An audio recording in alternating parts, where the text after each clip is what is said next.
back in before another game here. There's a survival stage, tension much higher, changing over now from Rondo to something a little bit more consistent, John. Excited to see what really is going to be, hopefully, a stepping stone for, I think, for the remainder of the day. Absolutely. I was excited to see Logic boots. They look pretty fresh, man. You know, represent Texas. You know what they say, everything outside of Texas is smaller in size. Absolutely, they definitely do. That's what I've heard anyway. The plane path looking pretty big though, from the middle of the map on the south side. Looking to lean a little bit westward, but nice and kind. Opens up most of the map for access, and no one should be getting into any hot drop trouble. But it is slightly reshuffled lobby, remember. We didn't really talk about drop spots on Rondo because it tends to just be let's all hot drop and then more thought out and measured. So hopefully our teams have figured out where they want to go, and there won't be too much conflict over zones. But already 3 teams out over Millie, as well as, well, maybe 4 teams out over military as RRQ jump out a little bit later on. Everybody else, I think, is looking to head further north and get to the mainland. RRQ may be looking for that bridge split on the west, bridge split on the west side. Yeah, it's more standard, obviously, what we expect there from Yangon. They've gone this quite a few times. Erangel very comfortable to have the military starts. Similar sort of opening as well for GEEK, so no surprises there. Imagine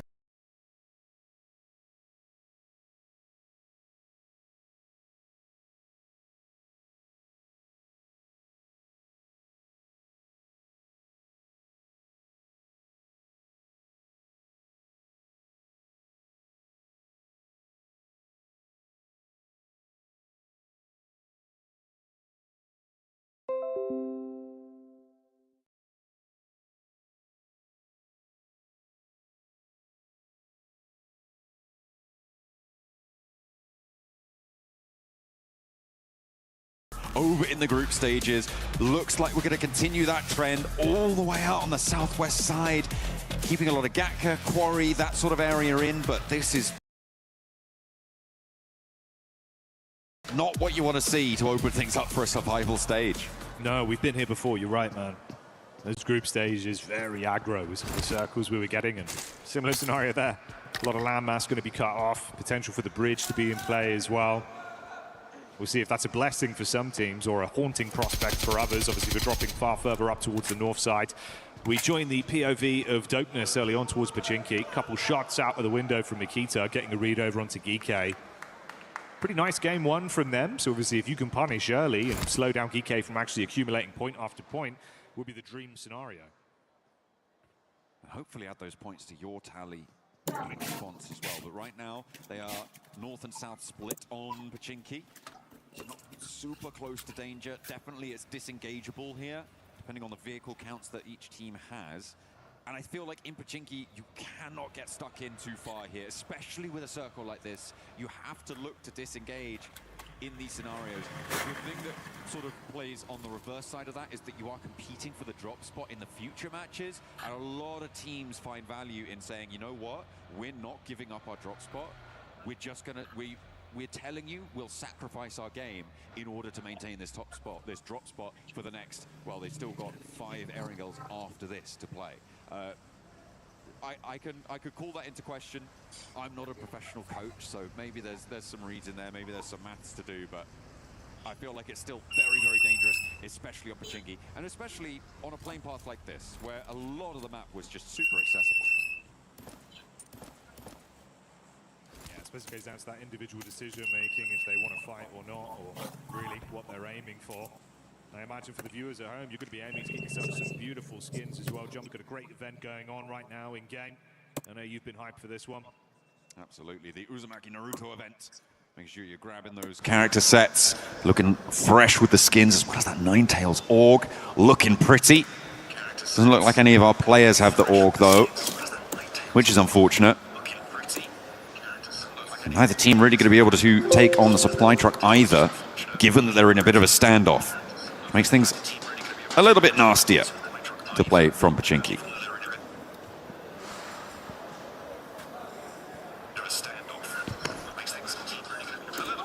Let the tension just settle here. Oh, nade line up through the window. Oh, it's a nice chip, John. Could have been beautiful. Does manage to catch a little spray on the step across there, but not going to quite get the knock. And it's again, just retreating, being a little bit safe. Like you said, deck of cards type play, reshuffle yourselves somewhat, but that is a nice little reshuffle from Ragnarok on the sidelines, able to get the side swipe, and GEEK have got their opener. Now, do they try and take this one fast, or are they going to slow themselves down again? Looks like they want to try and capitalize a second knock, and there is no way that they're getting those two players back up. Surely not, as GEEK descend from multiple angles. One is cut across, but it's not going to be the same story for the others. No, it's really nice from Kevin. Beautiful predict with the nade. Pops perfectly. Reply back over, easy for Bad Boy cleaning up. So 1-by-1, Dopeness suffering heavy losses on this. It was Makita that took a few pot shots to start off, and they went, you know what, you want to fight, let's take it. Let's get it done. Two players now left for Dopeness. Ulf did manage to rotate over the north side of Pochinki, and because this fight is taking place, it means that the teams in Pochinki, or if there had only been one, the team in Pochinki, not moved out to the west side. For Ulf, this is pretty good news because it means that they have access to a lot of zone that they may not have done before, as well as a third-party angle. Leaving Eren up on the top of the hill, they could start to slow it down even more. And they got what has been going on in this area. Eren doesn't even want to stick around for the flush. He gives up his position, and they're just going to back it off. And Ulf are going to be the ones to take down the supply truck from Pochinki. This is huge for Ulf. This is really nice. Cutting out a lot of that mid-game looting time, getting themselves hopefully some high-tier loot to play with off the back of it. Good comms on it, set themselves up, dump a few magazines simultaneously into the truck and grab your benefits from it. Alongside possibly forcing the hand of these two teams a little bit more as well with the damage done from that high-rise angle. Oh, Kenji, good for one. The double up coming potentially as well as he spams. SafeG trying to peek back into it, shot into the thigh, stays alive. Makita on the wraparound has that molly through the window. Oh, he tears the player step a little bit too late. May have been able to swing faster, but it's going to work out. Holding the ground floor now, and GEEK get a little bit too bold with it. Eren from the off angle rattled them a little bit, and they are starting to shake. Starting to show vulnerability. Another big nade from SafeG though, puts them in the advantage once more. One player now standing for Dopeness. Kenji has the Bizon to play with. What can he do? Not too much there. Spams over on the side, but not enough to keep them in it as the nade from Ragnarok blows him away, and Dopeness off the drop. Exit stage left with 2 elims, but that is a detriment to GEEK, John. Even if they reset, it's only a duo. Yeah, they do win the fight, sure. There was that third party coming through from Ulf as they wrapped around on that northern side. Tiamba now going to take up that mantle, but this is what you have to be afraid of on these hot drops. They no longer have prio when it comes to getting out to the west. And on a hard shift like this, they have lost too much time for me to really be considering them deeply into the rest of this match. Everybody else much, much faster, and we are going to focus our attention now on teams making that break out west. A lot of teams coating the west side coast and the south edge as well, near Ferry Pier, around Quarry. yangongalacticos, very much the back of the queue.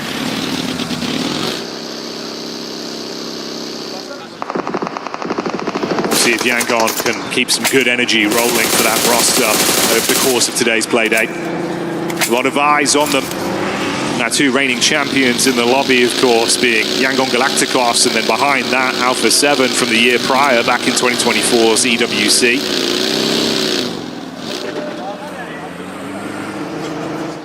Circle.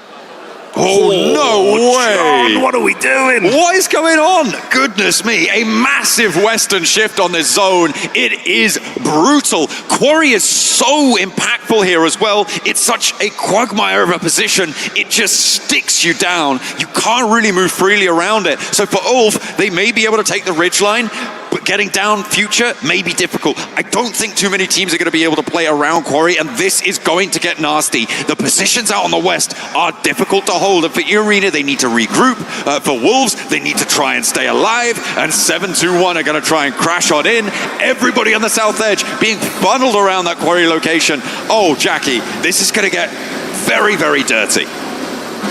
There's something in the air at this event. I don't know what happened this year, John, but the circles we've had have resulted in some ridiculous games the whole way through, from start to finish. It's never easy. Feels like we're playing with 50% land in every single game. Half of it's always taken up by the water. Hey ho, we go again. Teams instantly crunching down, knowing it's only going to get harder to get into a safe location in the zone the longer they leave this one. Yangongalacticos just about making it past Quarry. Ulf actually went straight past Quarry, and they're now very central on this zone, Jackie. They're looking to play out to the west side of the road, towards that coastline, nestling themselves in and looking to maybe play a 2-2 split. Yangongalacticos happy to post up around those Quarry warehouses for the time being, maybe move on a little bit further because you've got AGAL moving in behind them. FURIA, in the meantime, trying to get out of Primorsk, playing in from that south edge. I like this this move coming through from Igor. Moving one of their players around the headland gives them a little bit more latitude when it comes to having to move later on, and that really is the plan for the scout out on the west.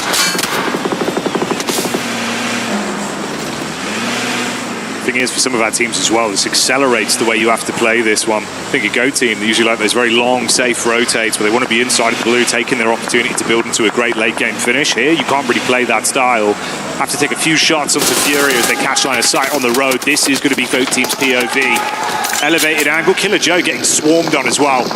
The AGAL Killer Bees on the move as they head down towards the road, looking to cut round Goat and get themselves into a better position.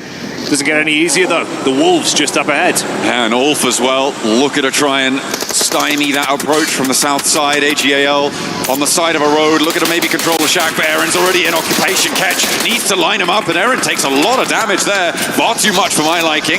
Has to fold back, and that gives AGAL a chance. Ketch now in danger as AGAL continue their pursuit to move on forwards. Somehow they're making this march, and I'm surprised that they've been able to get this far, Jackie. Next circle, is it going to be similarly brutal? It goes coastal side, maybe less brutal, but even so, it's nasty. Still punishing stuff. Cutting out that landmass. Team standing on each other, shoulder to shoulder in the zone. In AGAL, you're right, man. Barely tucked in behind the ticket booth, found themselves a few moments of brief respite to catch their breath. TIAN as well. They're here, they're catching line of sight of this. Few pod shots being fired towards their general direction. Only really 3 squads that are even outside of the zone right now. And Nongshin Red Force down to Primorsk with a wrap up from FURIA close by, and then GEEK coming in down from the north side late. This RRQ position, really important. The hill that sits towards the coastline, you can see the high ground that they're able to control. Ulf trying to move into the foothills around it, but AGAL are peppering them. Apparently Aaron is in nade range there. That's a long arm on that one. Looks to try and find some more, but he's already crawling away, crawling back to the rest of the roster. For RRQ, this is great, but they need to start leveraging it for elims.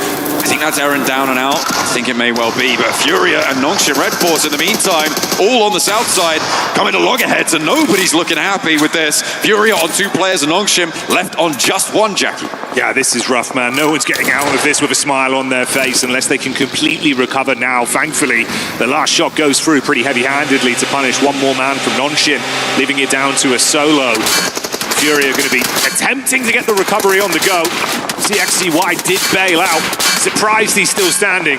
Bullet after bullet being injected towards the vehicle. He just keeps driving. Cheeky little seat swap there for XZY to stay alive, but where's he going? He might as well have pulled up on that shack, or maybe he's going to pull up on a player for AGAL. It's not going to work out, though. Okay.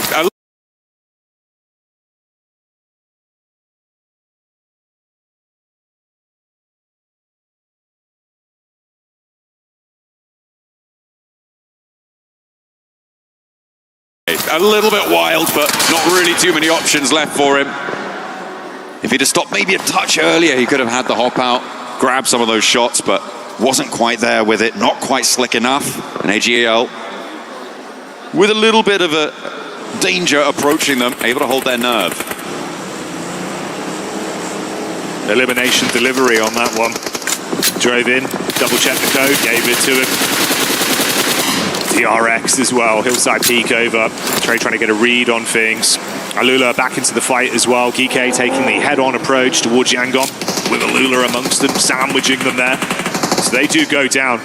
That's our 3rd and 4th position team off the back of our opening game of Rondo, already out of the running, so opportunities for some lapping to occur. GEEK obviously the team that won Pachinki, but kind of lost as well in that first hot drop. We'll be keeping an eye on if that continues to happen for those two teams, and if GEEK continue to win it, if it does. But either way, they will slow themselves down, something awful. A lot of casualties in the middle of this zone, and rightly so. It keeps the coastline in here, and again, RRQ's position on that western side, on that hill, gets stronger and stronger, as well as the compound for E-Arena on that west side too. Those buildings, I'm imagining FURIA is going to be crashing into them. Either that, or they try and sweep around behind RRQ's hill and take control of that area of the map. Could be a game-changing play. Establish a nice area of control for yourselves, force them out. Starting to get a bit excited in the crowd now as well. Energy building up here in Paris going into game 2. PUBGMESPORTS with the quick repairs. He's certified for this one. That's Go Team with all 4 players still alive right now. Another wraparound potentially for KRX as well. Bit of a split there between Trey and Binny as they've broken off from one another.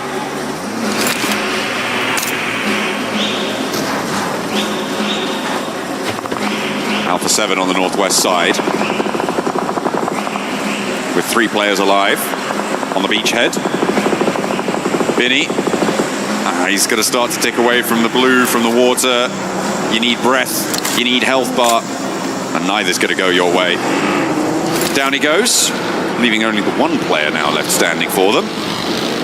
Over on the northeast side near the backstop for GOAT. FURIA, instead of going towards the zone, looks like maybe they want to try and take care of GOAT Team first, or at least scout it out. They're wrapped back around fairly quickly, though, as the last player from Qiddiya and DRX goes down. Yeah, PUBGMESPORTS finds that one. We saw the other player, of course, denying it out to the blue, not wanting to give the points over to FURIA, so that is where their story ends in game 2. Killer Joe, off-angle peek from the sideline. The attention of FURIA was all on Moxie. Joe was able to take the first bit of damage with ease. Silence replies, though. Shuts down Fuchs, leaves him on his last legs. Good name play from Moxie. Shushes Silence. If this is on target, could be very lethal. Trying to get it over the hillside onto the close grouping. A trio of FURIA players with 1 man in the vehicle scouting. Chief on the push back over. Ayala really looking rough here, John.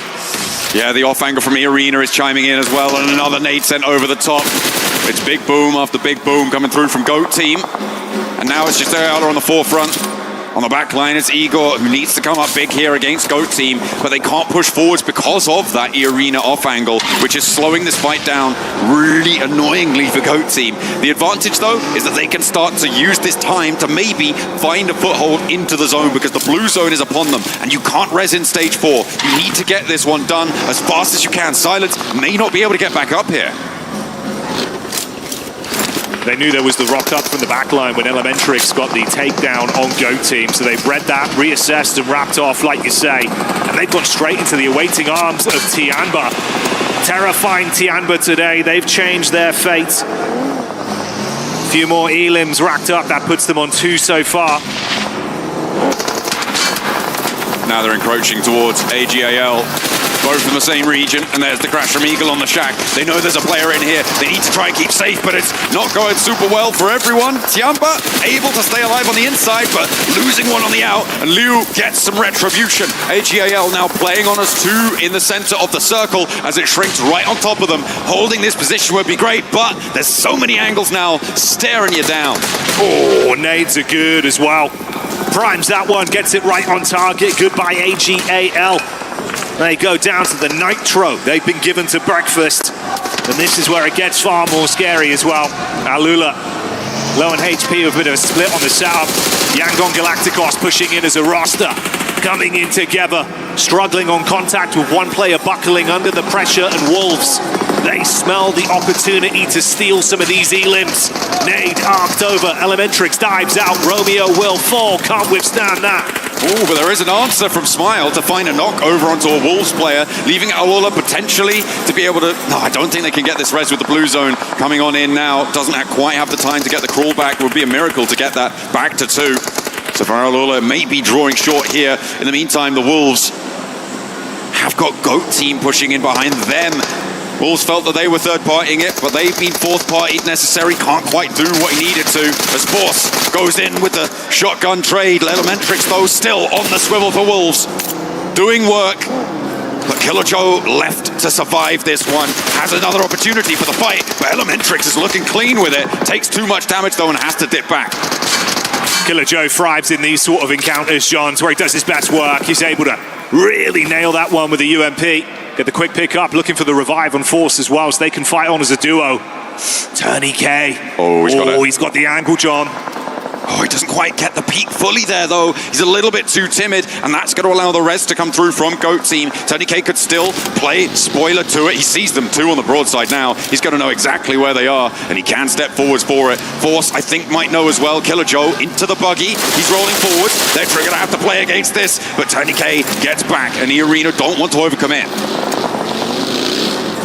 Jumps back in the vehicle, puts the pedal to the metal and pieces out for now, whilst Force continues to hit heavy, quick, not fast enough for Alula's escape plan. As only one man remains, Claws cruising over into the awaiting arms of Ulf. They've seen him coming. If he keeps going, it'll be RRQ that will have this one set up on a platter. Back exposed, easy tags, that's the takedown. Should have gone that way a little bit earlier. RRQ retreating to the beach side have given up control over a lot of this hill. It was under pressure, but I feel like you do need to start to think about stepping forwards now. The difficulty with that is, of course, Furia's position on the south edge. They do need to keep control of that, which is why they've invested so much in terms of moving there. But that opens opportunities for Alpha 7 on the north side to start to be a major player in this circle, because they've been quite quiet up until now. Moving down south, they get a lot more control and maybe sneak in behind RRQ, or rather in front of them now. Furia, it's not been easy for them for the positions they've been forced into. Still standing as a trio after losing Silence quite some time ago from that engagement over the top. It was Foops that took him out. Made onto the vehicles. RRQ not overcommitting for this, wrapping off with the zone shifting in as well, crunching further up towards the mainland. Yeah, I mean, that's where I wanted RRQ to be looking to play. They kind of probably did want to play that already, but you can see that Furia would have had some pretty solid angles on this. Irina may as well been able to chime in, depending on exactly where you're playing it. But Irina going to have to move, Furia going to have to move.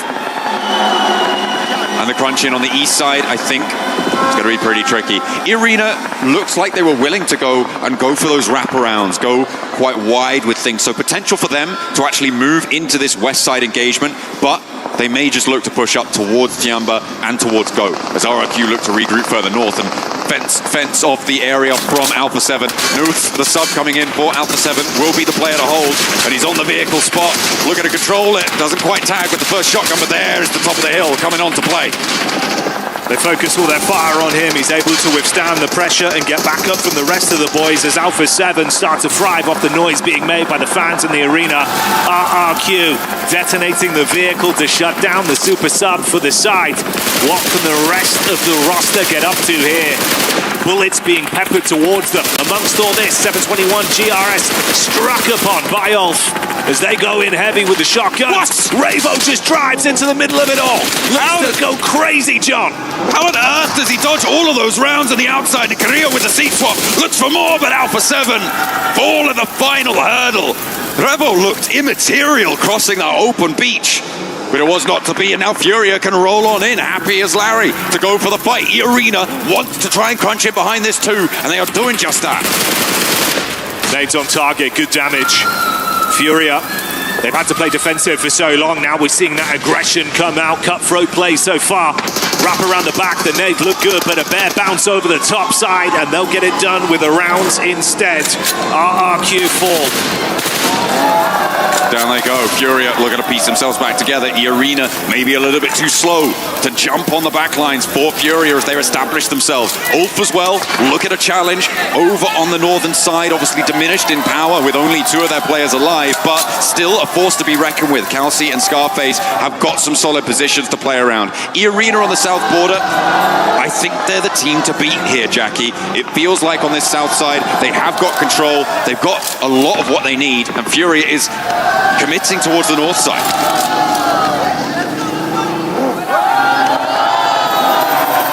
Energy building up. A lot of fans in the house today. could see all the yangongalacticos signs, John, the Alpha 7 fans bringing the heat once again as well. But they've got one thing in common right now. Neither squad remains alive currently in Game 2, out of the contest here. A lot of different sides that are looking to really squeeze a good injection to point out of this for Tianba as well, thinking about the potential of a ludicrous start to the day if they can do the unthinkable. I mean, they've already gotten 5 elims and gotten up to a 5th place. This is a good game regardless for Tianba. They are going to be happy with this performance. Next zone coming on through. Shrink's pretty dead center. I don't think there's too much to worry about for the arena, for Tianba, for FURIA. But for GOAT team, I think this is going to be their big test, right? They are just playing on this one tree. They've got some vehicles in the back lines, sure, but they have to move. And where do you go? Where do you go? It might just have to be a crazy wide sweep up to the north, but Tianba are going to light you up. The arena are going to light you up. You need a pick. You need an opening. I just don't see GOAT team moving forwards.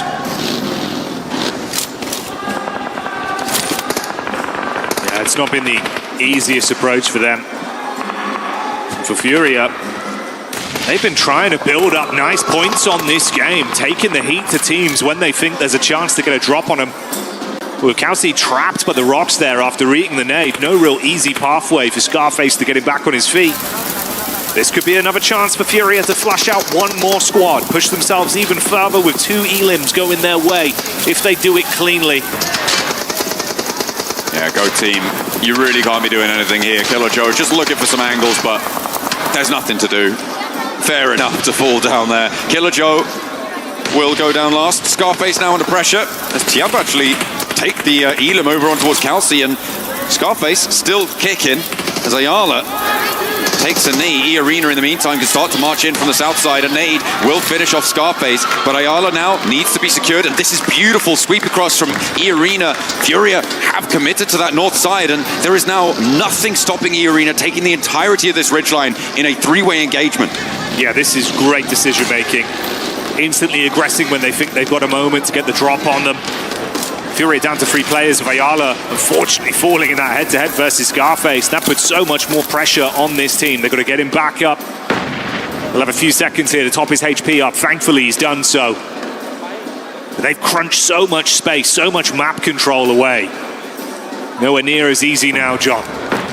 They know Milu's position. With the nades, they've been able to push forwards. Ayala creeping up to the ridgeline as well. And the arena actually going to regress on their hold, not wanting to stay overextended or maybe move those vehicles in different ways, swap them out, something like that. But just like giving that ground there was an interesting decision, but they get it back very, very quickly. FURIA don't try and push over the top on it.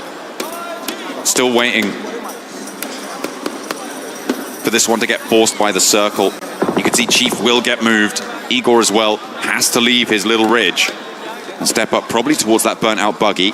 That's where he's pacing himself towards. Ayala cannot find an angle. For love nor money right now.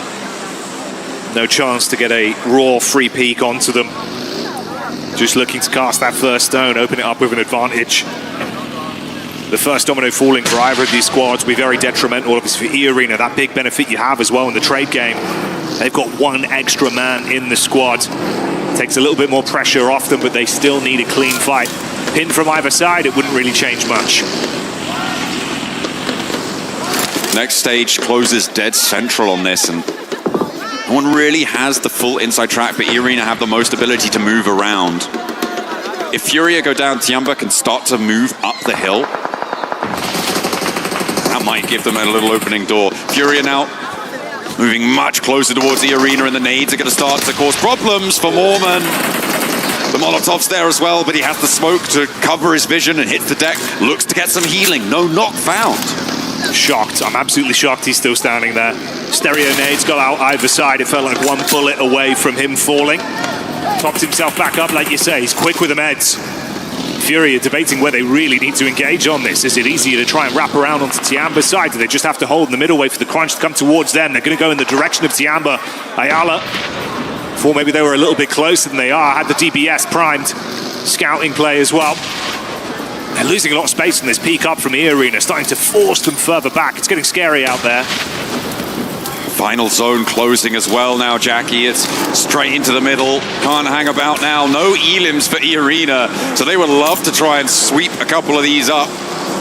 Over the top of the hill, they're looking to put a pressure onto Furia, but they fight back. Eco goes 1-for-1 on the trade, which is not great news for them. But where are Tiamba? Can they make a pass at this? Try and move in behind Furia. I think they might be going for it. They've heard this fight break out. They've seen the knocks come through, and the backlines from E-Arena getting a little bit false-footed as Tiamba make their play. Tiamba, triple threat of nades thrown over the top. Erupting explosions towards Furia's angle after knowing they're weak. They're still not overly committing. You're being hit from all sides as well. They're going slightly too far deep. That one looks good. Great chip damage onto Furia. Chief with a reply. Mormon's drop. Joker hits the headshot back onto him. It's a 1-for-1 stalemate. Tiamba still waiting. Finally, a second knock, and now Furia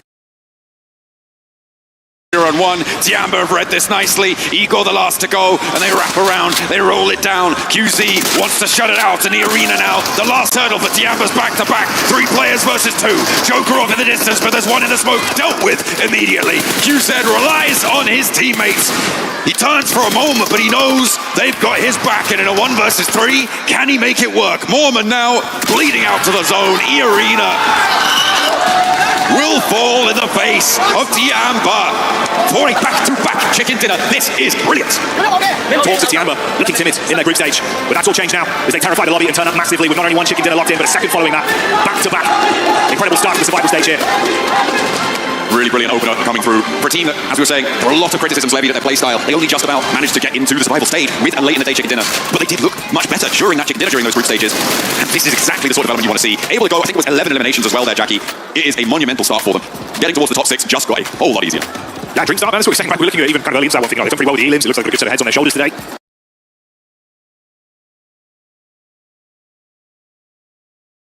Way better for you when you not only get 1 chicken dinner, but 2 already locked in.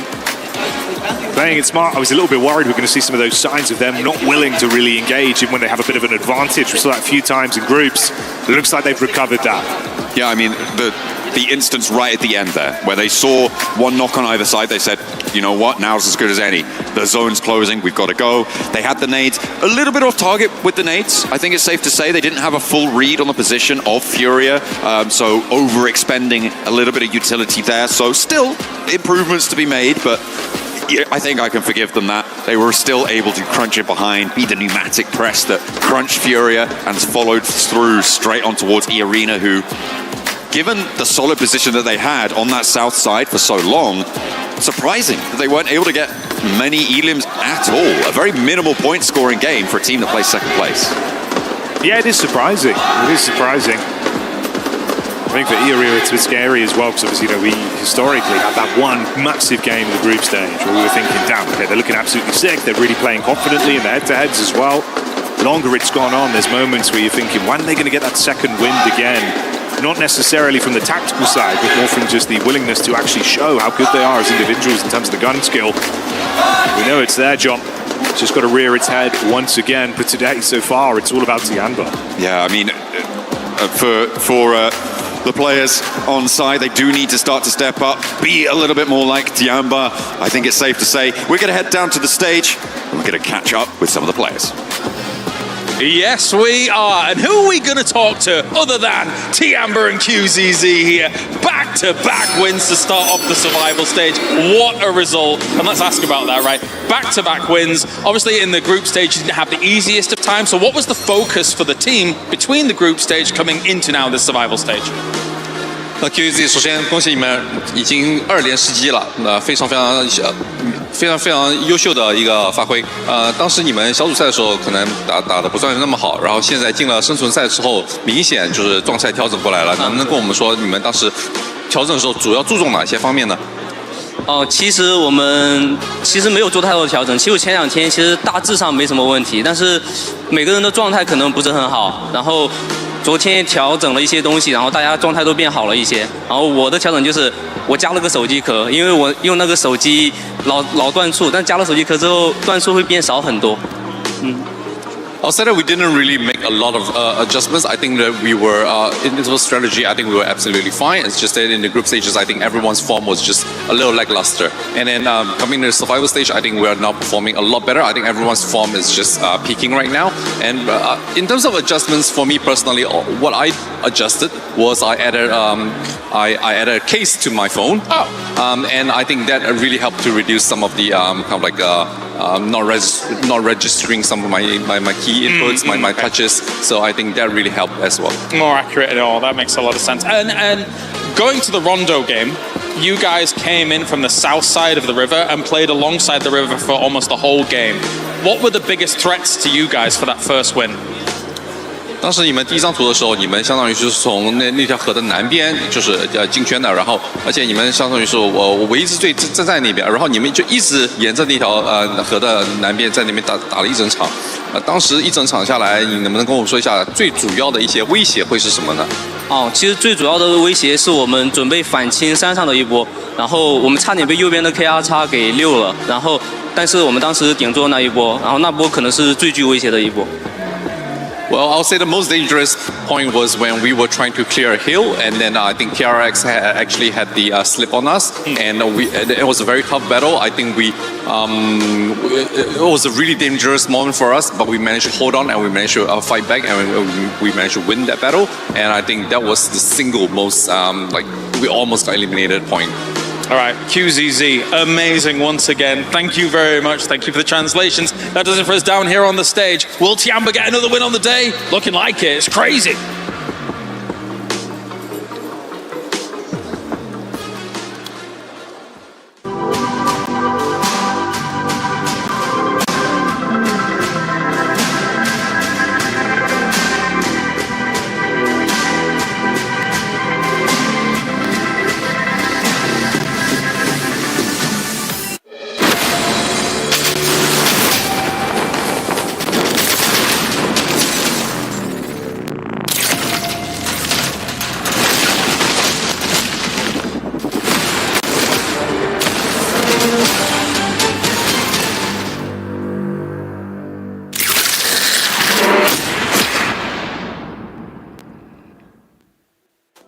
Tiamba doing their best impressions of Drake with the back-to-back, because this team is definitely showing up here at Survival Stage of PMWC at EWC 26. But don't forget, it is PMWC.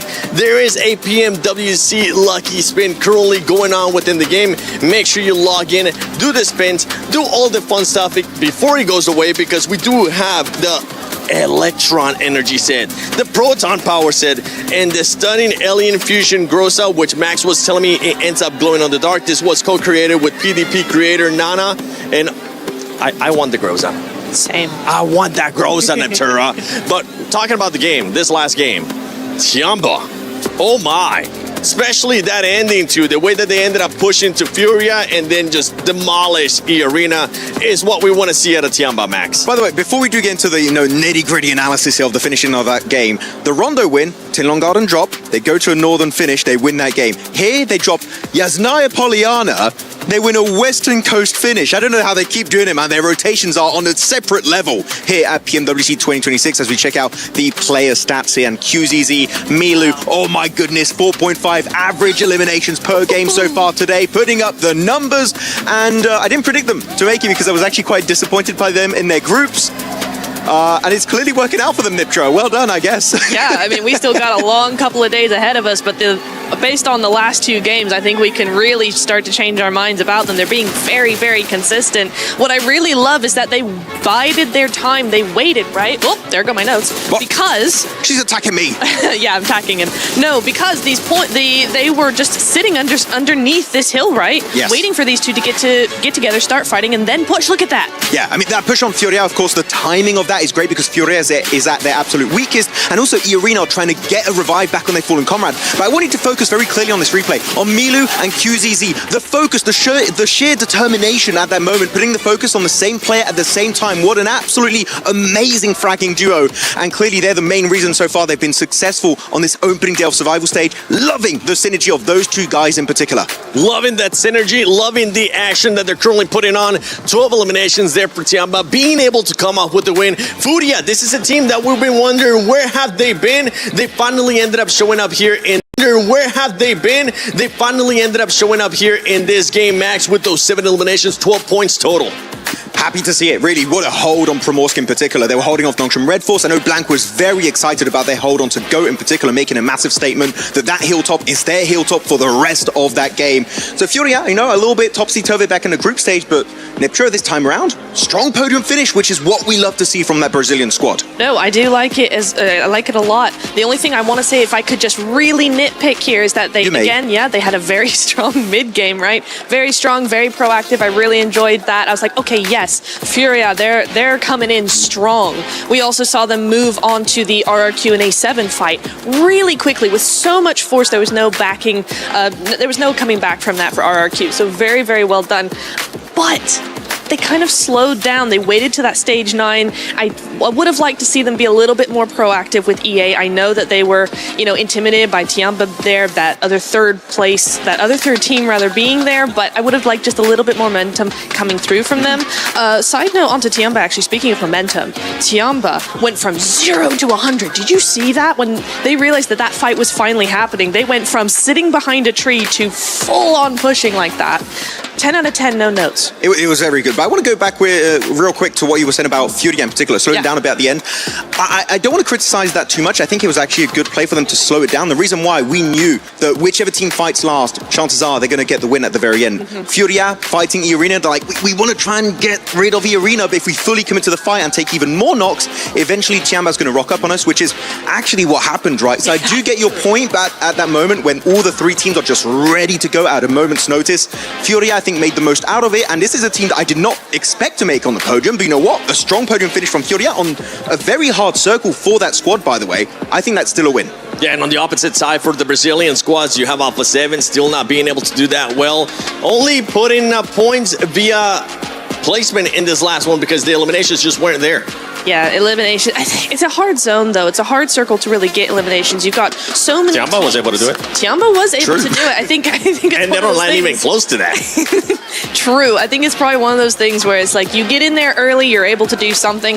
If you avoid teams, then, you know, that eastern side was very, very busy. So, yeah, you can get a lot of elims if you're there. But I think there's just so many angles. What it's actually doing is intimidating teams into not taking those fights because there's so many angles. Those angles are completely covered, and so you're like, I can't make a move in this. By the way, going back in this game, there was a very interesting moment for Tiamba, which really enabled them in the first place to be a contender for that chicken dinner, is they had all these teams over to the eastern side in the swamp. They're like, just let's get away from that position. It's not worth it. So I love seeing that they understand when a fight is just not worth taking. But you know what? Chicken dinners are definitely worth taking. 2 chicken dinners, 35 points. Tiamba making it happen on Rondo. And the first Erangel. And you know what? With only 12 games to play here, if they don't pull an E-Arena, Neptura, top 6 is looking pretty good. I mean, top 6 is looking very, very nice. The thing, though, we have to watch out for is it's a Group B all over again. It really is, because you've got that point sponge at the top. You got 45 points versus, what, 19 we saw there? Everybody could still get into top 6. Probably going to still go that way by the end of today. We're probably going to see the same sort of gaps being in that leaderboard. And so, yeah, we're looking at a very spicy survival stage if this keeps going from Tiamba. At the beginning of the day, we're talking about Sony Story of the day, no sponge points. Guess what? Now Tiamba is like, we are here. We're going to be sponging up all those points. We still have a lot more survival stage coming up. But before we go into the next game, we're going to be sending it over to Kalaris and Blank. Yeah, you know, I'd really like to talk about all the other teams here in the survival stage. I'd really not like to overlap with what you guys are saying. but it's all about Tiamba. How are we supposed to ignore what they've been able to do? I think, though, if we really kind of step back and look at those two victories they got, though, here, Blank, winning in the face of adversity is what has made Tiamba a world-class team. On Rondo, on the Riverside, being able to hold that down as long as they did, and then on Erangel, sending it from the swamp location at the perfect timing, very, very important as well. You are a stage heavy hitter, aren't you, really? You're coming out here swinging with some hard facts, some hard knowledge. I like it. But it is great. The adversity has been a big thing for them, but they've been decisive, clean on a lot of their pushes. I think even just not last game alone, it's nice to see QZ with a bit of teamwork going on. Milu was bouncing off him so well. It's also crazy. I think one of the things that I like about PL teams is they will use the DBS at mega distance. Yes. And it works. I will say as well, I can pull the curtain back a little bit as I've just interviewed QZZ. Just before the interview, actually just after that win, you saw as they got up and they were elated, high-fiving and everything like that. He showed me that he hurt his hand. He hurt his hand from the high five alone. So, yes, they were very, very happy. It's a strong high five right there. That's a very strong high five. I bet he whacks that fire button really hard, to be honest with you. But yeah, it's nice to see, again, for QZZ, he came from PMI, FMVP there as well with 39 eliminations, over 7,000 damage. Crazy result from him. It's good to see the rest of Tiamba stepping up, though, because there is so much conversation around QZ and how good he is as a player, but I think it's mainly what we're looking at right now with the rest of the team who are all rallying around him. It's easy enough to be that front man, but you have to have people who are following you into that battle. Well, as Max just mentioned on the desk as well, Milu was kind of the determining factor in that first game. Likewise, when you look at the damage output and the damage numbers for that second game, it was, of course, QZZ that was able to kind of take the reins and really run with it. But it wasn't just the timings at which they were able to move. Again, it's the opportunistic gameplay, right? If you take that position away from AGAL in this Erangel game and find yourself bogged down in a fight, if Ulf wants to kind of continue on a little bit of that aggression, you're suddenly going to be taken out. But they were able to shore up their defenses so well after taking out AGAL. I am super impressed by what we've just seen in these first two games. It's definitely astonishing, and I think Furia is almost a little bit of a other side of the card, right, for that. They were very, very resilient all the way through, even from early on in the game to where they faced off against GOAT team. There they were able to almost dominate just by LOS control, keeping themselves on the left-hand side towards the coast, where GOAT was struggling because eventually they were going to start being spotted out by teams off in the distance, which did happen. And Egos, man, he was playing phenomenally well all the way up to the end. But Tiamba, just going for that instantaneous push. Now, I really do feel we had another weird one, though, with E-Arena. They had a 4-man on that south side. I think there was just a bit of a stop-starting maneuver from them there, and they weren't able to fully control. It felt like the fight actually came down to Furia and Tiamba to really close it out. I have my concerns with the Arena. Yes, so do I. Because the thing is you were coming into that late game scenario and you've got 0 elims. And then I'm thinking to myself, actually, okay, from this position they could win, even though they've got 0 elims. But then kind of flub it in some of these moments. Yes, we had the record-breaking game from the group stage by them, but outside of that, it has not looked fantastic, so they need to really kind of change some things up here throughout the survival stage. Thank you very much, Blank, for joining us. It is time to head over to the casters once again for another game on the grassy pastures of Erangel. Oh, absolutely, it's time. Let's head on in. Are we going to get another hot drop in Pachinki? Is it going to be a circle that, keeps at least 60% of its area inside of the main landmass? Well, only time will tell. We'll have to wait and see who's going to be able to come out on top of this one, because Tiamba has taken the first 2. Those are scratched off the card, and we have to get into the rest of it as fast as possible. He's locked and loaded. Inches from his screen. Focused as anything. Yeah, assessing the situation early, getting themselves nice and ready for another outing. We have these little establishing shots to some of our squads here, AGAL, Tiamba. A few teams have been bringing the heat. Launching Red Force as well, looking pretty good out there in some of the moments of play. Alpha 7, it's been a bumpy ride. Topsy-turvy with some of the results we've seen. Looks really good for Furia as well, John, right? Obviously, that's kind of the keynote we were hitting down there on the stage. Some of the conversations we've had, they've been pulling out the stops. Getting fired up for Alula. Nice, good celebration. He's knocked his headrest off. That's going to be doesn't need it. A comfort issue. Yeah, to be fair, if you land forward, you're fine. It's only when you're out of the game that you're leaning back in your chair. Or at least I hope it is. We'll have to wait and see. Everyone just getting ready.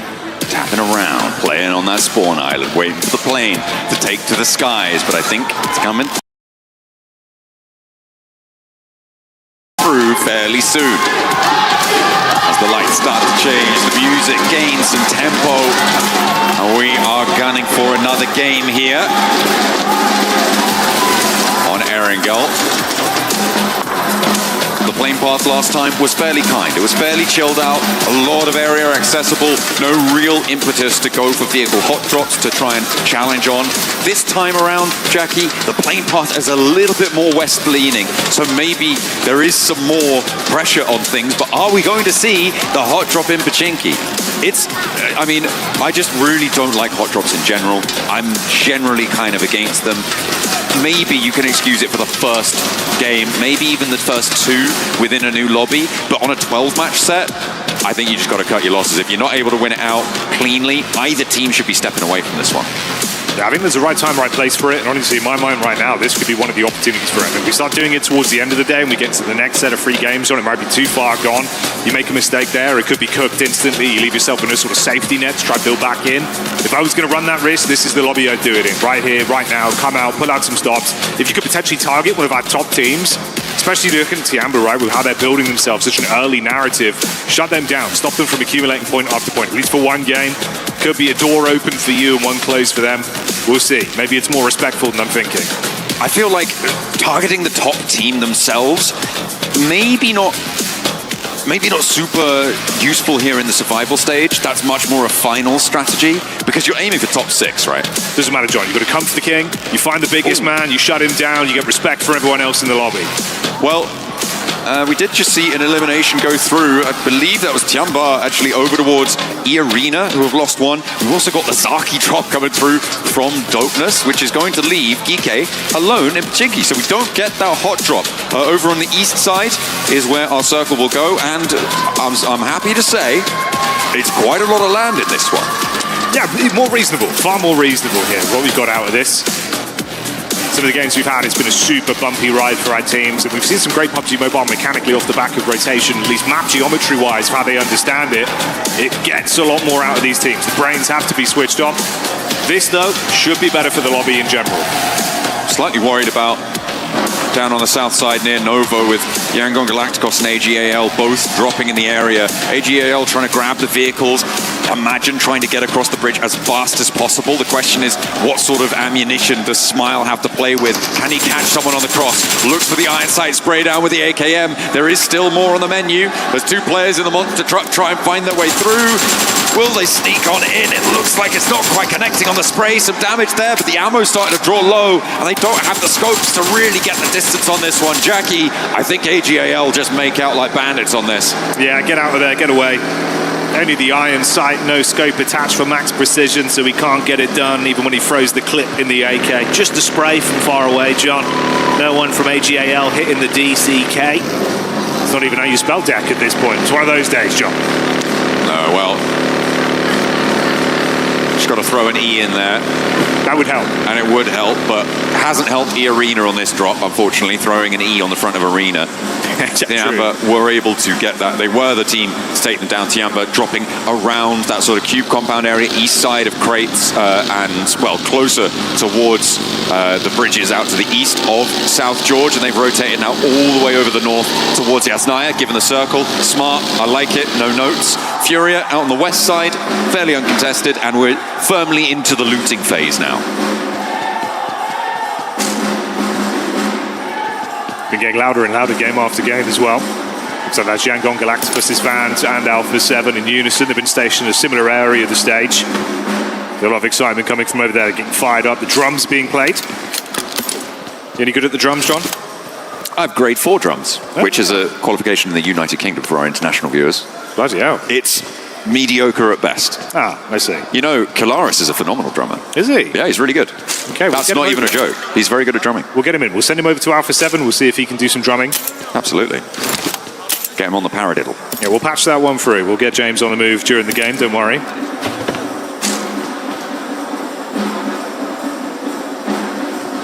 Alola looking to drum themselves up a chance in towards those finals. In second place, they've been doing a fine job of it so far, with the points they've been able to accrue. Obviously a deep run into that first match.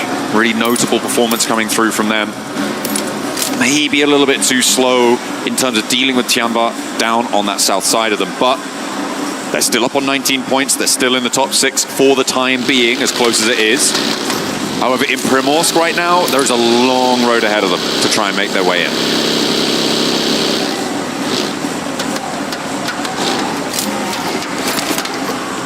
Yeah, quicker early moves for some. Others using the availability of a longer, safer rotate. Obviously, this is more the consistent sort of play that we prefer to see from squads like GOAT and Yangon with how they want to approach it. Something you'll all want to see, though, of course, are the amazing weapon skins that we've got going on here with the event that's currently occurring. That Ninetales Fury Org, a beautiful bit of kit, John. You get those variants as it evolves when you use it. Really cool stuff. A powerful beast, and you want to lock it inside you. You want to keep it and elevate yourselves to find those various levels of different tails. Moving on into your games on PUBG Mobile. FURIA looking to add another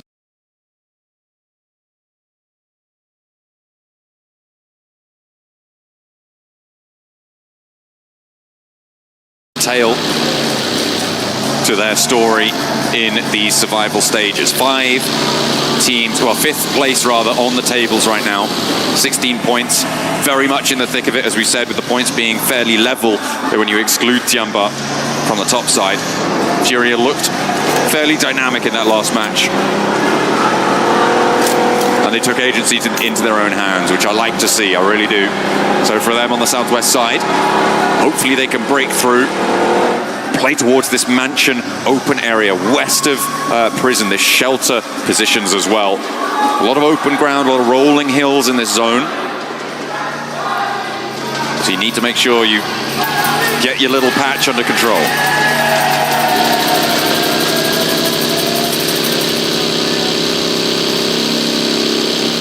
It's FURIA roaming.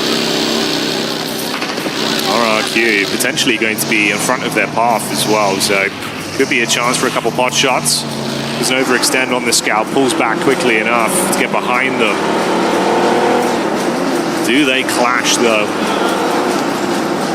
They're being fairly civil right now, Jackie, but getting across this road is when they're going to be completely open to each other. But it looks like, given that most of the players here are in their own vehicles, unlikely you're going to see that second seat spray down. But Genforce, he's on their tail. I mean, fair enough, you follow them a little bit, try and get some information. In the meantime, GEEK run into Ulf. This is on the route out from Pachinki from that southwest side, and GEEK have lost one. Aaron on the upstairs looks for more, swaps to the weapon, does a lot of work around the door frame, but the shotgun's still ringing in his ears. 1 round in the M4 is not quite enough, but Ulf have lost one on the flip side as well across the way. Scarface has taken a tumble, and GEEK are giving at least as good as they get, if not better. Yeah, it would have been hellish for them as well, right? Great game 1, at least keeping themselves in an elevated position. The points and the placements going into game 2 nowhere near as clean. If they had an uncomfortable start here, lost their players, limped away, would have been brutal. Instead, the egg is on the face of Ulf, as it will only be a duo that remains. They're going to have to play in positions that generally are going to need a lot more firepower to hold down those those more open areas, the dips around that zone, maybe some of the compounds, the buildings in that area. So you have to try and find something, keep this one going as the zone coming on through. For the next pop for our stage 2 zone. Is it going to be hard? Is it going to be difficult? It's very firmly on the south edge there, Jackie, but it keeps a lot of land in. We're moving away from Yasnaya Field. We're moving down towards the farm area, the positions east of Potato Hill, and those shelter positions out on the east side, I think are going to cause a lot of problems here, because we've got so many teams on the northeast edge. RRQ are already posted up around that area. It looks like they are retreating a bit though, but a lot of teams are going to be trying to move in from this northeast side, and it's going to get messy. It's going to. That's a John Allen guarantee. I don't joke about mess. You can trust those. Man, it's been a bit bumpy as well for a squad like 721 GS, right? See their POV here. They had a few games back during the group stage where they were able to sort of harass other teams, still good elims, and have their head on a swivel. I think maybe they'd be able to elevate themselves in a bit of a generally considered weaker lobby where there's opportunities to rise to the occasion. our top team certainly have. For them, still down towards the bottom side of the pack in 12th place right now. Got to give us a little bit more if they want to keep themselves in it. Wrap over from TIAN, but as well, they're going to be on the move down. Can it be the three-peats already eating good today? 47 points in this game. So far ahead compared to the next close squad, which is that tied second podium position between Alula and GOAT. So they're really coming out to play. It was 108 points was the record set by Vitality in a single day. Yep. And I feel like I brought that up maybe slightly too early in the day, but if you're on 45 points in 2 matches, simple multiplication will tell you that you're going to get there, right? You would need a little bit more on this game, it's safe to say, but still, like you say, in the position in the northeast side, they're fairly isolated. They can maybe chill out a little bit. I thought it was going to be the northeast side that was going to be a little bit messy, but that seems to have rotated down and split around the prison. Instead, the positions to the north of Milta are going to be much more chock-a-block, with our players moving out the Wolves from Milta past Kiwum DRX, who did actually rotate over the water into Milta, which was quite interesting. They were able to jump on in and force the teams in the area out wide. AGAL, who went across that bridge early on, of course, going to that Milta Power area. They went out all the way to the east, and they have now slung into a pretty solid position. But it was Kiwum DRX who were the team to sort of divert them on that part.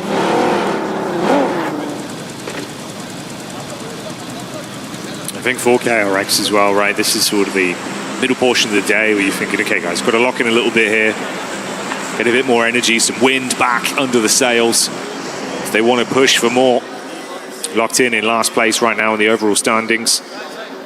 Not the dream whatsoever.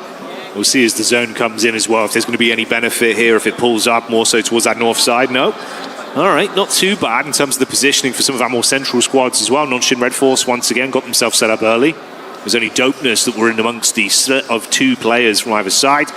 Ulfnir there, Furia instantly rotating off the confirmation of the zone, and Tiamba pushing down as well.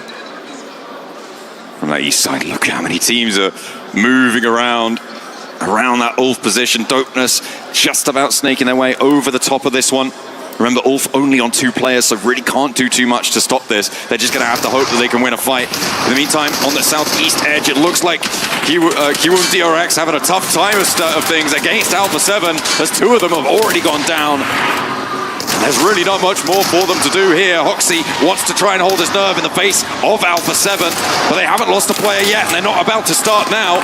Carrillo able to find the final shot, and there's a burn down on the last player for the South Korean side. I think that's by far the cleanest take we've seen of a compound from Alpha 7 today.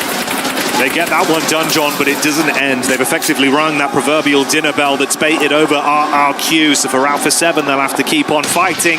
Furia pushing over as well with AGAL in their line of sight. Height to play with, so at least advantage from that. Liu has limited meds as well. He's going to be able to top himself back up. Fein wall of smoke between them. Good bit of open distance. So if that peels off, Ayala's usually clean for these. Going to somewhat peek out towards the road. Just assess the situation, see if there's room for a couple quick shots.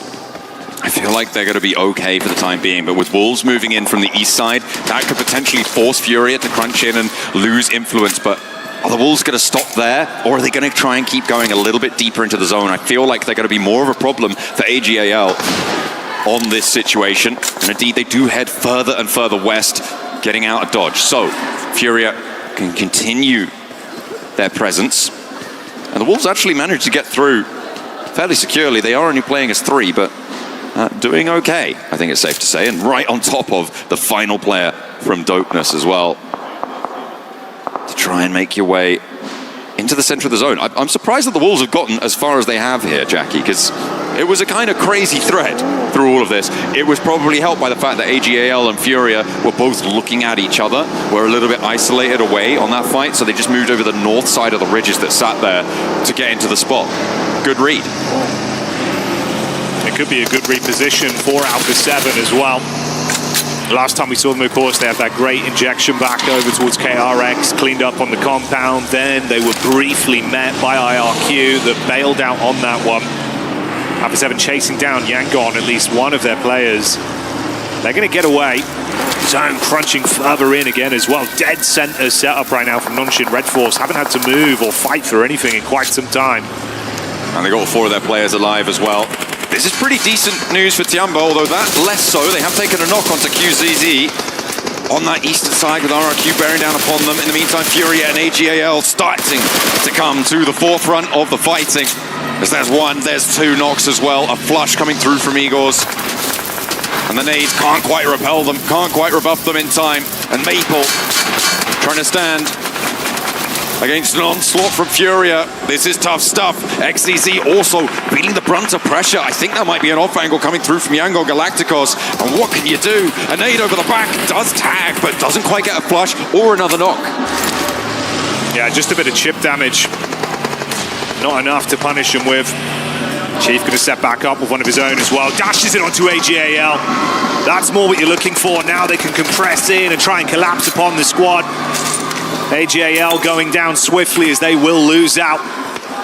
Removed from the equation here as FURIA are still standing. On that south side, lining the roadside now. Well, more of a path, really, if we're honest, but we'll be able to use that ridgeline that was protecting the Wolves on their rotate, potentially to launch themselves forwards, but I don't think they can do it fully just yet. Instead, they're going to have to worry about their south flanks and their west and east as well. Alpha 7 rolling over, trying to take on the other Brazilian side. They're not quite getting fully stuck in just yet, Jackie. They're calming things down. And hit the deck, belt buckles, meeting dirt.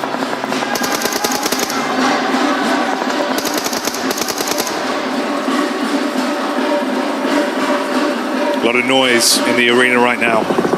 Here at the Qiddiya City grid, it's been getting pretty fiery with the energy coming out in support of Alpha 7.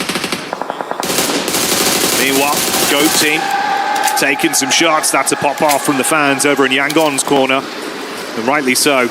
First elim on the board there for Smile.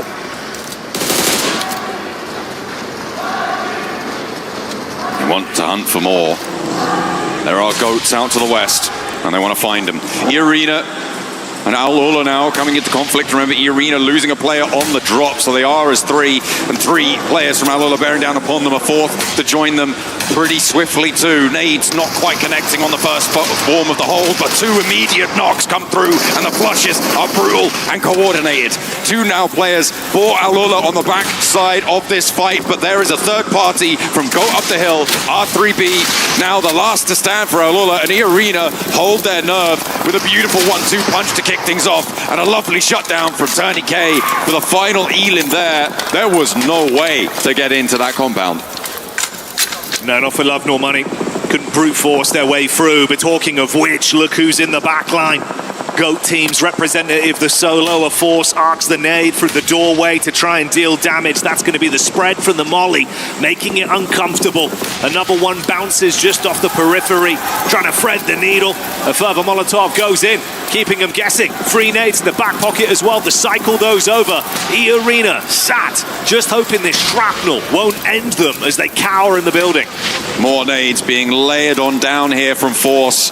In the meantime, players around them looking to move away from this fight because the circle's gone southeast and you do need to get out. A bounce on the final nade, and in he goes. The DBS in hand, looks for 1, but he can't even connect on the first. And E-Arena stay alive as 3. They have to get a move on though, Jackie. They've got 30 seconds, or well, a little bit less now to move before this zone is going to shut them out. Decent distance to try and conquer as well to get over there, so it's not an easy pathway for them. The solo representative of GO team there having it all blow up in his face. Ironic after how many nades he throws. But it is what it is. And E-Arena, if you thought you'd finally have a safe exit path, no chance to egress yet as GEEK come back in for even more. 5 nades in the back pocket. Let's see if he can do better than GOAT on these. Chuck in 1 straight through the doorway. Smoke out as well to provide some semblance of cover for them. Easy for Bad Boy trying his luck. They're low, they're trapped. I mean, they're going to be ushered out by the zone. You've got Cycloud up on top as well for Yangon with potential chance on the periphery. Are they even going to get out here, John? They try and jump in the vehicle. They got a lot of distance already. 2 players from E-Arena moving away. Schweppes may be the sacrificial lamb. They have a vehicle that they stowed earlier or were aware of earlier. GEEK are taking shots from the off angle. I mean, GEEK are spending a lot of time outside of the zone to try and make this one happen. The fact that they've let two players get away and they're taking shots from a third party is quite nasty. Schweppes may be able to hop into a vehicle and get into this one, depending on what sort of stim condition he's in and if he's taken too much damage. But yeah, for Arena, I feel like GEEK may have overcommitted for it, and instead they're losing more than they gained by quite a long way. Yeah, I mean, you can see the knock-on effect, right? Smile just being able to third-party onto this with the backup of Cloud further ahead. So for Arena, been trapped for so long. Every time they get past one squad, another one comes over to punish them once again. So they're farming points off the back of this, with Mormon going down to the play zone. Schweppes barely pushed out. But there's a timeline where he's the only survivor left for GEEK. Fragmented off the back of their engagement.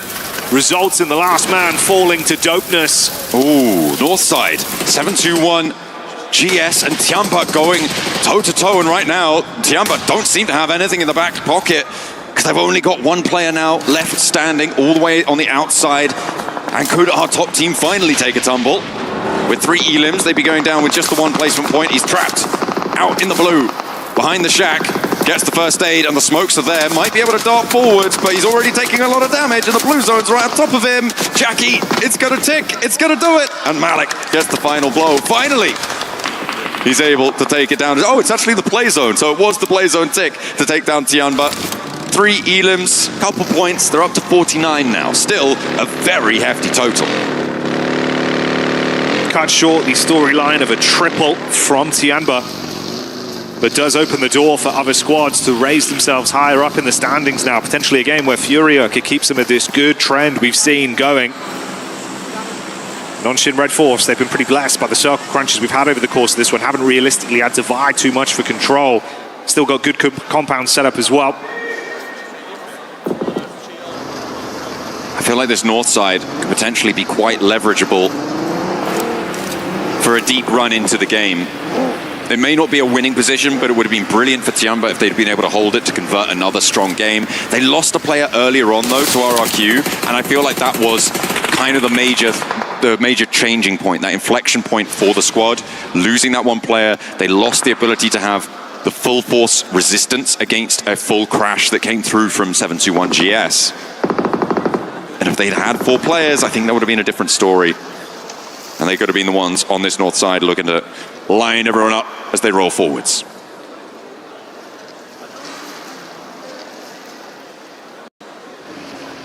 Sight for sore eyes for the Alpha 7 fans, you'd imagine as well. Still alive in this game right now. They have the 5 elims to their name. Ooh, Ravo with a peek out. That's the hovercraft gone, and one more member of yangongalacticos, taking them down to a triple threat with a backdoor assault as well from FURIA onto the sideline. Getting a bit more scary. Landing not quite on top, goes a little bit too far there. Igors wants to try and connect, but I mean the damage is pouring in from FURIA, from Alpha 7, and yangongalacticos are trapped. There's nowhere for them to go. There is no easy way to move forwards. I think that might be E-Arena out as well in the meantime. Up in second place on the overall standings, but FURIA, I think, now guaranteed to be surpassing them. yangongalacticos want to try and stop them, though, at this point, and they send straight over the top. FURIA are going to have to face off, but yangongalacticos not quite able to punch through. Igor's still left down in the dirt. The drop down's just too strong. Yangon cannot get it done. FURIA fighting tooth for now and looking damn good whilst doing it too, but you've got to get your man back up. He's been a huge part of the roster, but taking shots from RRQ might cut that storyline short for them and leave them in a worse position. It's good damage. Here's the push up though. Oh, the nade over from Chief. The spear of FURIA strikes into RRQ. And there go the rounds, finding that flush as well. There is a knock over onto Igors. Oh, sorry, the flush coming through. And Ayala does go down as well. Silence trying to make a break for it. Out wide, can't quite connect with the front bumper, but draws some fire, gives some protection, makes a little distraction. Chief is going to fall, and RRQ are going to win out on this trade. In the meantime, a massive flex out coming through from Nongshim Red Force. Really timely as well to flex away from their position, to get involved, get stuck in, and will be able to clip the wings of Alpha 7 somewhat, losing at least one, but there is a knock, there is a response. However, Obscure also takes that tumble, and Tizzy could potentially find this res if Forever and Carrillo can't get a position, and La Paz could stop them doing just that. They've got the hillside peak onto it. Ravo exposed from the backside. Looking good. Oh, it's an easy takedown as well onto Obscure that was knocked prior. Such little HP left to play with for Alpha 7. They're not going to be remaining alive for much longer at this point. The split from Nongshim was well-timed and well-executed. Carrillo, all that remains. Oh, barely missing on the drive up. Trying to bonnet in with a vehicle. Firing off warning shots, but that's all they are, just warnings, as they're gone again. Out in 4th place on this one, leaving our top 3 squads remaining.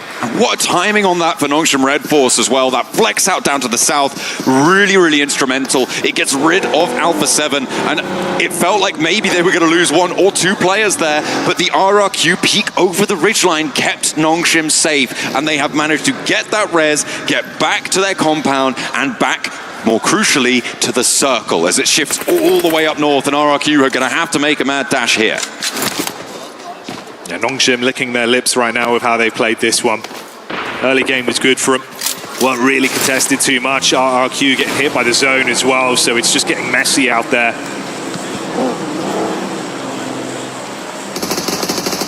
I think they're just going to leave him for RRQ. They're playing as 2. They're already sprayed out in the open. Another knock sent their way. And 721 GS want to take down the player on the south side. Rehan should have angles on this, but there are shots being fired back. Nongshim Red Force do have the toe sight, and will be able to clip those nails. And that's going to leave RRQ out now. A 4 versus 3. From the position that Tianba were holding against Nongshim, who have been in this spot for the longest time. 721 GS had some moments of greatness in the group stage. It feels like if they want to try and revitalize themselves and prove that they can go further, fight for an opportunity into finals, this is a game they need to win to get themselves in that headspace. For Nongshim, it's more of that consistent force. A team that we know can go above and beyond in a position to do just that, with the advantage of not only their position, but the numbers as well. Battle of attrition on their side, John. This is a jump up to 2nd place on the cards for Nongshim Red Force. And for 721 GS, it's a chance to try and join closer towards the top 6. Early doors on the tournament does mean there is incredible amounts of volatility on the tables. And Nongshim would love to try and rise above that. That's exactly what they're looking to do here. TC with the flex out, even though the monster truck's gone up in smoke, is brilliant, because there's still 2 players who have to crest this ridge, who have to get across the road for 721 GS. And when they do, it's open season. Nongshim are going to be on the hunt. There's been some great reactions out of them as well. So if it comes to a fair fight, I feel like I've got to back them from some of the angles we've seen, man. A lot of talent. Gunplay's through the roof right now for this team. Coaching staff watching on as well. Fingers crossed and hoping for the best result for the squad. Seems like there's still a decent amount of utility left in the back pockets there for 721. It's going to be the smoke's over, create a pathway, smoke wall up on the roadside. Vehicle to play with for the rotate. Do they have to cover though? Can they get there safely? The cannons start to fire. The nades are pouring in from TZ on that off angle. They know that he is a vulnerable position for Nongshim Red Force.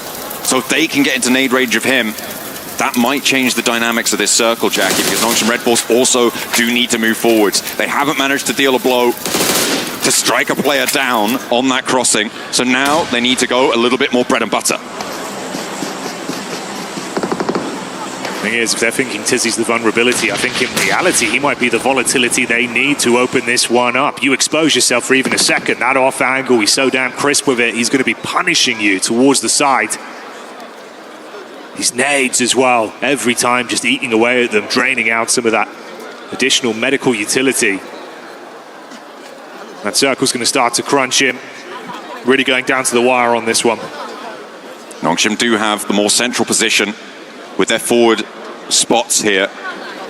Not too sure how many nades are in the back pocket for 721 GS, but XZY launches one forwards. Doesn't quite go the distance. TZ also lobbing it on in. The volley starts to come on through. Remember, the numbers are still in the advantage of Nongshim Red Force. Oh, that looked quite good. That was from Hyunbin on the back lines. TZ starts to move, and Alico clips him, immediately shutting him down. A really good opener, but there's a nade in response, and Hyunbin connects again. Up into the sky. Oh, he bounces it down. Alico's going to be forced out wide, but no one's looking. No one's ready for it. The flush comes through to Malik, and it's a 2v3. Scary scenes off the back of that. Panic stations. Fumbles with an 8. Looking for the reset on the follow-up. That's the last one. Dashed in towards Nongshim, hoping to deal some decent damage. They're being constantly peppered by these. Molotov goes over as well. Grenade. Just decent damage, but no conversion. Another peek back out. Rahan falls. This isn't looking great now. Down to a solo, trapped in an awkward angle. Shots over. Can't quite find it. It's not enough as Nongshim see red and get that one done. The aggression pays off. Taking the chicken dinner in game 3.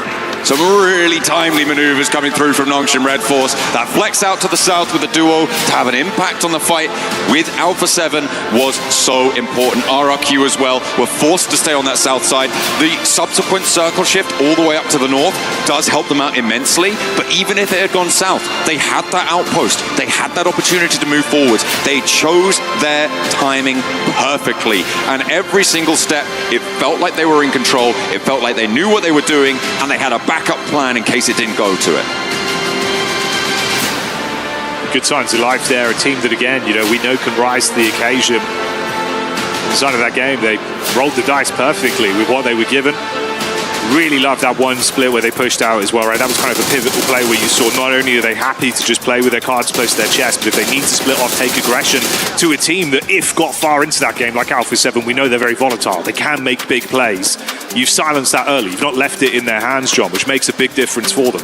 Absolutely. I mean, you take away agency from other teams, you're going to be in a much more predictable scenario. You're going to be able to find those paths to victory much, much easier, even if you have a little bit more of a branching diagram, right? You are aware of exactly where you need to be going. Triple thumbs up.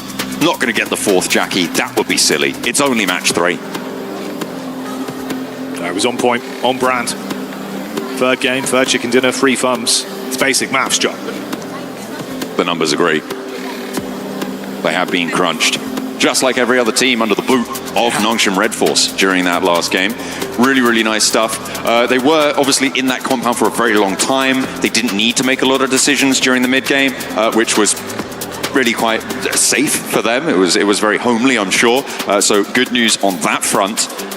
But it does take a really strong team to not get super comfortable in that, and that's kind of why I'm focusing so much on that flex out to the south, right? Because it means that they were permanently, constantly, unrelentingly thinking, when do we go? Where do we go? Who are we targeting? What are we going to achieve with a flex out? That sort of thought line is exactly what we want to see from a team looking to make their bid to get in the finals and a chance to win that oh so special trophy. It's a beautiful bit of kit. An amazing trophy, obviously the pride of it as well. Taking the event, putting your emblem inside the middle portion there that you can see is currently open for any of our teams. Still the potential of a previous champion doing it again.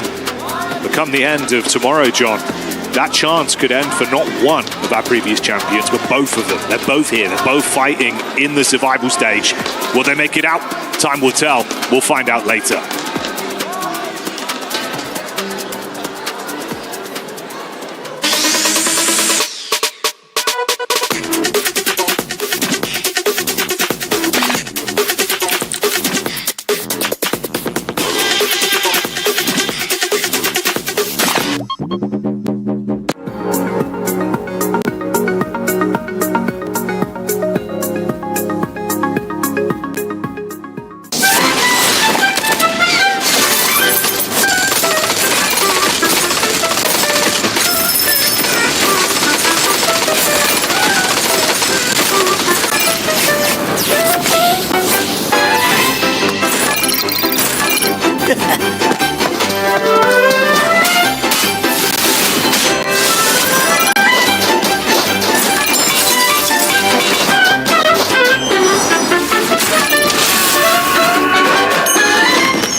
diabetes ya. एक HP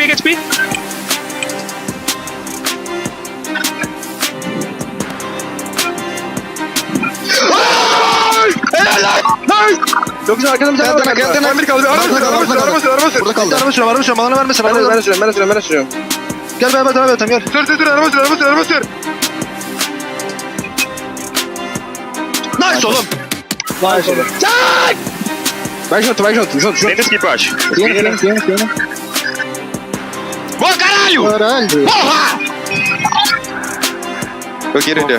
Nomor gak? Aneh bener anjing.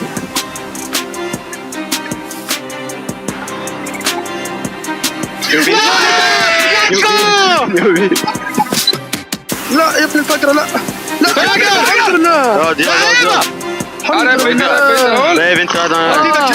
كويس يلا برا الفنش عيب عليك alan dışı kaldık sağda kimde kaldı nice sağ kaldı önünde aynen o da helal lan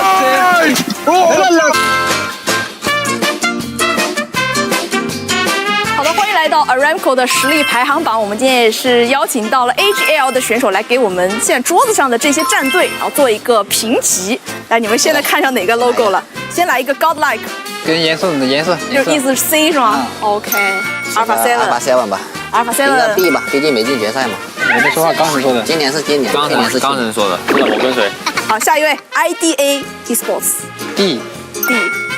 这个往上点，这个 YG 给个 S 吧，上届冠军给个 S 吧。GK C。下一个 F， 这个 F， 这个 F 很配啊，这个。好 UF 给个 B 吧，给个 B 吧。好，接下来 Aurora 老熟人，给 S 吧，这个 S 啊。好 S 已经有2位了。40， 这个不是很猛吗？对啊。那直接给到 A 跟 S 中间呗。我觉得这个应该给到 S 吧，都这么。还有这么多呢？没事啊，下面也很就凭人家是冠军，行。RQ 给到 B。 OK， 这个放哪儿 ？F， 这个放到一把高那个 S 突击1等就行了，压他一头够了啊。只需要压他一头。接下来这个给到夯吧，夯。哇，这 S 有点太多了。这个来排个这个 A 吧 A， 这个小蜜蜂，来 B 跟 A 的中间呗 ，B 跟 A 的中间，我觉得 A 比 S 还要珍贵啊！现在马上就来了 ，EA 来了 ，A 必须得 A 啊，因为它对比你带 A 是吧？这个直接这个怎么说 ？S 加，必须是压那个欧若拉跟黑豹一坨，稍微挪一下，这样子吗？哦，懂你意思。这个更别说了。这个呢，龙芯。刚 S 刚有一个空位啊。NGX 给个 A 吧 ，A 吧。接下来 Hora 给个 D 吧。反正现在每个等级都有。对，我觉得贴很完美，很完美，没有要变的了。没有。是的。那这就是我们 AGL 的选手现在定下来的评级了，不知道大家怎么看呢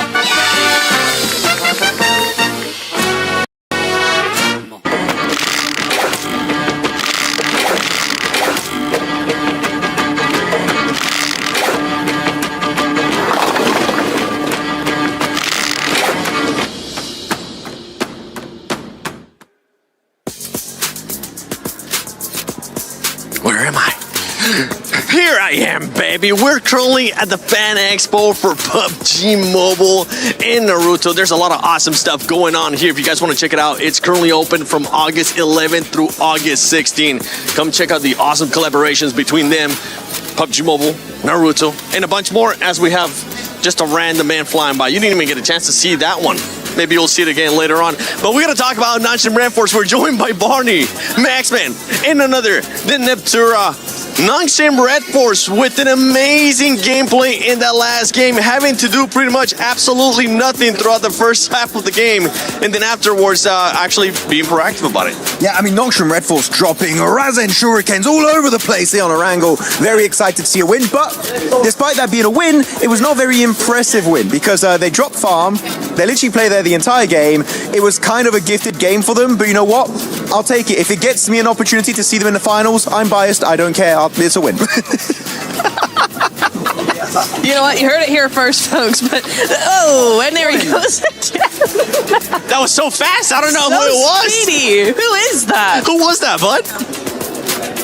It He doesn't know either. It's fine. It's fine. What is this segment, by the way?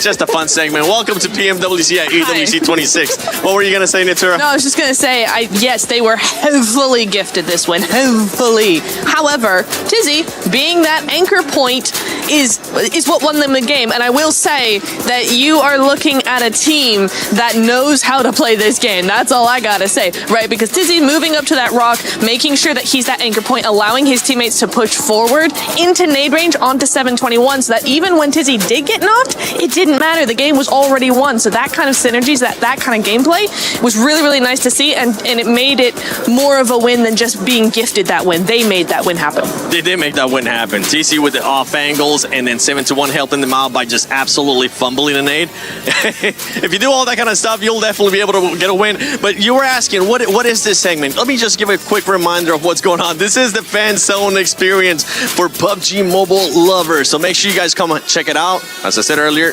open August 11th through the 16th. You can come here, maybe get some cool Naruto bandanas, maybe get some extra swag, check out some of the other collaborations currently going on, and with some prizes. But wait, you got that one from here? Yes. Oh my goodness, this man is swagged out. It's mine, don't touch it. But Barney, while we have you here, when you come into survival stage, we usually have to talk about the mentality of some of these players, right? Because there is no second chance after this one. It is make it to top 6 or go home. And some of those squads are currently making sure they put them that performance here on survival stage. It's true, yeah. As your hat comes flying off your head. I think one of the things to take note of the most is the mentality coming into the survival stage is very different. Now, we're seeing teams like TIAN who only managed to get 49 points in the group stage.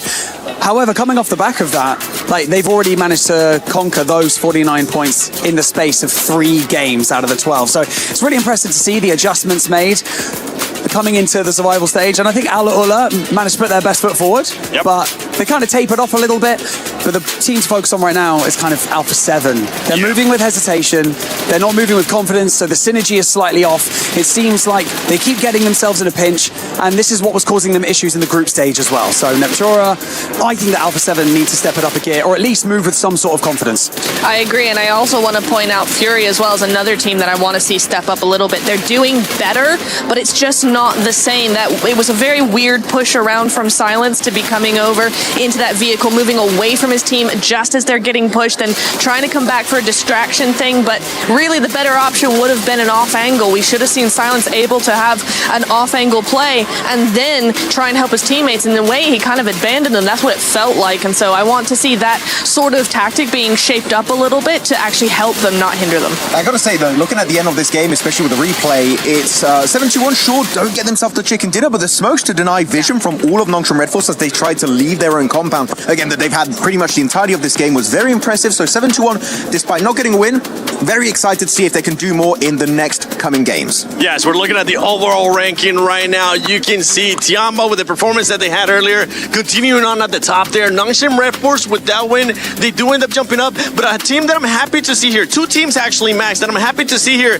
is none other than FURIA and RRQ. Yeah, very impressive stuff. RRQ in particular, a team that can be very topsy-turvy. Here, the entry point to the eastern side, it was very easy for them to hold it because no one even tried to contest it away from them the entire time. But their third party on the likes of FURIA, yangongalacticos, Alpha 7 was absolutely beautiful.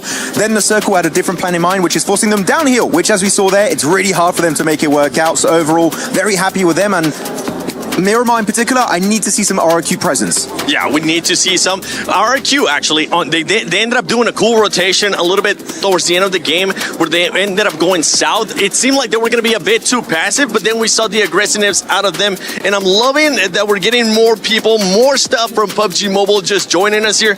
Gotta close it. How's your day going? Pew, pew. Okay, cool. Hey, that's what's up, man. I tell you what, though, I've got to say, a team to look out for today is GOAT Team. They're one of those teams that will consistently be putting up numbers in every single game. There's nothing flashy about them. They will always just keep putting up numbers, though. But they've only got 3 placement points, which is very interesting. So more eliminations are good, but I want to see more like top 5 finishes. If they do that, Barney, agreed, they are a very scary team. Aggressiveness. That's what it is with that team. They're going to be able to see it. Barney, I think you have something to do after this one, so Oh, and he's gone. Well, thanks for joining us, Barney. Hopefully you have fun at this stage. I'm pretty sure we'll be seeing you there shortly. He could have just done the, what's the name of that jutsu, Max? Where you just end up appearing? Shadow clone jutsu, you want to do? Like, you create yourself a clone of yourself and you disappear? Hey, we did that for the PUBG Mobile guide. They were able to kind of show up here. Play unknown jutsu right now. Look at that. Yeah. Any teams that have surprised you today, Natura, besides the obvious ones? For me, Yangon. The Yangon are back to their day one of the group stage that we saw. I was saying they have a lot more presence, and so far over the last few games, we have seen that return after their second day where they just were non-existent again. Really liked how they played the southeast side there, Seven. They were really, really heavy on those splits. SayCloud moving over to, who was it? Who was going over there? The EA GOAT fight off onto the western side. He was monitoring that fight, regrouping, trying to make a push happen. So very, very sort of aggressive in that mentality, aggressive in that gameplay, even if it's not super aggressive onto actual players.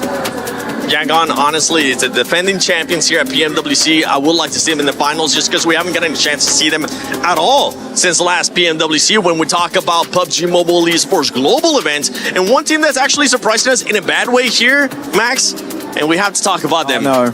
It's ULF.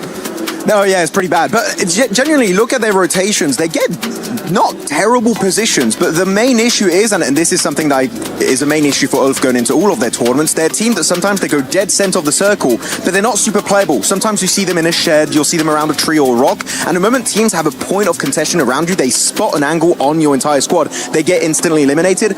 I kind of want to see ULF play a bit more edge. I feel like edge playstyle is actually what suits ULF the best, and that's what we saw from them back in PMGC last year, even PMGO Season 1 in Jakarta. They were getting so many points because of that edge playstyle. Center here, if it's not a solid position, like I'm talking, it's not a compound, they're just going to get decimated right away. And ULF, in a lobby of this caliber 7, we know you're going to struggle if you don't have a good spot to play from. Which is crazy too, because it's usually one of those teams that we're able to see them being even more aggressive. They're able to, especially with what you're saying, when they're able to play edge, they are going to be able to take full advantage of that. But right now, that them not being able to play how we've seen them in the past is not working for them. Yeah, exactly. And I think it's the same with FURIA when you're talking about that edge play, that edge rotation, that spread coming on through. They're not being as aggressive as the lobby is demanding, and that's the real problem here, is because they want to play slowly, and the lobby is just like, no, we're playing too fast for that. You've got to keep up, or you're going to go out. Yeah, and that's hopefully what's going to be happening as we have hit the halfway mark of day one survival stage here at PMWC at EWC 26. But I'm wanting to watch the game, so we're just going to send it over to Barney and Luty. I'm out of here. Looty. Back we are. The survival stage. What does survival mean to you? I mean, just survive with the minimum you can have, you know? Surviving with the minimum. That's interesting. Okay. Looty, I'd like to ask you, how long do you think you'd be able to survive, like, on this stage, just by yourself? What would you need? I mean, like, 4 days. I just need a little bit of food, I guess.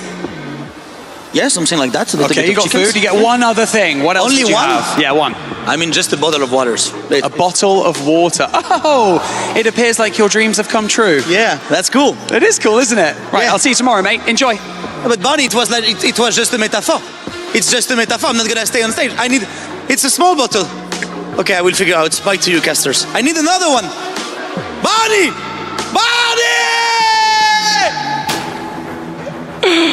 Let's get it going as we're getting ready for the final 3 matches of day 1 of the survival stage. I'm on Jukes here with my man Blake, and we are ready to go here.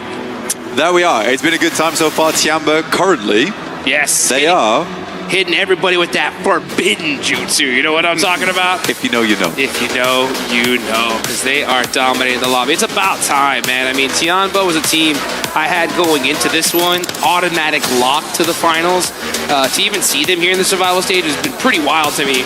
But it's about time we see them make it happen here. Yeah, bro. I mean, I think for Tianba, this is already a fantastic start. They just need to keep on working. Keep on grinding. I think right now QZ's kind of feeling it. So is Milu. Milu's doing wonderful work. I think Maxim was rightly highlighting him earlier on in the day. We are getting in towards our 4th match though, hitting up Erangel. We are over from that eastern side down towards the south and over up north. It's a little bit of an awkward one to work with here, Hot Jukes, but we have had pretty much disgusting playing paths followed by disgusting circles the entirety of EWC 2026 here at PMWC. So I didn't expect anything less. Yeah, these zones Stones have just been relentless. It's unbelievable. You know what? But it's all about being able to adapt, able to make those plays and make it happen. So we're looking right now at the overall ranking. We're only looking at top 6. It's top 6 that move on. Everybody else is going home here. So right now that cutoff is going to be GOAT with 22 points. It's going to be really up to these teams down below to start turning things up right now. I think they've kind of already burned through the bad games that they can have. If there's anything to go by our previous groups, though, we're kind of looking at 85 points, roughly. Sure. Don't quote me on that in future, but I think for what we saw going into top 5 in what was a pretty tough group, we were looking at 95. There was that point sponge over at the top side in Vitality, though, so maybe 85 to 90 points overall for 6th, and it goes up from there. Right now, Tiamba, they're pretty close to hitting that. They need like 40 more points on the day, which is ridiculous next 3 games for any team. But they could lock themselves in fairly easily at the end of today, and that really does take a lot of the stress off. So any more points they can get right now, he's fantastic. They're starting off wonderfully over towards Yaz. It's an early dropout as well, so they get very looted very quickly. And then it's a case of just figuring your way out over towards that western edge. But there are a couple more teams we do need to talk about. RQ, for instance, goodness me, good job to them. I think that although they haven't been massively loud in these games, some decent rotates, some good presence in these endgame circles. Nothing insane just yet, but I think for RQ this feels like a much more comfortable ride. You know, we got the suspension going at the moment for RQ. Let's just keep that happening. Let's stay on the smooth roads. Yeah, speaking of, you know what? Where we're going, we don't need roads. As you can see, Yasser already getting in the glider off the rip here. He's going to be keeping an eye over Severny. But you know what? You guys need to make sure you keep an eye in game and get that Uzumaki Naruto event going. Get that Ninetales Fury AUG. You definitely want to get your hands on that before it is gone. And you can see Yasser, he said, okay, I got the glider, I got my Murado, we are ready to go here. Yeah, no reason to stick around much longer. I mean, they made a quick approach over towards Severny, get yourself the loot truck if you can. It's going to be a little bit late for it, but they should be all right. Alula, though, Severny, a lot of options towards the future, but we're likely moving down towards Fields, Gakko Way, Pochinki, so they do have to shove through quite a few teams that have layered themselves over towards the top side of Rozhok and beyond.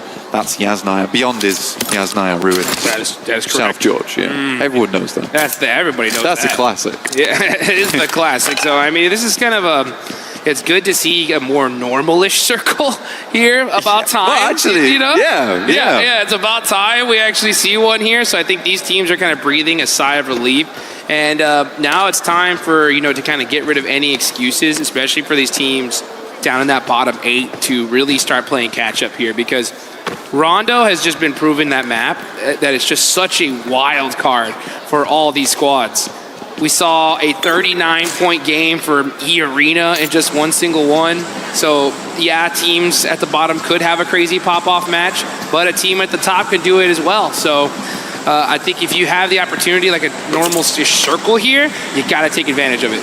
You do. I think right now is an easy time to be going for something a little bit more casual, a little bit more chilled out. For Wolves, hey, you're not their biggest fan at the moment, which is totally understandable. It's understandable. It's totally understandable. There has been some, let's say, minor mistakes here and there from Wolves, but this is a good start for them. And I think it always has been difficult as time goes on with those kind of circles. If you're not experienced, you don't have that idea of how to play that at a lobby this level, you are going to get caught out. But this is a big chance. Now for Wolves, if they got pretty early here, I think we can safely say to ourselves, it's not likely happening over the next couple of days, because this is a big chance for them.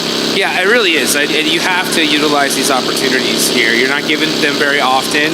And if you can't even capitalize on something like this, it's just a terrible, terrible sign. I mean, yeah, we have seen some miracles happen in the past, but with how consistent this lobby is already kind of showing, because, that was the problem when I saw the list for the survival stage. I was looking at some of these team names, and I was like, this is a problem, right? We got our previous champions here, right? We've got our PMGC champions here. We have our PMMI champions here, right? It's like, And then it's like Champ City. You got Tianba, who almost won PMMI, and so many other great names as well. So yeah, you just can't afford to slip here at this stage. And that Wolves play in the group stage of accidentally hitting that rock.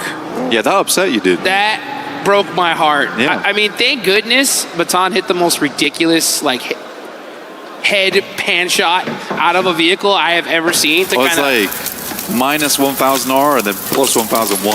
Literally, like it's evened out. But if they don't make it to finals here, it's going right back down, dude. Oh.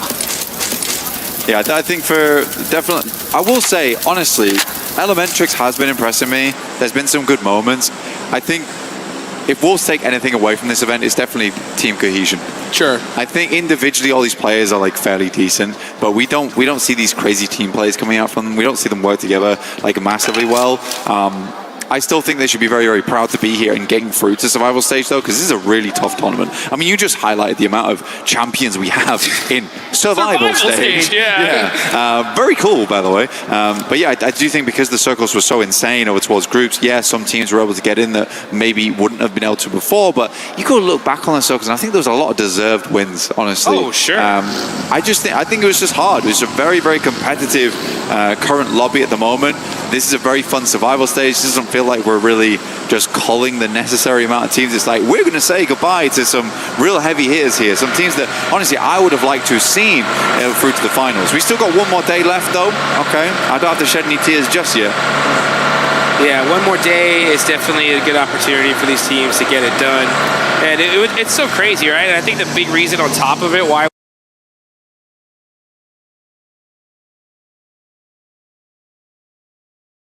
we see so many monster squads in this lobby is because in the group stage, good games were okay. You know, we saw just something special that just made things so wild. I mean, Team Vitality on day one, Vitality was just absolutely insane. I remember talking to like all these different coaches and players and be like, hey, what do you guys think about Vitality's day one performance? And the answer was always, what the? And then we just fill in the blank, you know? Yeah, bro. It was just shock and awe. Like, I don't even know what to even say to it. And I mean, you really can't say much. No, you can't. I think for Vitality's performance, it was one of those things where there isn't much to say. It's like, it is shock and awe. That's essentially what it is. I think there's not much to be said in terms of like what they did wrong or what they did right, because it's just a case of you guys played out your minds. When we see you winning, we're just happy. We're just happy. Yeah, it sucks that we're going to struggle to make our way in now, but goodness me, you guys definitely deserved it. It made Group B our way in now, but goodness me, you guys definitely deserved it. It made Group B very, very difficult for some other teams. We had such a tight, knit top 5 when it came down to it. A lot of teams like sitting on that 90-point border up towards, I think, 3rd place, because I believe it was only really Godlike who were able to break out of that 3-digit boundary, get up there. But yeah, everyone else was struggling. It was right down to that last game, which did shift up the rankings massively and led to E-Arena being here now. Unreal, dude. Honestly, like, that's like probably what frustrates me the most, dude. Like, I couldn't believe it. Like, E-Arena, 39-point game 1. How do you break a record like that and just still not make it to the finals?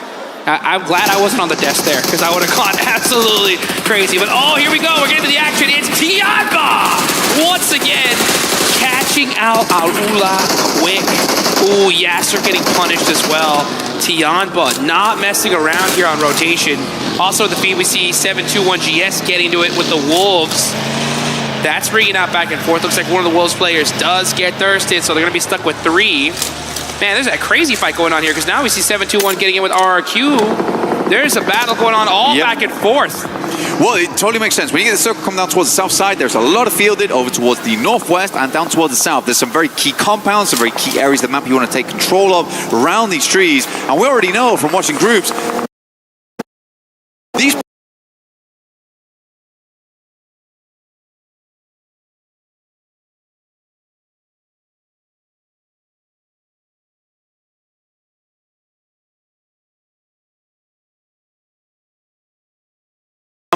they do lose one player because of that, but yeah, everyone wants a strong spot inside the circle. It's just amused me that Tianba's taking a lot of damage. They're currently playing around Pachinki. I don't think they expected players to be up towards Church right now, taking shots off of this one, but fair enough to GEEK. It's a good, well-laid trap. Yeah, they're going to hold this spot for as long as they possibly can. Oh, Marnet getting popped on the roof there, and he's going to go ahead and get back to safety. Fight timing is what it's all about here.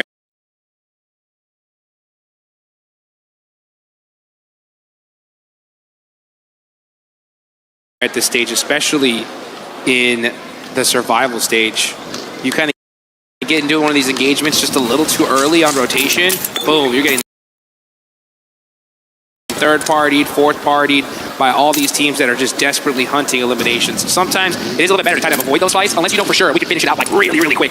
But it just goes to show you, these rotations are not simple, especially when Team C finally a like normalish zone, right? It's like, well, I want the best spot. Yeah, I want the best spot. Yeah, not second best, the best. You saw know how to play these because they're not awkward. They're not like split-second decisions. These teams have studied for this type of thing. Yeah, heading out towards the south side, it does feel a bit rough. For Alpha 7, they're currently trying to play off the back of the high ground, the south towards the eastern side of Quarry, but they have since left. Obscure still.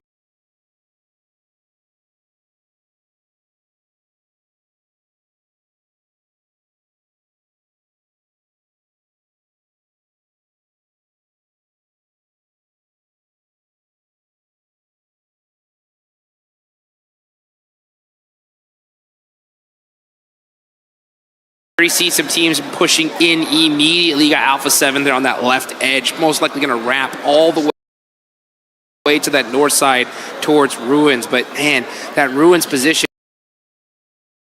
not really the best, especially if that circle decides to back on south. You know, when I see EWC, you know what it reminds me of, Blank? What?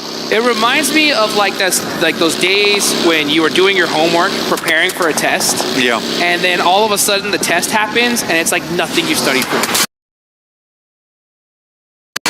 Yeah, they switched out the papers. Yeah, that's the worst. You're like, that is the what? worst. I spent hours studying these certain maps, these little areas, and then all of a sudden the zones are just going crazy here. You know, now we're starting to get back to a little bit of the core material. The zone is bouncing back and forth a little bit, you know, but finally it's something that seems familiar here. I think that's why we're seeing so many teams so quick on the rotate. Yeah, these were in the footnotes. Yeah. We had these. I was able to revise. I'm good to go. So a lot of teams are ready to send in them towards here. A lot of teams trying to avoid Pochinki though, which is making a little bit of a vacuum on that northeastern side. Just because no one really wants to send towards Pochinki too early on. You get trapped out there. Very bad time trying to leave. You could play the rooftops potentially and have a little bit of presence, but I think most squads are realizing that this is not the play to go for. KRX down towards the south side. Not a terrible spot. They're out on the cusp of the fields. This is a decent area to work with. It does sit underneath the high ground that a lot of teams aren't really heading over towards just yet. They'd rather try and locate a little bit of a safer position to play. You don't want to be in the open because teams might just end up starting to crash you at that point in time. GOAT team also will find a little bit of a tricky rotation from that south side because they need to move up full through the fields.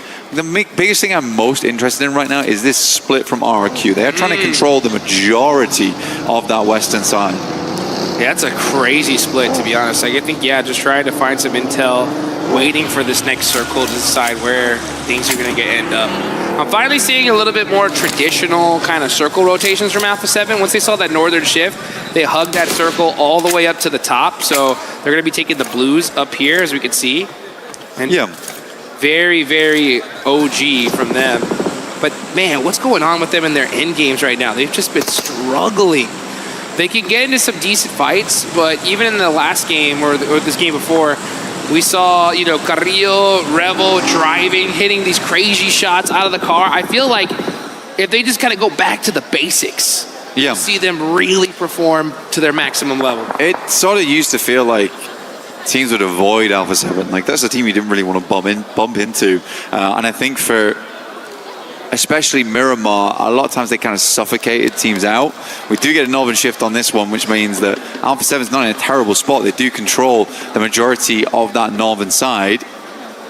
They will regroup on this one, trying to hold out teams, trying to swing around. But yeah, I don't think we've seen much times in the past, like Revo and Carrillo just dry pushing, no smokes, no nothing, over towards a location. Felt like a bit of a desperation move, so we'll wait and see. Again, as we know, they are trying to work some new tactics in right now to make it work. That's pretty wild to me. I mean, I think right now you're in the survival stage. Do with what you know. You know what I'm saying?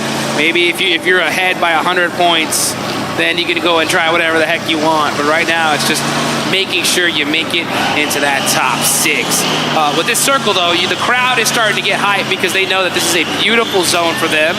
And meanwhile, we got some teams that are going to have to be pushing from the south side. You got GOAT trying to find their way in. You got FURIA, Nongshim Red Force as well, looking for a spot in this next circle.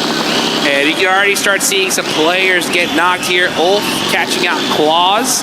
And that actually is going to be Aula eliminated. So that is already 3 teams out of here pretty early.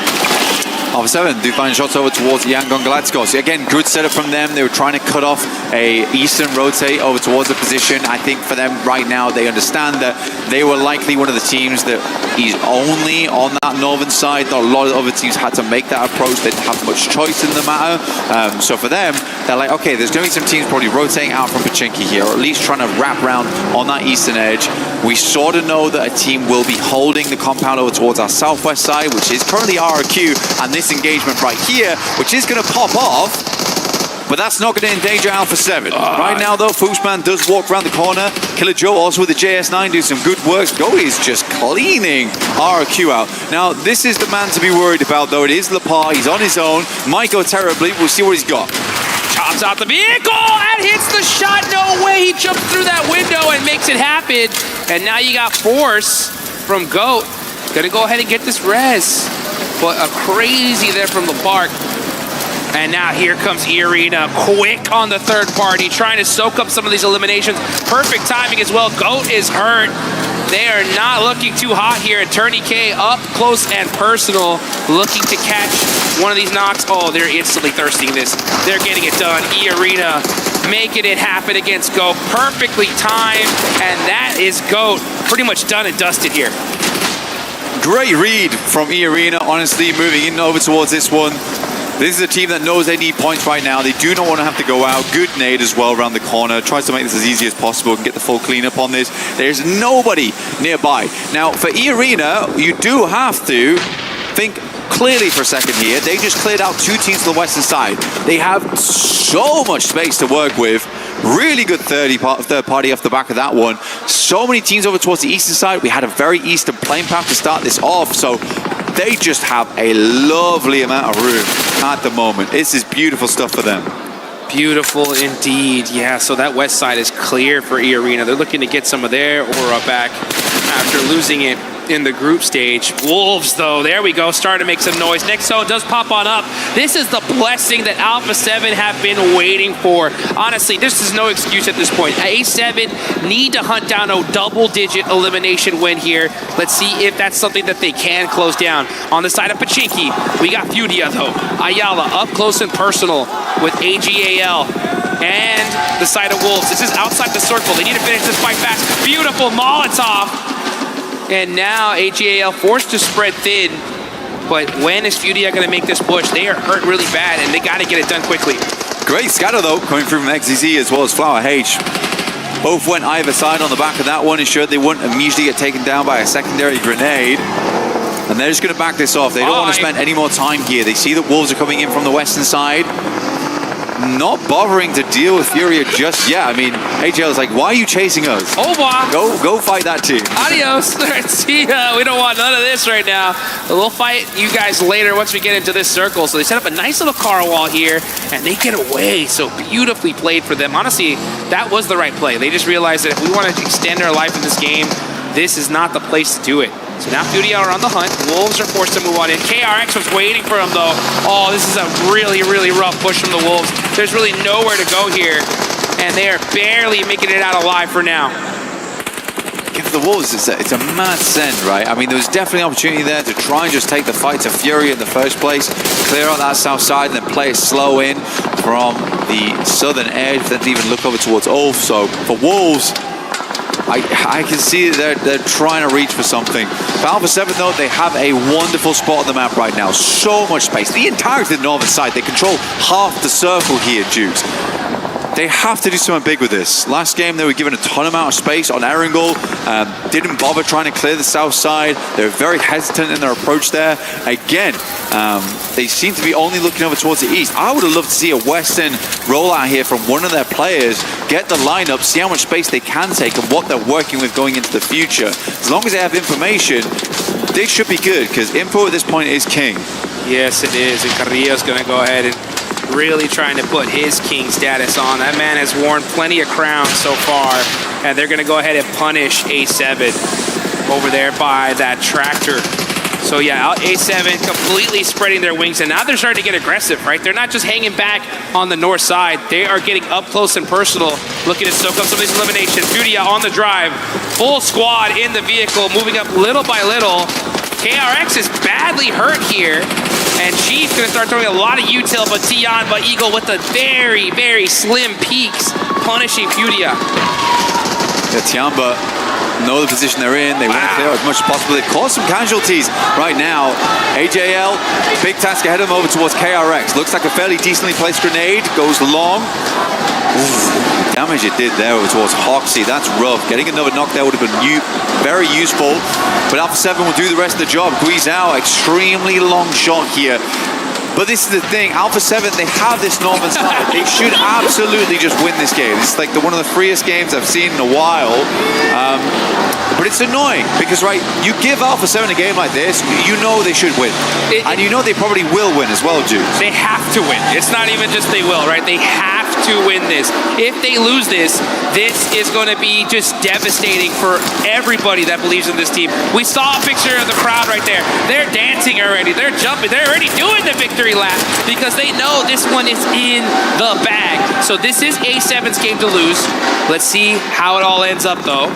As we look over here towards Slaughterhouse, GEEK going to be holding it down with 4 eliminations so far. Yeah, not a terrible game here from GEEK. They started off well. Little trap laid over towards Church. Able to quickly get some shots off. Alpha 7, though, continuing to try and wrap round. They're probably waiting for the circle to pull in from that northern edge. They don't want anyone wrapping on their north side. They'd rather keep everyone on the southern edge towards them, and they can just play full 180 broadside, which is so much easier than trying to deal with snakes in the grass in the late game. All out A7 has to do is just play old school PUBG Mobile. Pretty much, literally, yeah. just very old school, tried and true. Nothing needed to be done here special. No crazy drives, trying to shoot people out the vehicle. No kind of wild little highlight reel plays. Just work together as a team. That's where Alpha 7 has been so strong. They've been a squad to where, like, if you knock a player, they feel almost impossible to take out. It's like they get 10 times angrier, and we haven't seen that so much in a while, actually. So let's see if they can get to form here. They're playing it very close together. Revel going up a little bit here, trying to find some angles on the Mormon on the tractor. And Mormon hits the deck immediately. Mormon's underneath. We'll take a volley of fire their way. Alpha 7 at 8 eliminations on this game. This should get them back into the running quite quickly. Starting to look over at the util right now. Revel, I think I saw him with about 100 rounds, so that should be enough here to finish this game. 8 eliminations so far. This is a dream game for Ace. It's honestly, this is a dream game for anybody in their position, and they're doing very solid here. We'll see where the next circle pops. But right now, everybody just kind of waiting. This is still only Zone 6, but with so much open range, that's why we have so many teams eliminated already. Hey, for Tampa, though, another fairly decent game. I mean, they're in another top 5 scenario. I think that's a lock already, honestly. 4 elims. I mean, we're waiting for it. We're waiting for it. 53 points at the moment. I give him another 20 on today, and then we can lock them in. But yeah, it would take some miracles tomorrow, or at least some devastating maneuvers to go down. Quick switch back towards a player on that north side. Alpha 7 will get them back up again. Again, this next circle is pretty much all about Alpha 7 just holding on to this north side, not allowing the wraps come through, because you're waiting for GEEK as well as yangongalacticos to be pulled off these compounds towards the southeast. I kind of like the fact that that player from E7 got knocked right there, because I can already see they were getting a little antsy and starting to push up a little bit too much. Yeah. And that knock was perfect timing because it wasn't too devastating for them. They were able to get the res. It was very inconsequential. But the next zone does center on up a little bit to the south here, so A7 are going to have to push up little by little. But this zone is terrible because it's pretty much all open field here. Everybody's going to be having to hug the edge, set up some car walls. Look at Tianba. They're still out of the zone. So they have to push up little by little. They have this hillside to work with. This is perfect for them because they can just sit here, wait for all the other fights to happen, and then get into the mix a little bit later on. Yeah, pretty cautious on the moment. It's Tianba, even dropping the M79 down there, getting some smokes up. Revo's going to try and hold up teams as they leave these buildings. I don't mind this play. I think that Alpha 7 is currently just trying to lock down E-Arena's approach, which I think is smart. And Revo, definitely the guy you want on the swivel, right? He is locked in when it comes to the sprays. Just needs to make sure he hits casualties rather than full commits there. Just wants to slow GEEK down into the future. I think that's exactly right. And I think Revo's the perfect pick because he has such a high PUBG Mobile IQ, and he knows the most important thing right now is just me not getting knocked. Yeah. I just got to stay here, apply some pressure, ensure that I do not get taken out. Because if Revo gets knocked here, the chances of him getting thirsted in Alpha 7, really being at a disadvantage is massive. Well, when you leave out those buildings as well, where Revo's currently playing is usually the next stop-off point, right? Around the rocky outcrops, that's a lovely area to work with. He'll probably need to pass that information back in the near future. But yeah, Alpha 7, they just got to keep tabs on basically 3 teams, Yangongalacticos, as well as GEEK, as well as E-Arena. They spotted where E-Arena was playing from way, way earlier. Now Tiamba's even getting involved. Kusao getting a little antsy here with that vehicle. He's got to be careful not to get knocked, as the next zone is starting to close. We have 20 seconds left on the clock. I wonder how much util E-Arena have already, because they have been blowing through a ton of ammunition from this angle. QZZ forced to hit the laydown. He's going to be throwing some smokes, pushing up little by little by little. Oh, Tourniquet, he's got a whole bunch of ammunition, so E-Arena are set up for this one. He's got a bag, but if Tourniquet goes down first, I mean, that's a lot of util just out the window. QZZ not opting to send these nades close. I mean, I like this from Tourniquet, dude. Kind of a wild maneuver. QZZ taking a lot of a bomb in the moment. More nades flowing over the top here. Another nade in the back lines over towards Schweppes. Good shot over towards Eagle. Oh! Immediately refrag. QZZ has to know we've got to start placing these nades a little bit closer. Those vehicles really protecting the side arena. That would hurt, though. And that is going to be Schweppes done and dusted. Mormon done. Tourniquet is the one. Up close and personal. 1v1 situation with QZZ. QZZ running in the open, shimmying back and forth, trying to find the angles. Tourniquet with the laydown finally stands up here. And that short nade hurt him big time. What are we It's doing? QZZ that shuts him down. I mean, come on, man. Still got the nade out. You've got the tree cover. Just pull out a shotgun, something. Make the sprays. Quick peeks around the side. QZZ. Real play from him there. GEEK, though, took advantage of that. Will swing around the side. And now Alpha 7, they have full control. What was that? And just like that, GEEK are looking to win this game. Kevin moving up with that almost blown up vehicle here. They know that they are bleeding. Obscure up, trying to make a play all by his lonesome self. The Revo goes down, and now they're gone. GEEK said, it's done. Yeah, see you later, Alpha 7. This is our game to win. But again, like, Alpha 7 takes so long to even do anything in that situation. They could have helped along that fight with E-Arena a lot sooner. A little bit of hesitation almost. I mean, for GEEK, dude, GEEK played that game pretty crazily, honestly, towards that end game. But I respected the aggression. What happened? I mean, how do you lose that? Yeah, look at that. Carrillo scratching his head. He's like, did we just lose that game? It was in the bag. It was in the bag. It was handed on a silver platter. There's no excuses, guys. Like, I mean, come on. These are our previous PMGC champions. At a certain point, we got to hold these guys accountable. You cannot lose that game if you're A7. I mean, for Tiamba there, it's an awkward one, right? I think they assume most of the players are further behind the tree line. They get the first couple of knocks here. It's a bit awkward. I think if they started throwing some nades a little bit closer, might have been a different story. But yeah, for Alpha 7, the game just kind of fell apart almost instantaneously. Rough stuff for them. But they play it how they should do up until that final moment. Again, I think right now at PMWC and EWC, the aggression is at an all-time high. You can't afford to be sitting back here. Not at all. I mean, they needed to get angry, but instead they're driving around in vehicles, looking for intel, getting knocked. I mean, this is just so wild. Let's go. Go. I'm nading. I don't have car. I'm nading them. I will go left.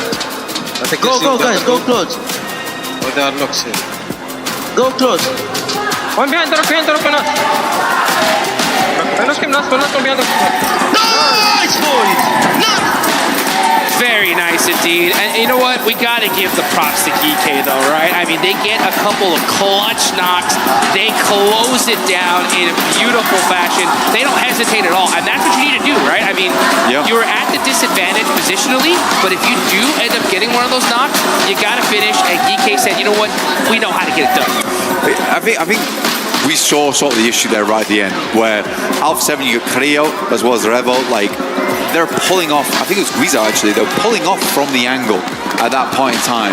But the difference between them and GEEK there is GEEK's taking control of the game, whereas realistically Alpha 7 sort of let the game control them all the way until those final moments. So by the time they were trying to reassess and replay against GEEK, they were already living on massive high, flew around the side and just hit some nasty shots. I mean, for Easy for Bad Boy is an incredible player, an incredible talent on that team, deserves all the love he gets, honestly, but there's no one in survival stage right now, there's no one in PMWC, EWC that can't hit disgusting shots like that. Yeah, that's for sure.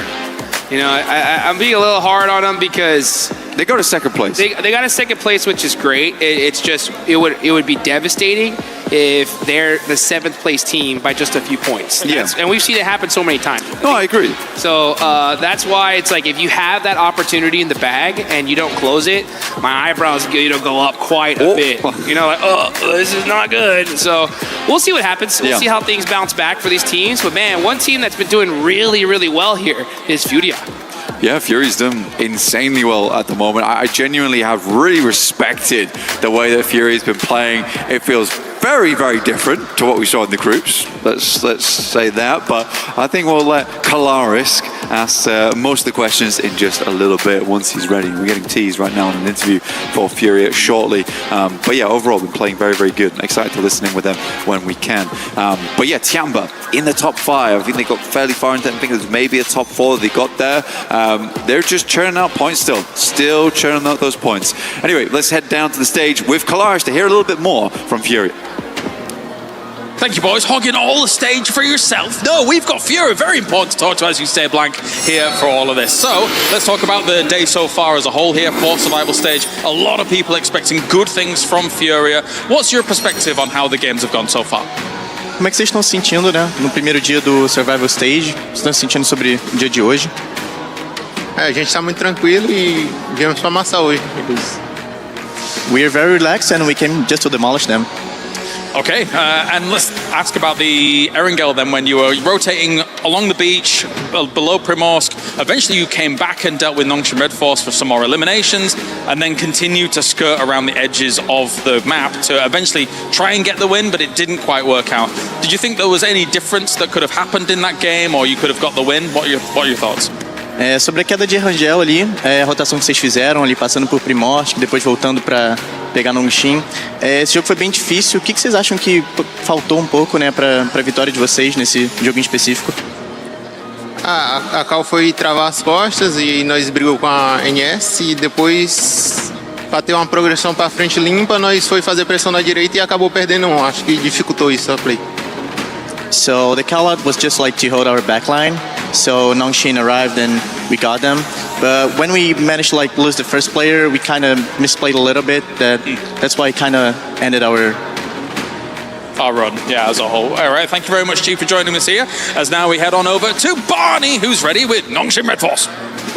Thank you so much, Kalaris. Yes, I've got Quizzy here from Nongshim Red Force. We're going to chat a little bit about what's been going on so far. But first and foremost, let's talk about coming off the back of the group stage, only just missing out into the direct finals spot. So coming into the survival stage, what elements were you guys focusing on in order to just make sure that you could most definitely come out of the survival stage and into the finals? 이제 엑시 선수 일단 첫 번째 질문은 좀 몇 점 차이로 아쉽게 이제 파이널 직행을 좀 놓치셨는데 이번 서바이벌 스테이지에 와서는 좀 어떤 거를 중점으로 좀 개선을 하려고 노력하셨는지 궁금합니다. 저희가 사실 뭐 연초부터 WC 직전까지 연습했던 게 결국 교전으로 자리를 뺏어내거나 대회전을 통해서 교전으로 자리를 뺏어내는 걸 연습했었는데 저희가 그룹 스테이지에서는 교전보다는 생존하려는 게임을 하지 않았나 생각을 했었고 그게 피드백이 돼서 이제 이거 서바이벌 스테이지에서는 교전 중심적으로 풀어 나가려고 하고 있습니다. Well, from the start of the year, I think what we have prepared for WC coming here, it was just to take their spots from the gunfights, or we have a grand scale of turnaround, and then maybe we can take their spots as well with the gunfights. However, in the group stage, we didn't do that play. We mostly focused on surviving and inside a circle. So this stage in survival, there's no second chances. So we try to focus on our gunfight, what we have practiced, and we try to show our plays, what we have prepared for. Well, map 3 has been particularly good for you guys, but let's talk a little bit about map 2 and map 4, both on Erangel, of course, but you've been on both occasions rotating through the south side of the circle, and on both occasions tried to kind of clear out the teams that are in that south side, like FURIA being that team both times, and you kind of failed to capitalize on that and then push forward. Were you just trying to clear out any teams that could be coming in behind you, and what could you have done differently to be able to come out of that, with a potential win? 사실 2매치, 4매치 에란겔에서 사실 좀 교전 플레이가 좀 많이 나왔던 것 같은데 사실 교전이 뜻대로 흘러가진 않았습니다. 특히나 이제 자기장 바깥쪽에서의 교전이 그렇게 좋게 흘러가진 않았는데요. 특히나 이제 퓨리아와의 교전에서 좀 지는 모습이 나왔었는데 좀 어떤 점이 좀 잘못됐다고 생각이 좀 드시고 좀 그 플레이에 대해서 좀 더 설명을 해주신다면 좀 어떤 점을 설명해 주실 수 있을지 궁금합니다. 저희가 교전 시도를 그룹 스테이지처럼 안 하고 파이널에 올라갔을 때 좋은 성적을 기대할 수 없다고 생각해서 최대한 이번 서바이벌 스테이지에서 교전에서 지더라도 교전 감을 찾으려고 계속 교전을 시도하는 모습을 보여드릴 것 같아요. Yeah, I mean, after this, in the group stage, we avoided gunfights as much as possible. However, we're trying to get a grip on the gunfights and the team fights in this survival stage. So even if we fail, we just try it again and again to get our grip on our gunfights and all the skill levels. Good job so far. I mean, you guys are doing very well at the moment in the survival stage. Obviously, we need to keep that consistency up. But Nongshim Red Force, Quizzy, thank you so much for joining me in this interview. I really, really appreciate your time. Now go and take a quick break, obviously, before we dive into our next map of the day. But we're coming to an end. It's getting close to the end of the first day of the survival stage. These teams are going to need to scramble for some points. Back to you guys in the studio.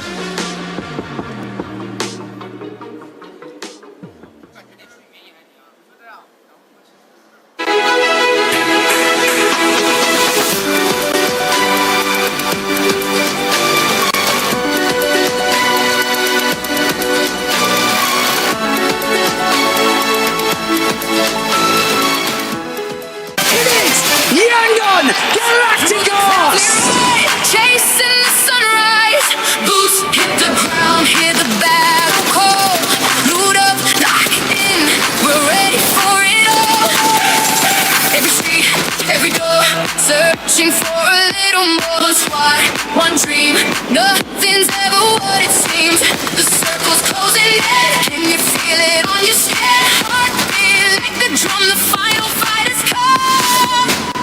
Fight till you make it, never gonna break it. Stand your ground and take it, right into the fire. Fight till you make it, every move can change it. Higher and higher, we're reaching for the winner, winner, chicken dinner. Fight till you make it, fight till you make it. Congratulations, GEEK, you got the win. But right now, Alpha 7's back, baby.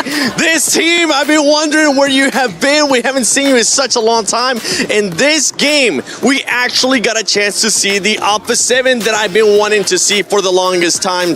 Welcome back, everybody, to PMWC at EWC 26. I'm joined by Lace, the amazing dress. Damn, Jackie, you're looking good, my boy. Oh, looking fresh. Neptura and the 7WG, but Neptura. Yes. It was supposed to win an Alpha 7 win.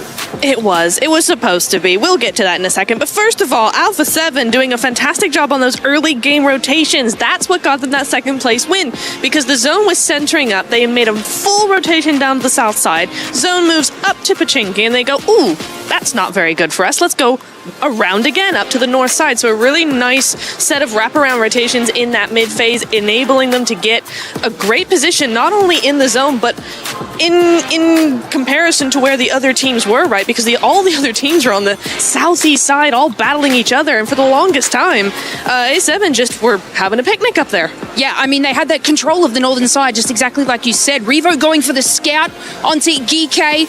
But then Alpha 7 were a little slow heading on and up that hill to get into that third fight. Obviously, the terrain a little bit difficult for them to sort of push through. But I think the mistake may have came from Revo not telling them that GEEK is moving on the southern side. So obviously that would have been like the kind of misconstrued message, which would have held them back even further from pushing into this third party with EARE and TIAN. Yeah, and in this fight, honestly, Jackie, I was looking at it, I was like, find a way, Alpha 7, to third party this, because you're not going to be doing anything with those teams towards the top with GEEK, and you were going to have to do something at some point, especially with the way that the circle was going.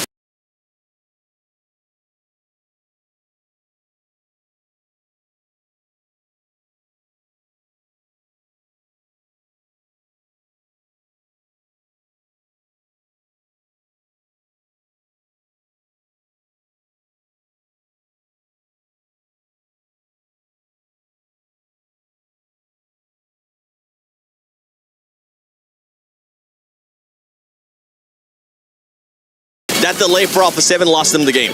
Yeah, man, you got to bring it 7. Look, I'll be honest with you, when I was growing up back in school, people used to call me a geek as like an insult. Obviously, it's very different these days. You've got GEEK right now, honestly, they're the geeks because they're absolutely bossing it by the mindset they're bringing to the server. And that's kind of what you need. But I think Alpha 7, as much as they're pivoting to look way better towards the end of groups and how they're starting to play, just doesn't get any easier, bro. Like, something's still going wrong. Yeah, something's definitely still going wrong. And talking about things going wrong here, we got to take a look at some of those teams towards the bottom, because you got KRX that just hasn't been performing that well. And this is a team, honestly, that a lot of people currently watching at home have them going to the finals. I'm shooketh. And from the group stages, in their first 4 matches, 27 eliminations.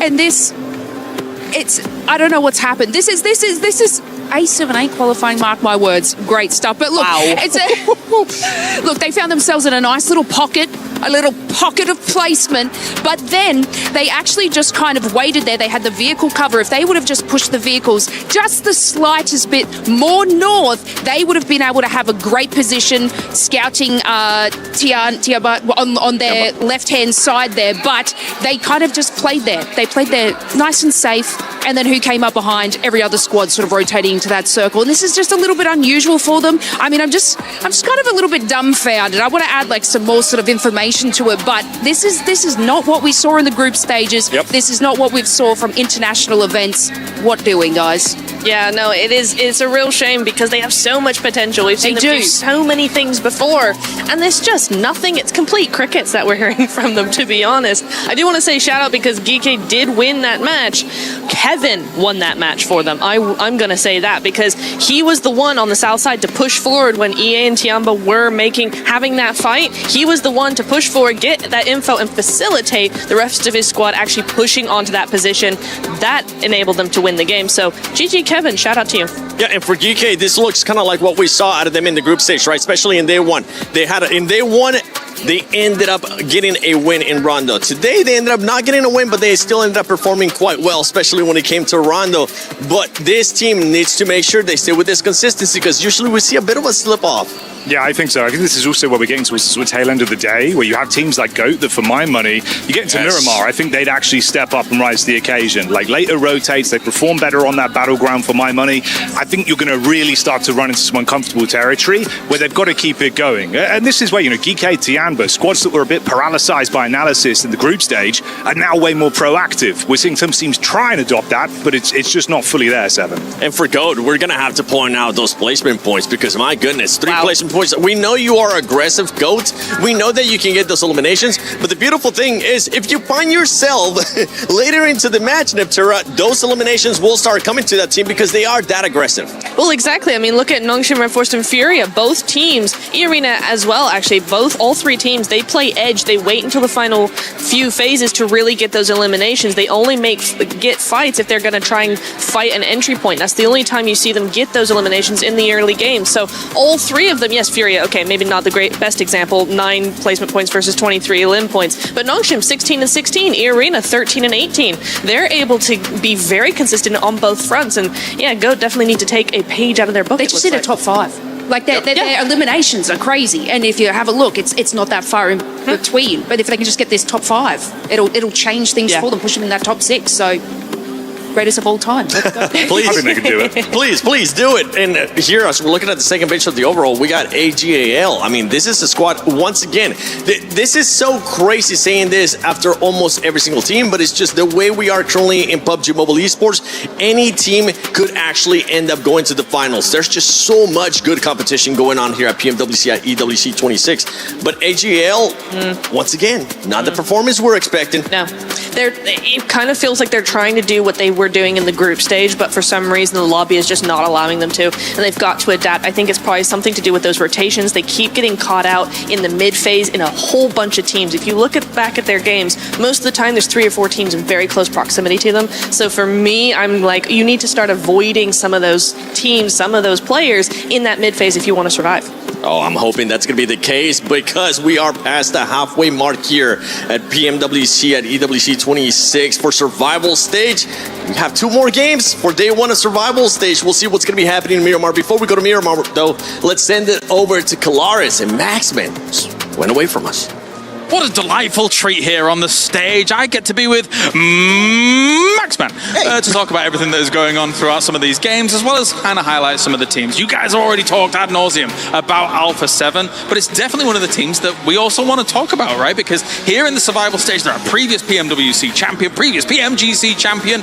There's been some glimmers there for Alpha 7. It's just, they could go a little bit further. What do you think? No, I fully agree. It's definitely not been the year of Alpha 7, right? 2026 been a bit rough. PMMI, PMGO Season 1 having a bit of a bad time. But here, going into the survival stage, they had some very slow start, especially that first Rondo, the first Erangel, only 2 points on those 2 maps combined. So definitely not what you're expecting to see from a roster like this. But I was just talking to Revo, actually, just a few minutes ago. And we did see at the start today, right, Kalaris, he brought in Nuth on the lineup because he told me that he really wants to play Rondo, right? Nuth is like a Rondo player. And also he's fairly young, so let's just try and get him involved a little bit, get some experience. But unfortunately, by doing so, I think that they did have a bit of a slower start, but now the main lineup is back on board. So Alpha 7 here with that game in particular, I'm hoping we see just more consistent points coming in. I think if you're going to make any changes, the start of survival stage, you try and kind of tease something out, or especially if he really appreciates Rondo, is going to be the kind of place to do it. But for this Alpha 7 roster, what's interesting to me is that I still think that these guys have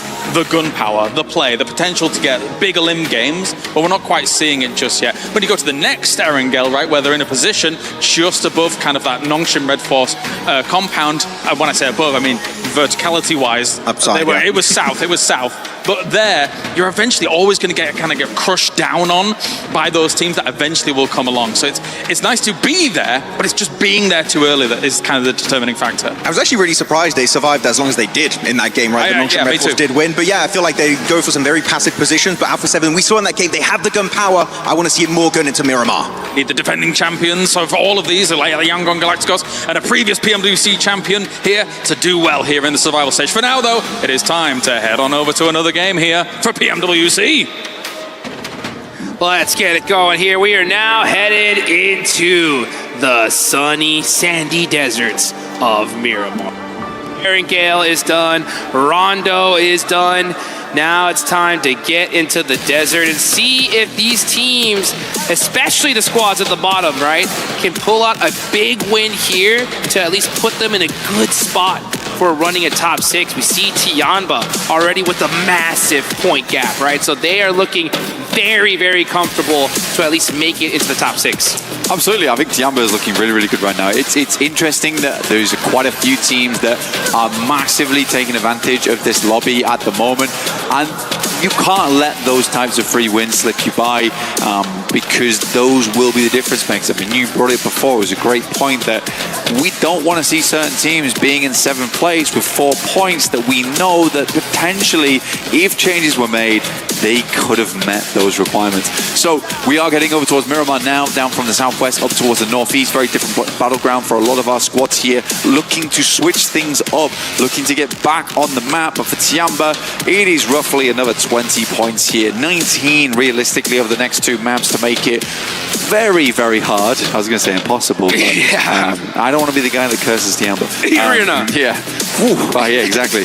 Make it very hard for them to not get in tomorrow. For GEEK, they launch themselves up towards 2nd place. What I will say for Tiamba, what they're doing right now is being a nasty little point sponge. We have very limited points differential between a lot of our teams. Right now, RRQ is sitting on 29, just 7 points behind GEEK in 2nd place. That's 7th right now at RRQ. So there's a lot of movement that can still happen.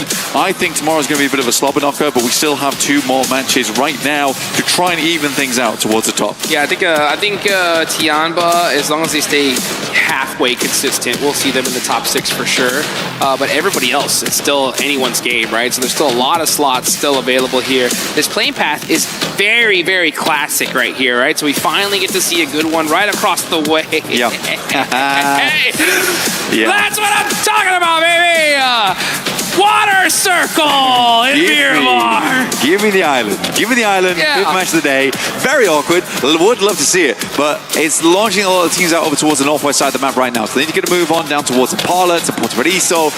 East side of Los Leones, maybe try and take up some of that high ground early on. But honestly, I think a lot of teams are going to be looking over towards Impala and the high ground that sits over towards that northern side. La Bandita, a little bit of a weird funnel for some of our teams coming on through.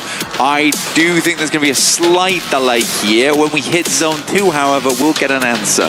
We head far over towards the eastern side. Might be interesting, might be. But as I've learned my lesson multiple times in the past, is not to get too excited about these ones too early. Let it happen. You know what, guys? I'll tell you what else you can make it happen. You can get some of these sick weapon skins in the game. You can see right there, we got that Nine Tails Fury AUG. The Naruto Uzumaki event is still going on, guys. The best PUBG Mobile collaboration I have seen and witnessed in my career of playing PUBG Mobile, which has been since this game has started. So I love it. I hope you guys can get your hands on it before it is gone. And some of these teams and players need to get gone pretty quickly here. With this playing path, you're going to finally see Alpha 7 be able to get their Oposo hot drop. So they're going to get that loot. They're going to get set up.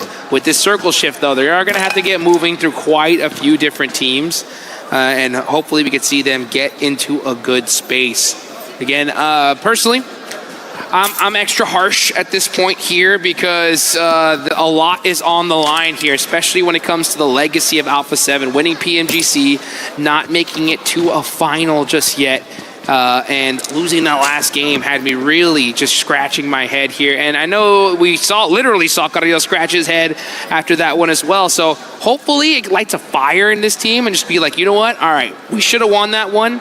Let's make sure that we make it happen here again. Sometimes all it takes is just to get a good, decent game to really get you going. And it could happen here and now. Yeah, for sure. Again, I think there needs to be something that launches them into action. We haven't talked beforehand. We're banging on them out a little bit right now because literally everyone else has talked about. Max has just talked about Kyle. Kale's just talked about the Deaths, just talked about them.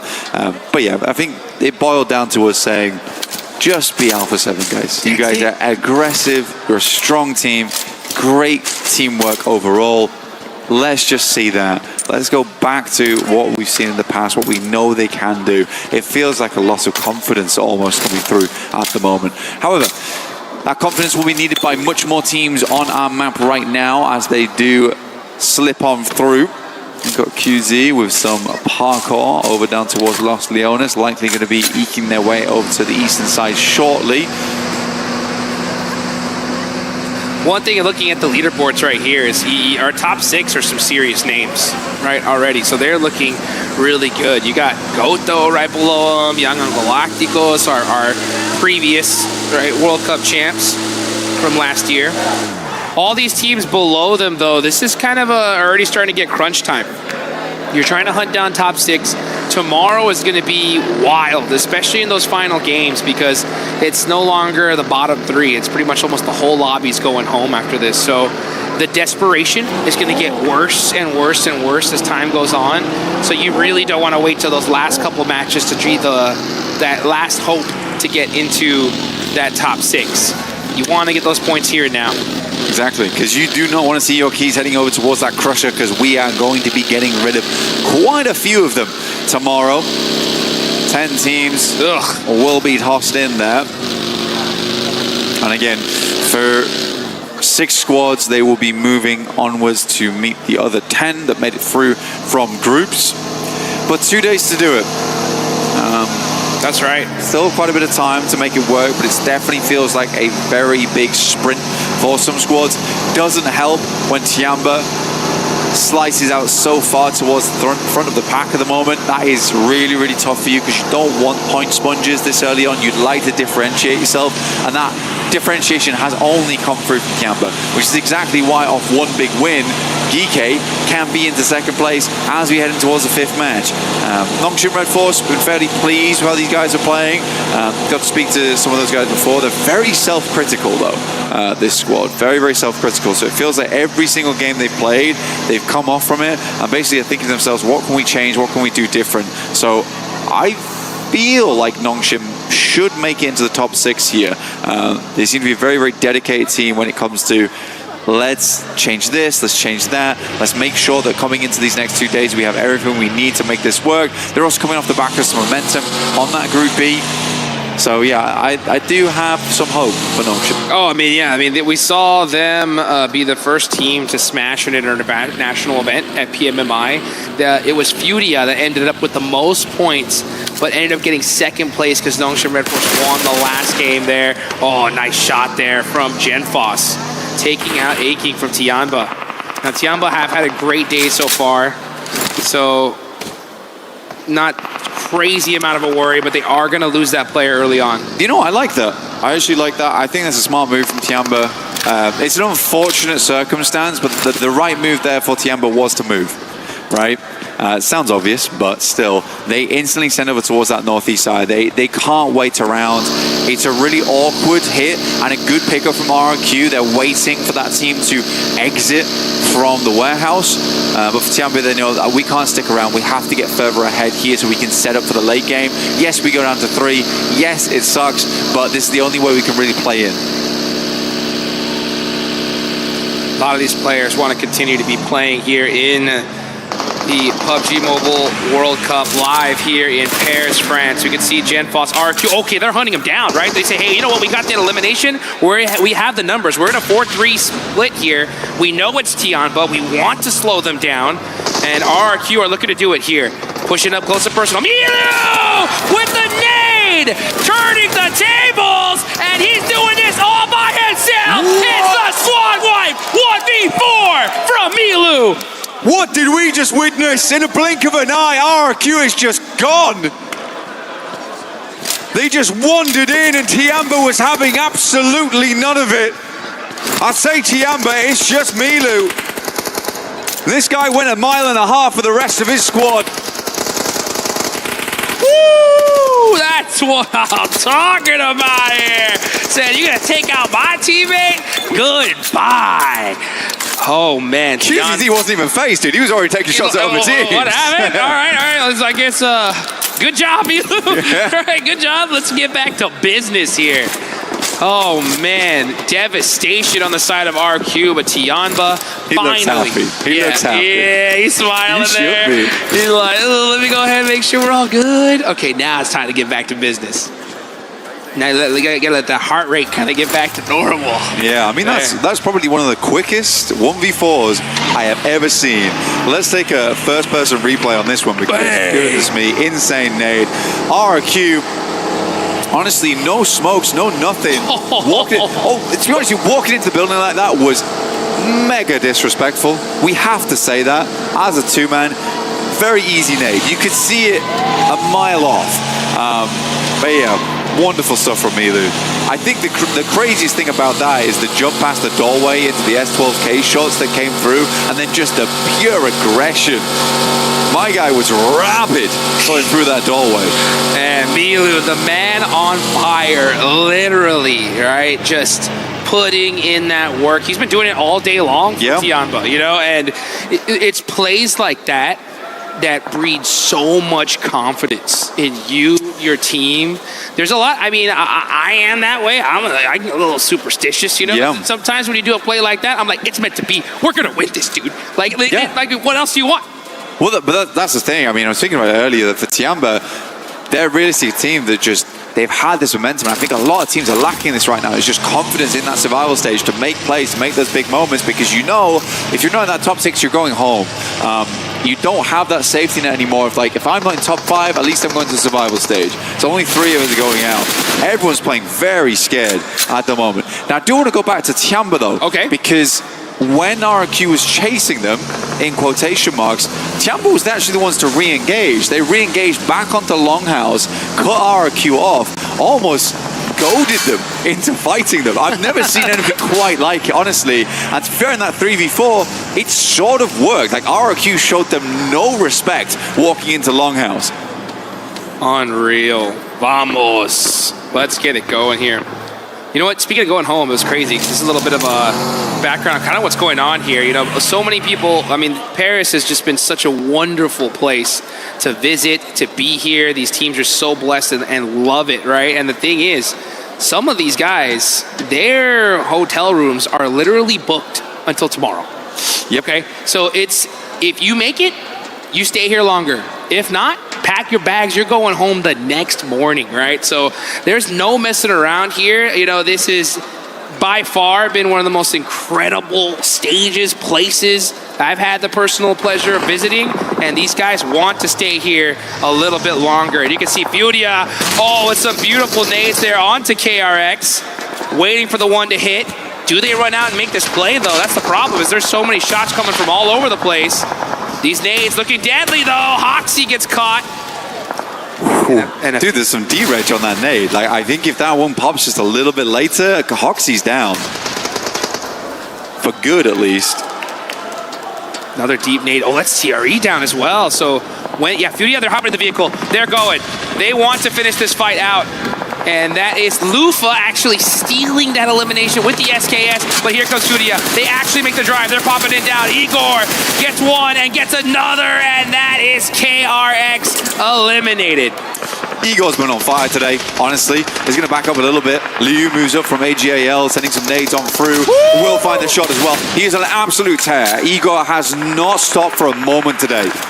Igor with a massive performance. I got the pleasure to see him and his beautiful girlfriend over there by the Eiffel Tower.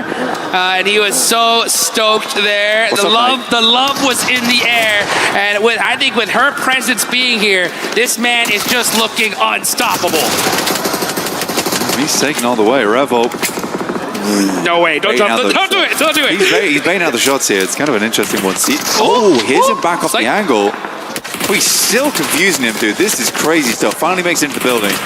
Good push in. Lost Qiddiya a little bit earlier on. Got him. There it is. There's the Revo we know and love. No matter what the shotgun is, he's a master of it. Risky play, though, by the way. Dude, that's a straight 1v1, dude. Like, he gets knocked, he's thirsted immediately. But sometimes it takes that, right? Sometimes it takes taking those risks. Couldn't wait. He couldn't wait, though, right? You know, he's baiting off the window. He listens for the sound cue, hears him back it off. Doesn't want to wait for him to reset up in those rooms.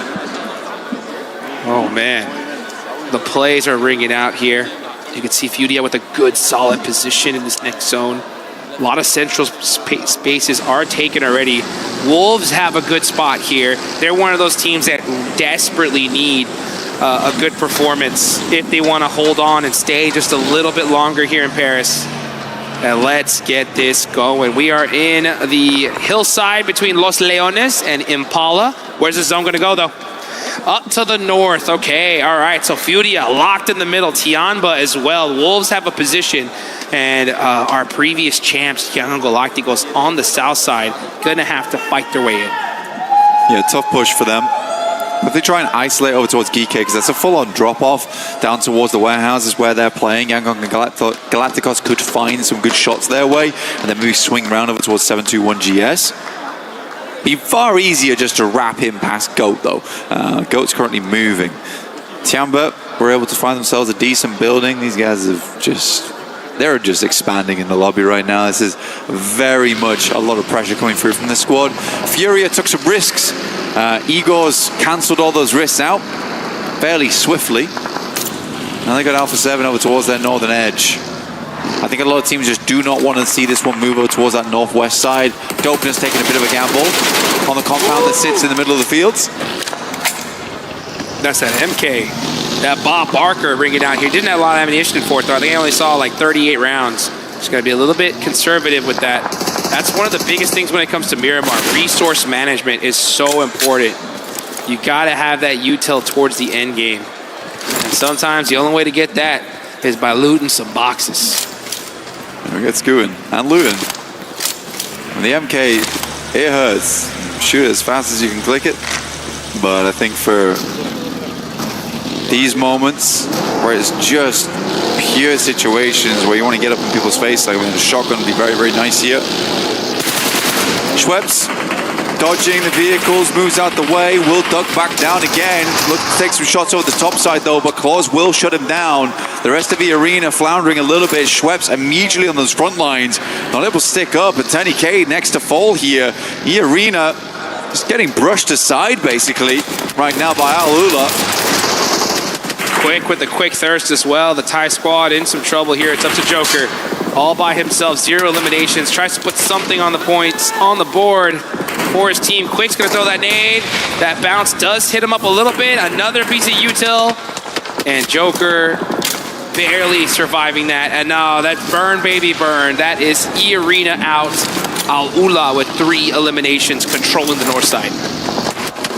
Al-Ula now looking to force their way down from the north. I mean, E-Arena just crumbled there. A real unfortunate scenario for them. I was hoping they could go further in this game. For E-Arena, they're sat in 5th place. They would love to add some more points to their tally. Not meant to be, though.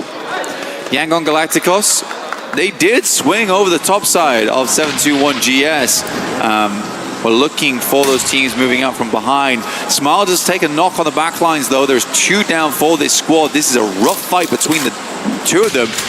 QZ, I don't know how he hits that shot, but he does. That's right from the center of the map. He is sending letters off to the very corners of Miramar. Making it happen. QZ, 20-year-old Chinese superstar. He was the MVP of the PUBG Mobile Macau Invitational, even though they didn't end up winning it. It looks like Milu, though, is really performing so well. You know, that's hyping him up, saying, all right, it's time for me to start putting in some work as well. Next zone does pop. Tianba are going to be in this next circle, so is FURIA. Ooh, catch a break here, and they honestly need it. They've had a really rough day. They only have 2 players up, but they have a central position. Not the best one, though, because everybody's going to be looking right at them. It's going to be tough for them to get some eliminations. Maybe they can catch some steals. We'll see. But looking on the south side, not in zone. Goat gonna have to push on up. yangongalacticos right next to them. Looks like this fight is imminent. yangongalacticos, they did go for that reset at the moment. Go start to move up on through. Cloud is completely out here. They were able to recover Smile earlier on, but as I said before, no one really wanted this with the head over towards that northwest side. Sadly, it does. We'll see just how much it cuts in the near future, but it's going to become a very uncomfortable final couple of zones. Smile ducking, dodging as much as he can, gets behind the vehicle at least. We'll see if he does get flushed off the back of that one. Romeo. Swing up towards that top side now. Oh! Trying to get a little bit of information, but Minot's down. He's going to think twice about taking that engagement. Killer Joe out inside the smoke might just be the one to take down Romeo afterwards. Ooh, Killer Joe said, let's go. Let's get out of here right now. And oh, Foops, man, with the M249. Making it happen, putting down that suppressive fire. He's got plenty of ammunition in the bank. And it's time for him to start using it. Switching weapons over here. Very, very interesting as he's popping off some shots. 721 GS, you can see the look on their faces. These guys are locked in right here. 7 eliminations so far. This could be another good game for them. They are climbing up those leaderboards little by little. They're in 8th place right now. But they know now's the time to close the gap. and win this game. They're on the edge of the circle, but they are just trying to hunt a spot in this next zone. FUBGMESPORTS, woo! Got that 8 times. Hitting them lean peaks. Looking good. It's funny going from the 8 times to the M249 with the red dot. I mean, he is really mixing and matching. What kind of range is he working with? Gets a bit more ammo online. Force does need to get picking up though. Nongshim Red Force sending down towards the south side. They picked up Force. Don't know if Goat's going to get too involved on this one, but Nongshim definitely looking for some more points. Will re-knock him. Fuchs, man, putting in that work here. And we see Revo get a knock on a 721 GS. They're battling it out with them. They want this spot here on the east side. Heads up to Rian, all by himself. Revo is ready to say, you know what? Let's not just run in blind. Let's use some of this util. Bang! Oh, but they do end up getting one player down. Got to be careful here. Another nade! Will barely survive it. Alpha 7 cannot afford to go down here. Graham looking to move from the side. Great shot. Revo walks directly into it. And now Alpha 7 in a spot above her. Good shot, though, coming out from Guizhou. Keeping the team alive in this moment. Alpha 7 needs another strong game. Good tag, but no flush, no knock. Here's the first aid. We'll keep putting the pressure on. And good stuff from Guizhou. An incredible clutch here.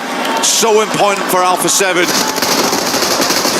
Ooh, and there is Nongshim Red Force eliminated as GOAT survived here. Fights happening all over the place. That was a huge break for the side of Alpha 7 and GOAT as they are going to get a full reset. You can see the frustration for some of these players here as we are in the second to last match of day 1. Only one more left to go, but this is a critical one. Tiamba went down to 3 players much earlier in the game, and they're still kicking around down towards that southeast side. Furia also playing from. Showhouse were able to get some good work done. Igor, mate, Igor is just unreal today. I do not know what's gone into him. I know. Yep. He had that twinkle in his eye yesterday. I'll tell you that right now. He said, you know what, baby? I'm going to pop off tomorrow. And it looks like he is doing it. Silence has got that P90 as well. FURIA looking rock solid here in the end game. Let's see how they're going to be able to finish it out. They're currently in 3rd place. Trying to throw some util towards Alpha 7. Now it's a battle between the Brazilian Brotherhood here. It's A7 versus FURIA. Revo getting pieced up, but he's driving that Murado up close and personal. But Igor says, no, sir, not today. Igor skates on the bonnet of a vehicle, now looks to send down another. Will be finally taken down, but Fury is putting in the work. Revo sent sky high by a nade, essentially shunted him further towards Fury in the situation. Nade's planted inside the smoke. Obscure's going to send wide. Knows he can't do it now because he's getting shot at by so many separate squads. Woo. Sets up behind the trailer, but it's Aaron. A well-placed shot from distance to take the rest of Alpha 7 down. Not a bad result for them, but 8th place is not going to give you many placements overall. They're going to put something on the board, and that's honestly what they need to do. They're currently in 4th place. That's going to be good enough. As long as you're in that top 6, that is all that matters. That's going to keep you in this tournament just a little bit longer. Tiamba, though, they're still in this game. FURIA as well. It's a huge opportunity for them to start soaking up some points and make a big gap going into the last game. I don't know, man. PUBG Mobile team seems to have blessed Ulf right now. They've just got 2 loot crates dropped on top of them. Yeah, absolutely. It feels like shining lights all around them. 777s. They need it, honestly. I see Catch walking in here with a Band-Aid on his hand. He's like, you know what? I take all the breaks I can get, you know? MG3 as well. I mean, drop some smokes on the other one. Get out of there, honestly. They got a nice setup right here. They got a blown up car, buggy on the other side, hay bales on either side of them. So they are dead center. Should be able to get some solid placement points. Who's going to win this game, though? That's the question. You got Dopeness up top. But with Dopeness so far, not making too much noise. They have the position. I think it's time for them to start getting some aggression going as this next zone does pop. And it's in the wide open field. And Ulf have the coverage here. Let's see what they can do with it. We'll see. I mean, it might be Tiamba time. It may actually be Tiamba time. As a 2-man, We'll see how Ulf can hold off these other squads, but it's the spot, right? It is the spot. People see there's loot crates around it. You are going to see some big crashes coming in soon. And the first one is going to be gold. They want it. Can Ulf hold it? Scarface with the MG3. They got the weapons, but Killer Joe is up close and personal. But it is Ulf that is able to take him down. The duo putting in work. Wolves also looking over towards this location. Milu's going to swing wide down towards that southern edge. Aaron goes down. Teams aren't capitalizing off the back of this one. Finally, Furia makes the move. They're going to be next to face. Can Scarface make this one work? We'll stop short, actually. The vehicle's smoking. Flames pouring out the front. They get in the zone. That's all that matters, right? They got some coverage with their vehicles. Ulf now barely holding the spot, but Aaron, are you kidding me? Ulf from the central position being so dangerous. Silence, you gotta move, bro. You gotta move. Ooh, barely escaping those nades. That hay bale coming in clutch. Finally, Silence able to put a little bit of suppressive fire here. Oh, and he gets the knock on a Scarface. That's the MG3 down right now. Might be the thing that saved them before, but it's not in play anymore.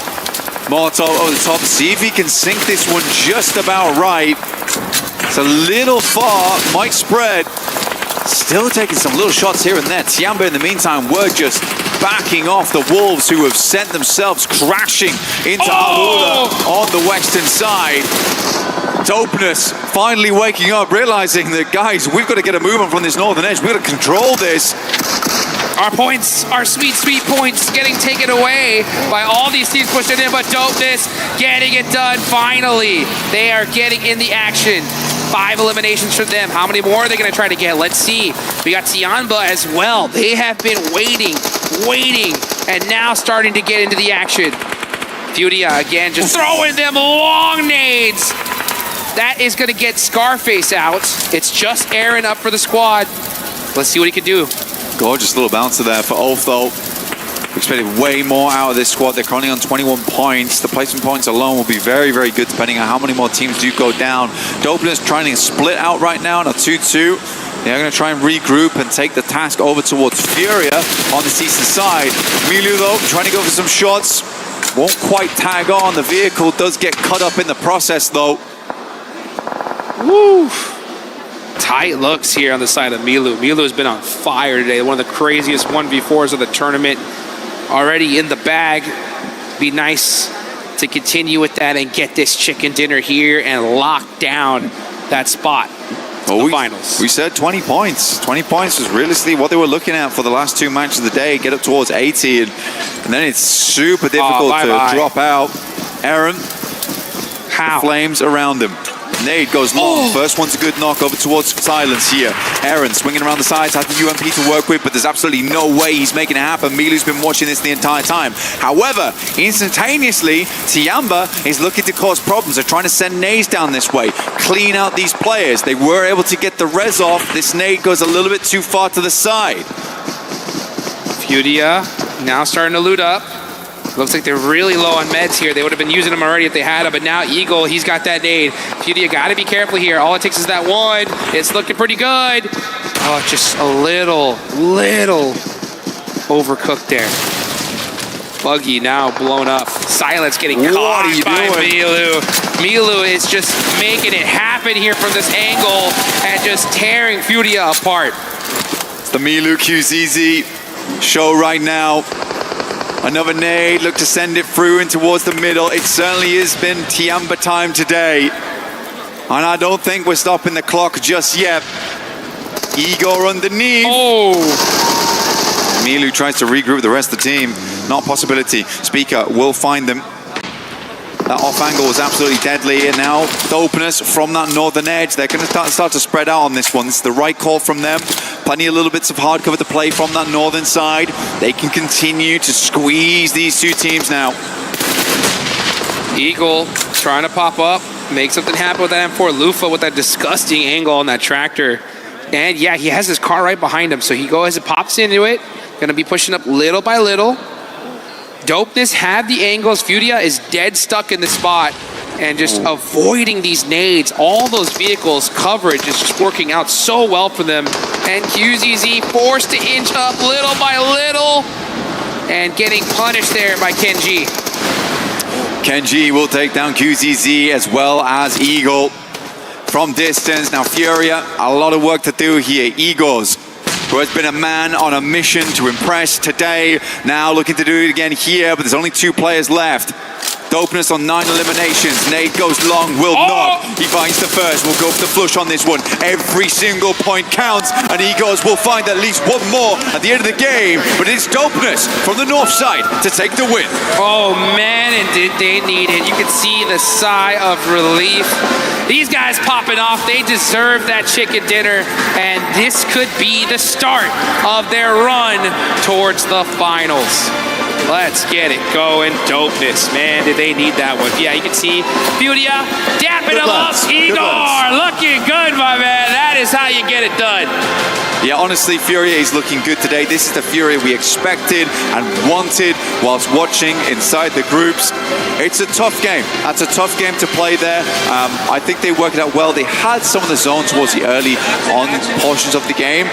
Going on Tiamba, they kept it cool. I think they kept it very, very cool there. Yes. I like that Igors, honestly, had the courage to play out on the outside edge. Like, that's a hard angle to work with, but he has to play there to fend off versus the likes of Milu when he starts popping up from inside that rock.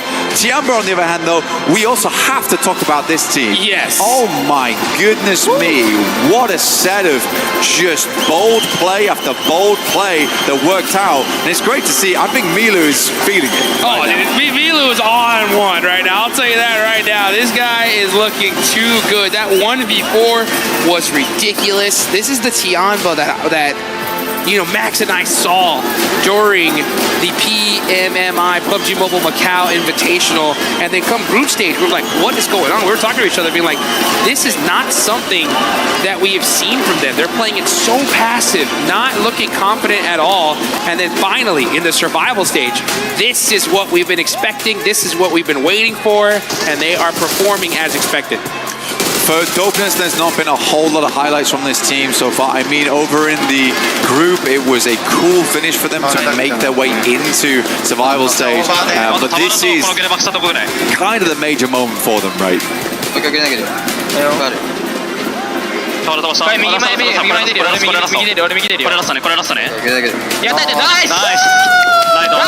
And they should be happy about that win as well. It's a good win for Dopeness. But again, for Dopeness, it can't come down to going up towards the, like, just dead zone where you have a compound where you can sit and wait out the matches, only to slowly come in from the north side, completely kitted, completely looted, and then just finish the game from there. We need to see a little bit more from Dopeness going forward, but this is the first step on their journey to get in towards that top 6. Yes, it is indeed. So, I mean, it's a perfect timing to do it as well. We still got one more game here on the day, 6 more matches left tomorrow, and these teams that are, you know, in the top 6, minus, you know, Tiamba, who have already done a whole bunch, still need to keep their eye on the prize here.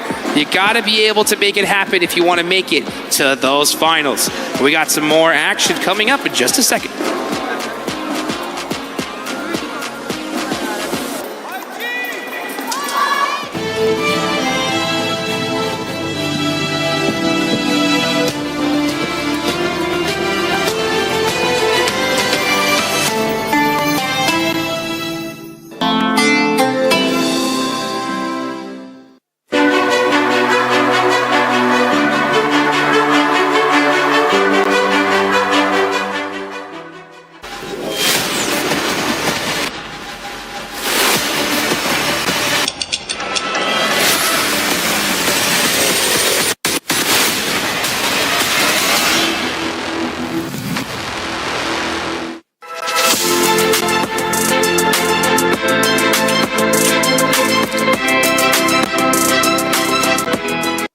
Now, one of the cool things that popped up here in week 6 is this new PUBG Mobile booth in collaboration with Naruto. We just did a live segment here, so we've got everybody still hanging out, but you guys need to come check this out if you are hanging out at our venue, because it's kind of one big game. The more that you interact with this booth, the more cool prizes you could potentially go home with. We have cosplayers. Show them over there. We've got a chicken hanging out, ready for some photos. Apparently Dawood is running around in true Naruto fashion, and you want to come by, take some photos here, because at the end of it all, there is some really cool free prizes that you could be winning. You might have seen it on the broadcast. There are Naruto t-shirts. You see Dawood in the headband, who is really tiring himself, making sure he joins in on this action. And of course, you can come hang out with your very own chicken. So make sure you stop by and see everything that we have to offer. But who's inside that chicken, Leonard? That's what I want to know. Hey, if you can find that out for me, that'll be great. Because right now we had Dopeness come out with the win, Max. And this is a team that really needed that win, really needed the points. Give it to them, but still, you need the points, Dopeness. Good job. You know that Regio and the entirety of Reject are like, yes, finally, they qualified, they're doing something. But yeah, as you said right there, Seven, it was definitely a gifted win. They are a team that dropped in Picardo. They went for very quick rotation, which I do have to say I appreciate. Very quick movement, and especially great control on the third party. Furia is fighting. There's also Tiamba getting involved, trying to compete for that chicken dinner. They're not slow, which I was expecting them because they've been such a passive team the entirety of this event. But no, they committed to the push. They got involved. And generally, Nestora, we're looking at this one. I am hoping that that's going to give them just a bit of confidence to play it more aggressive, just like we saw yangongalacticos do too. Because before this point, Dopeness were just fully invisible. No, they were. It's really fun to be able to see them, and like you said, they're not being slow. It's not a game winning by chance. It really is. It's loud. It really is that moving forward and being able to actually, and it's vibrating. The cameras are vibrating. Yeah, keep saying what you were going to say. What were you going to say? Keep saying. What we're going to say is, no, it's really, really nice to see them. They were controlled. They were methodical. It was a really, really good push, slow and steady, but the synergy was really there. Again, they went from 0 to 100. They were able to maintain that pace without letting the earlier games get away from them. Yeah, look, I just want to give it to Team Dopeness, and this is coming out of the group stages. I think you guys have to remember that they actually clawed their way out of the bottom 3 to be in the survival stage. Yep. Yes, Max, kind of a gifted zone for them, I must agree, but also, yeah, their way that they defended that, especially with 9 eliminations, like this is something that they're obviously desperately wanting to hold on to, but when they are gifted those zones, they control it, which is something massive that I love seeing from Team Dopeness, and of course that was the same kind of team we saw in the last kind of matches in our group stages, so I mean, it is deserved. Yeah, for Dopeness though, just quick reminder, it's not about not being in the bottom 3, it's about being in the top 6 here at Survival Stage if you want to be able to get a chance to actually go to finals. Quick guess, who's going to be the MVP? Milu? Hey, Milu indeed with the 6 elims. And honestly, with the way he's performing, we'll get a chance to do some predictions once again towards the end of the day, but I wouldn't be surprised if that man is going to be none other than the MVP of the day. But let's look at the match ranking. Dopeness there with 21 points. Happy to see that. But Furia was able to have a hell of a match here as well. I loved Furia in this match. I loved everything that they did. It was controlled, it was methodical, it was really, really nice to see them come through. We're going to get a replay in a little bit where I really want to break down a play that they made, but their timing was impeccable, and you know, any critique that I've had of them is that they're just playing too slowly for this lobby. Yep. It's worked in the past, but just not here, and here you can see some of the replays coming on through here, you know, up against Ulf, up against Tiamba. They were caught between Tiamba for the longest time, them and A7 able to really pull up a really, really nice front of defense against them, and you know, here we are going to see Tiamba have a great high ground and be able to take out Furia 1-by-1. That is them for the 3rd place, but just a really, really good play overall from Furia this game. Very happy with them. Yeah, and Tiamba as well. I mean, continuing on that consistency that we've seen throughout the day, I was expecting AGAL from China to actually end up performing well, Max. That is not the case right now, and we're not going to talk about it because that is 2 squads that I'm pretty sure, 100% sure, we have in our predictions. So our predictions are sucking, my friend. I actually have all gamers in my predictions and not Tiamba. I should have checked your predictions before I did my predictions. Uh-oh. Okay, but now looking at the final moments here, Higor, what an absolute banging moment. I think you might actually talk about one of Higor's plays this game. He's been an absolute menace, him and Milu in particular, putting on an absolute clinic this game. I was loving it. Good times. I want to do something that we used to do in the past, Max. And I want you to look at the camera and just tell me why Alpha 7 was pissing you off that last match. Oh my goodness. Why are you guys pushing one by one? I'm going to get really close. Can we get... I'm going to... Yeah. Why are we pushing one by one? It's 2026. It should not be happening anymore. And they all push onto Higor or Furia. I am very confused as to what's going on because Alpha 7, we know they're a good team. They can do the clutches. But so are the other teams, right? Especially your Brazilian brethrens in Furia. what a misplay. That was one of the biggest throws of the tournament outside of arena. Yeah, talking about Alpha 7, at the beginning of the day, I was talking about how they ended up benching Obscure. That is not the case anymore. We actually forgot to mention it in that last segment that we did. Obscure is playing again, so I'm not sure what ended up happening there, if maybe the pressure was getting to the 17-year-old substitute player that they have here, but it's the core squad. Yeah, it is the core squad. We're starting to see core squad things happening, except for the 1x1, because what was that? I'm also annoyed about it, because they're usually so good about that. We saw that earlier in that game, right? Revo using the window animations. Yes, using the window animations to really try and spawn, and try and get that information. He was doing a great job. He got some eliminations. They're moving through the building really, really well. And then they push 1x1. They're like, okay, we've done enough for this game now. We got enough points. It's fine. It's like, no, you had a good position. Why? Stop it. Stop it. Stop it. Stop it. Not like that, Alpha 7. I got school.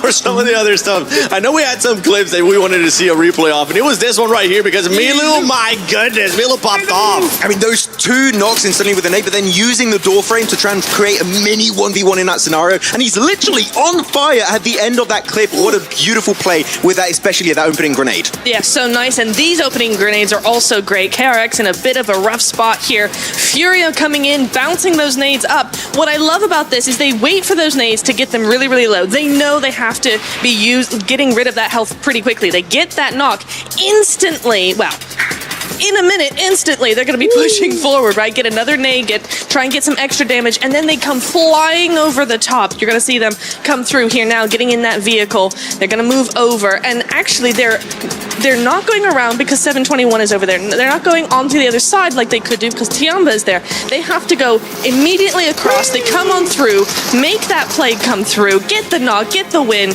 done and dusted. They get rid of Leo there from AGAL, and then they're actually going to keep a 2-2 split on either side of the road that facilitates that third place finish in the end. So a really, really heads up play from them. Very, very excited about that. Yeah, and I just want to sort of add on, it's just the Furia special, isn't it, Troy? Like, whatever position they're in, they're going to clear their threats. Yes. And that is what they do. Whether it's up a hill and they're doing a goddamn mountain goat climb, nading to move up to that position, or obviously, having KRX down there on the bottom, they are able to stick together, which some other teams might do. But it's awesome to see Furia. They're just focusing on all of these sort of capitalizing on their high damage, especially with all the utility. Yeah. Look how close everything currently is. Between third place, 8th place, and I'm pretty sure when we end up going towards the next page, you'll see how everything is currently looking like. Third place there with 36 points.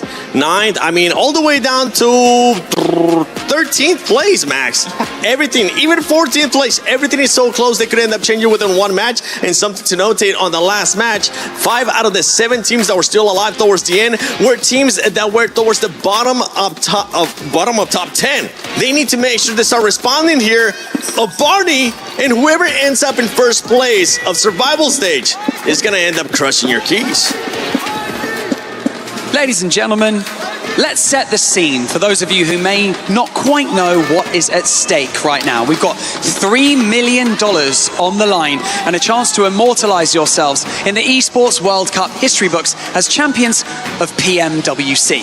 Now, tomorrow, just 6 teams will have the opportunity to step into the finals, where the other 10 teams, if this will open, it apparently will not. That's okay. The other 10 teams will have their keys destroyed by this stunning crusher. Look at that right there. Now, imagine what it would feel like to have the only remaining intact key whilst the 10 remaining teams... There you go. There she is. Now you get to see this beautiful crusher before it chomps on those keys tomorrow. Now imagine what it would feel like to have that remaining intact key whilst all of your other opponents have their keys destroyed, like this one right here. Now, it's almost time for our final map of day 1 of the survival stage, and some of our teams really need to step it up a gear if they've got any chance of making it through the survival stage and into the finals. And so with that being said, casters, let's go over to you for our final map of day 1 of the survival stage. Let's do this. That's right. Sometimes you got to warm her up before she gets going. And I'll tell you what, some of these teams are looking red hot finally, right? Tianba, these guys are looking so good. Dopeness are finally getting red hot here after that chicken dinner. But we got one match left here. This is the time to make it happen. Yeah, don't worry, Mr. Crusher. I mean, a lot of these other teams right here, they've also got a lot of anxiety. So That's we're all right. good. We're all good. That's right.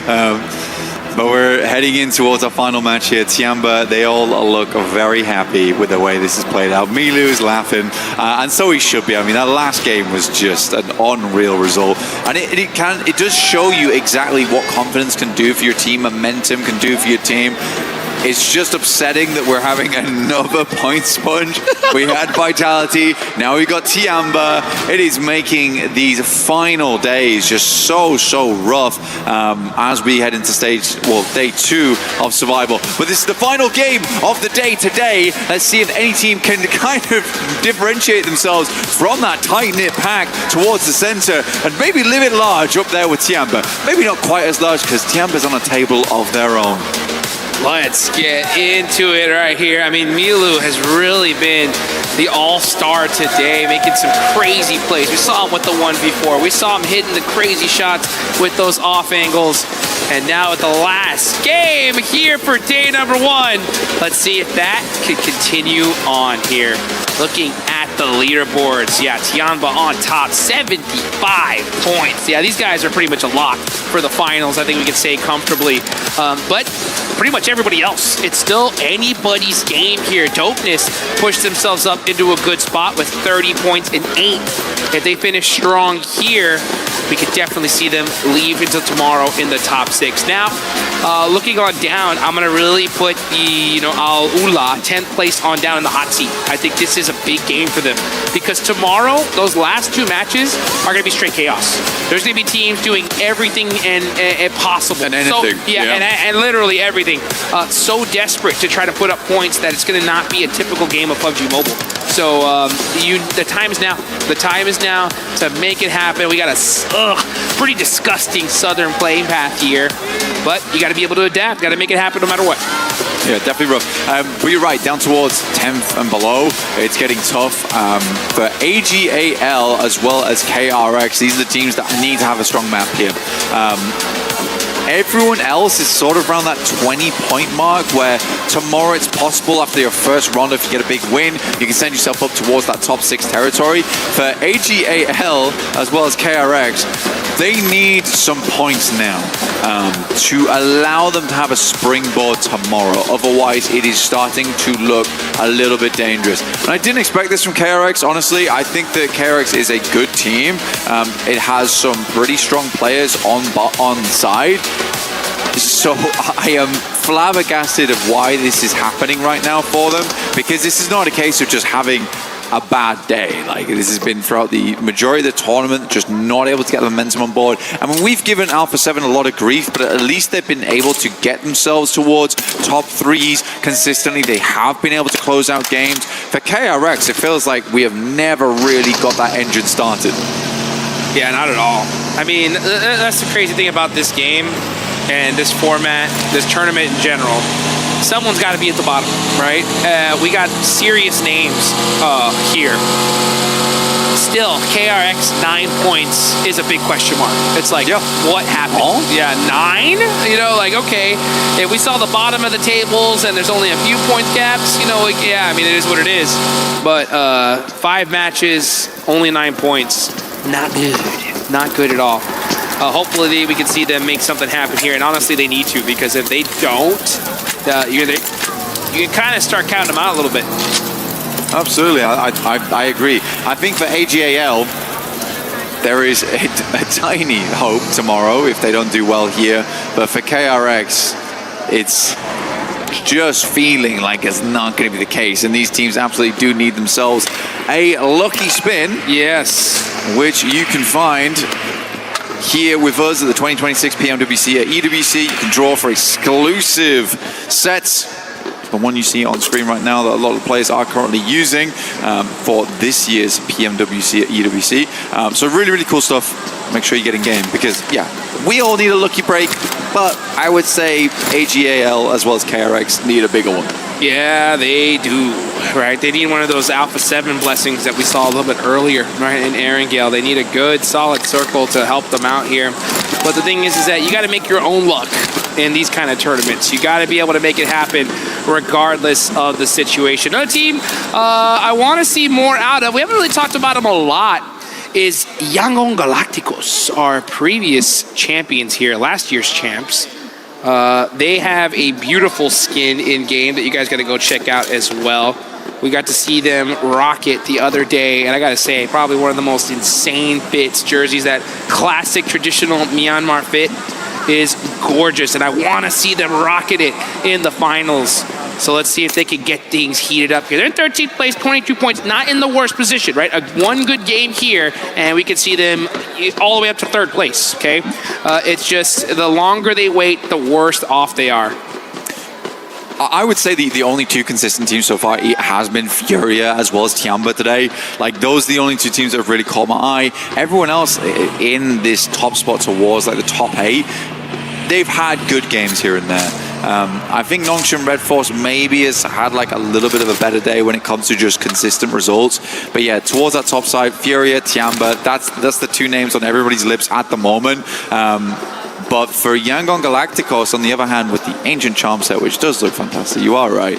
I like the interview we had Kalaris earlier today. It was a really good interview. Not only did we get to hear from him about how he's feeling in game right now, but how much his life and his team's life has been changed by winning at EWC, because it is life-changing money here and life-changing recognition and reputation gained from winning such an illustrious tournament. So for yangongalacticos, I think that the biggest takeaway I had from that interview was that he mentioned the pressure. Yeah. The pressure was on. The pressure is real here. Going towards survival stage, I'd imagine some of the pressure is a little bit off.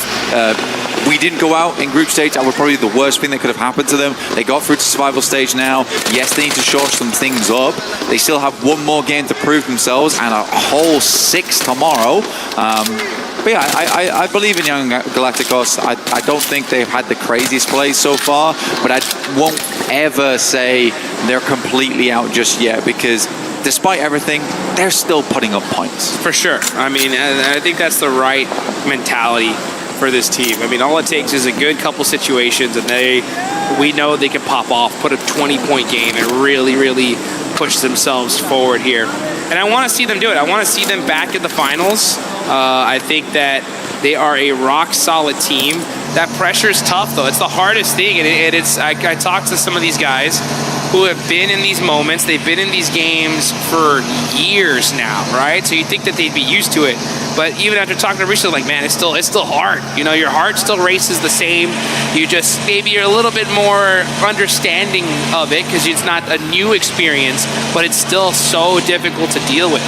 So when you see players like Milu do a crazy 1v4, I mean, that really gets your team going, and you just kind of, you know, galvanize your squad and capitalize after that kind of play. But, you know, we're in the last match of the day. Tomorrow's going to be wild because so many teams are going to be just desperate all the way towards the end to continue their stay here in Paris, as this has just been an amazing place to be, and the pinnacle of esports is here. And man, it's good to see FURIA up here. Question. Okay. Which name up top? Any of those names that you see up top surprise you so far? Right now, I would say that, to be honest with you, the only real team that does surprise me towards that top side, probably GEEK. I think this team has had like pretty cool performances in the past, but not sort of a 3rd place team that I was expecting. I think they can do more, though. I do think this team's got more in their tank left remaining for us. I think that they surprised us in multiple tournaments beforehand as well. So what I'm hoping is that GEEK can maybe have another good game, stay in that top 6 side, because realistically, I don't think they were on many people's like top prediction lists, and I think that they're kind of playing into how we had yangongalacticos last year. Yeah, and I think that, you know, something definitely happened in their day off, because I agree with you. I think out of all those names, hold on real quick. Oh, Southern shift on down to Los Leones. Are we going to see another crazy urban finish? That would be wild to finish things off for the day. You can see teams, quick, fast, now, immediately, right now, moving down south, not wasting any time. Not a little later, immediately. Yeah, immediately, right now. Right now. We're not waiting around. We are sending down. The migration is real. I mean, it's always awkward having to move down from that north side as well, past La Bendita. Talked about it before, Minas Generales. Awkward rotational paths for some of these squads. Fury, on the other hand, they can kind of slip in towards that south side. They are rotating alongside with Nongshan Red Force. TIAN, but though, they like to play down here anyway. They went for a central position. They looted up in Los Leones first, so they're good to go. And they can set up their vehicles very fast and start to be on the lookout, be on the overwatch for some of these other squads as they make their way in. However, it's actually RRQ to take down Milu. That is surprising. That's a huge finish. I mean, that is the star of today, right? I mean, the uncrowned king of the survival stage going out early here, and you can see Solus getting those thirsts. Players, now you can see just an extra little bit of sharpness in these shots. They know there's no time to waste here. Last game of the day, we got to make it happen if we want to continue our dreams here in Paris, France. It is amusing, though, to me that RRQ pretty much went out of their way there. They were like, we've got to find Milu. We've got to take Milu out. Where is he? Because if Milu's in the lobby, we're scared, we're worried, we do not want that kind of pressure. So a bit of revenge, you know, redemption almost. Get him out in the first 10 minutes of the game and never have to experience another 1v4 again. It's not possible versus Milu, at least at this point in time. Oh yeah, because if Milu's there, he could elim you. And you do not want that. You do not want to go back to the lobby here. So Tiamba are going to go for the rest of this match with a 3-man. They do have a spot in this next circle, but with this zone is pretty scary here, because I mean it could always hard shift down straight to Los Leones. That'll be a wild game to see if that's the case. Yangongalacticos are going to be doing a beautiful wrap all the way down to the south, most likely hitting that Los Leones urban side. Everybody else just trying to set up a position here in this circle. You got Tianba right next to La Bendita. QZZ up on the roof, just trying to keep away. Oh no, QXZZ getting knocked there and beat up as well. So, my God, dude. Are you kidding me? Those shots onto Binny is just demonic coming through from QXZ. Unbelievable stuff. Now from RQ, underneath, just get absolutely obliterated by Hoxley. Luckily, Fearingkin able to come around the side, moves through the window, bold maneuver, Terra down. Lepar, as per usual, kind of picking up the slack here for RQ. Benny throwing in the nade. He makes sure that his teammate is eliminated by his own nade. Benny, though, with the pump shotgun, trying to find some angles here. He's low in HP. He's got to be picture perfect. Jump shot for the QBZ is not going to do it. And that is KRX out of there in last place. The worst case scenario. Tomorrow, if they want to make it happen, have to just go insane. Yeah, for KRX, we already talked about it, right? They weren't in a good position. If they were to have a bad game here, it is miracles that need to happen tomorrow to get them in. Very unfortunate for the squad. Not what was expected from a team that tenure-wise has had great success over the years. Feels like survival stage might just be the final hurdle for them. They just could not get over. We'll lock back in with the next circle that does move down towards the south side. It is torn between Los Leones and the northern edge up towards the roadside. We've got some of the hills in play still. A lot of teams don't really want to be playing over towards the northwest. Alpha 7 would like to get a little bit further into this one. Dopeness, on the other hand, they're happy to wait. It worked out for them one time. We'll see if it works out for them again. Yeah. And they could definitely use it for sure, because this one is pretty dang close. And the zone is starting to close. You got yangongalacticos wrapping that south side. Al-Ula is quite close to them here, though. Let's see if they are going to end up meeting each other. SayCloud now finally being able to get into this next circle. Yeah, definitely feels like yangongalacticos have been casting out a big net here for Alula. They're in the way. They do not want their 180 being exposed as they move in towards Los Leones. Some of the more teams they can take out. So they continue to hunt out this squad. Marnet, as well as SayCloud, playing in front right now. Have to get it up the hilltop. Alula stops short, takes a quick break, takes a breather, playing inside the concretes, while Smile continues to provide that information back. They're going to have to move eventually, though. They can't stick around here forever. They're like, guys, come on. This is stage 3. There's plenty of room here. We can all be friends on the south side of Los Leones. And it looks like that's what yangongalacticos are going to do. They're going to hold on to this building here and say, see you later. I will deal with you later. But, oh, Solonic getting a knock onto GEEK. We see that happening in the feed. GEEK. Again, we were talking about teams that were a little bit of a surprise. I mean, yeah, seeing them at the top, I think is a really, really exciting thing from them. You know that their team has to be pumped up going into this one. For those of you guys tracking all the incredible things that are happening here at the Esports World Cup, we see some updates from Glitter. And I know GEEK is one of those orgs that really needs to have a good performance here. They want to see their team in the finals. I was wondering if maybe they had a little extra pep talk with them and say, guys, we need you to get there. All right, let's make it happen. Yeah, that added a bit of pressure. That always works. That really does help the team out. Yeah, I mean, it would work for me. You know, usually I'm at my peak performance if I have at least 2 women yelling at me during the day. Yeah. That's when I'm really pushing myself. I think for yangongalacticos, it's a weird one. Because they did cast the net, but they essentially just gave the northern rotate to Alula and have banked on this ending in Los Leones. I feel like this is a bad trade, you know? Yeah, not the best. We got like a grubby card for a holographic. Look at the hype, man. I mean, I love the Alpha 7 fans. Oh, they're getting hype. They felt the pressure coming as Carrillo making them happy here, making them dance a little bit extra here, doing that salsa as Carrillo getting that elimination is going to open things up a little bit. This is outside the circle, though. All eyes are going to be on them. Dopeness now in a position to gatekeep. Oh, but Quizal with that knock on the Lufa. Time to hop in that vehicle. It's time to get moving. The fight has begun. Ding, ding, ding. Quizal looking to finish it quickly. And you need to. Quizal very low here. Goodness me, has to drop out the vehicle. And we'll just let it roll past him once he gets the first aid kit off, though. Ulf does move over towards the northern side. Wonder how much of this they have heard. Dopeness, again, the waiting strategy did not work out this time around. They had to move, and I'm glad that Alpha 7 did something. I think you have to congratulate them for that fact, because it's the big complaint we've had for a long, long time. Finally, they clear out some space for themselves. Great news.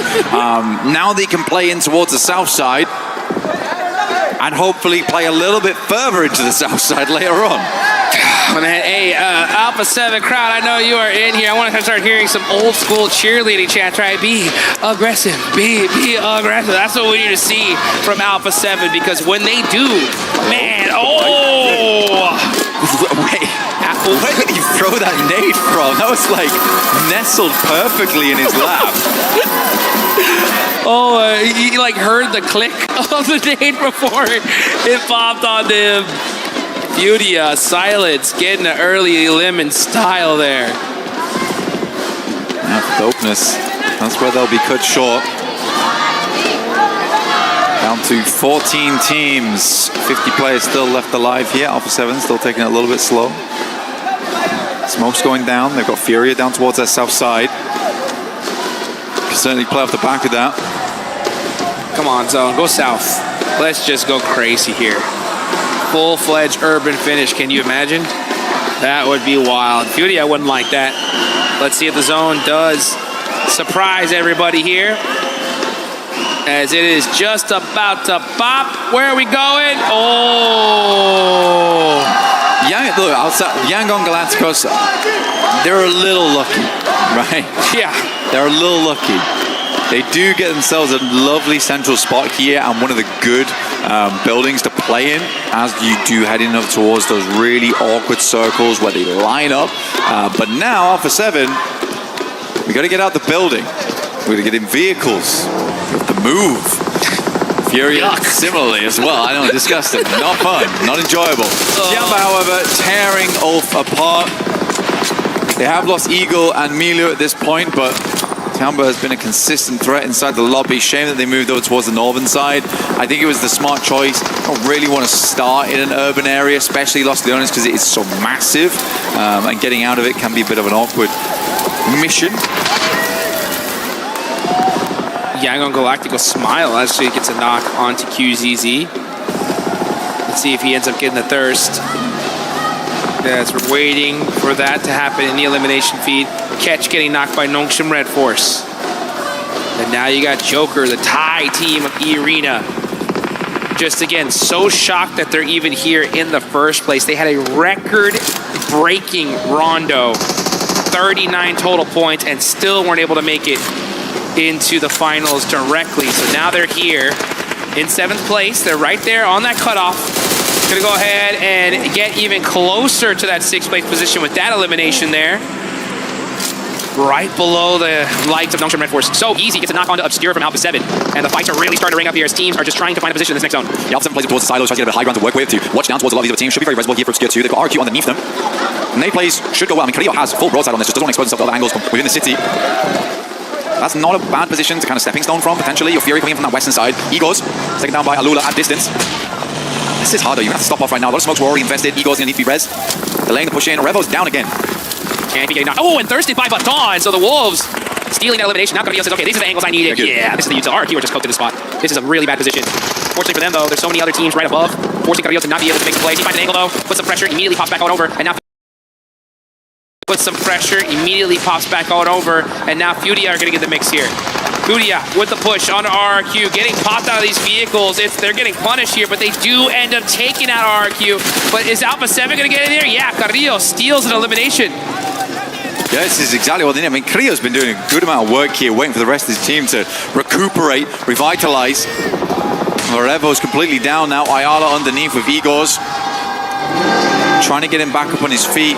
Realistically, for Alpha 7, they want to slip down towards this location so they can continue to play things out. Sightlines are a bit awkward. Get out the vehicle, confirm the flush. Oh no, Guazao ends up getting knocked here. Carrillo gets popped back and forth. Ayala doing a great job of just continuing on that pressure.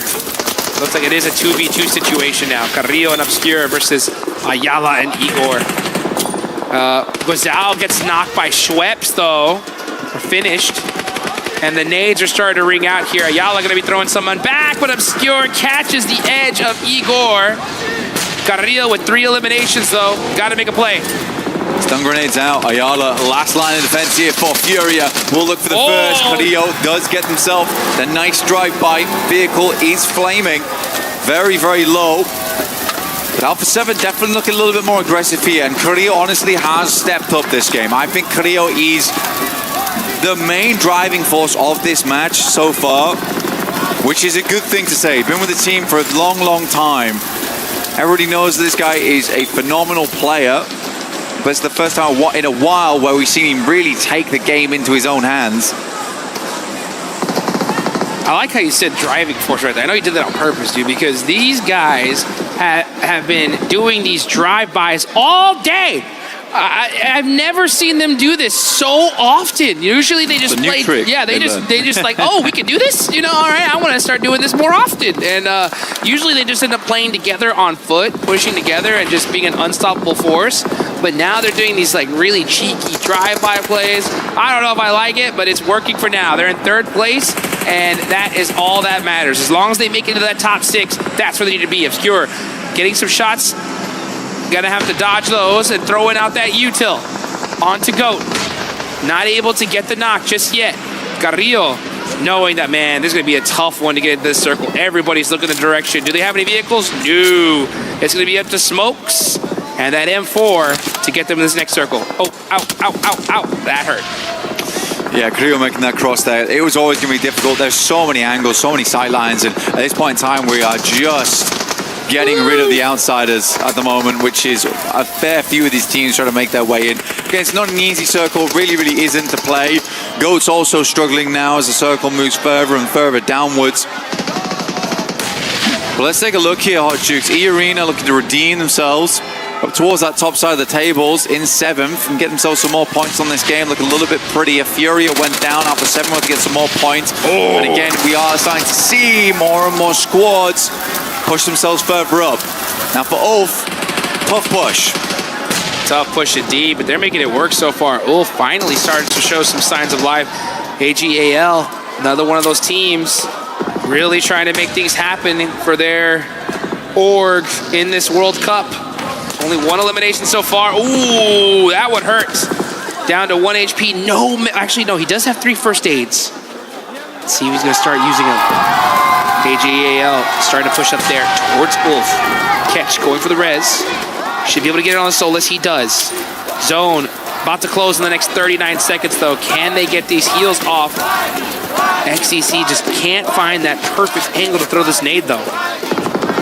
And bounce it off the doorway. Goes a little long, though. The air burst not quite there for AGAL. We talked about this earlier. This has to be a big game for them. They see the circle shift and they decide that this fight is not worth it. It's going to delay them too much. Can they get further down? Can they snake their way into the circle itself? Tiamba, last player alive here in QZZ. And again, I respect the motion here. Because they know that, yeah, they're on 75 points. It doesn't necessarily guarantee them tomorrow if they have a really horrendous day. So for QZZ, he's going to put all the stock into trying to live out this game as long as possible as a solo. No risk taken. Survive. Yeah. Gotta survive here. Might as well. I don't care how many points you have. You play as hard as you can all the way up to the end to guarantee that you extend your stay here in Paris. Here comes Nongshim Red Force, though. Monster squad. Putting some pressure on Al-Ula. Hyunbin, Maxman's favorite player. So humble, so accurate. Throws the nade and gets the knock.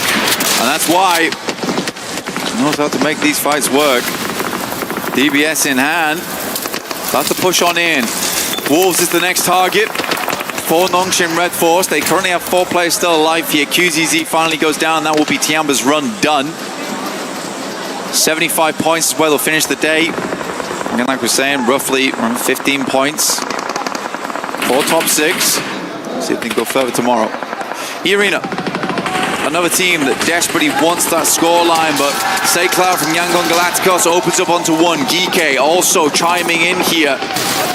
Have to drop those smokes down. Just wants players to get closer to them. Los Leones uncomfortable in the central position.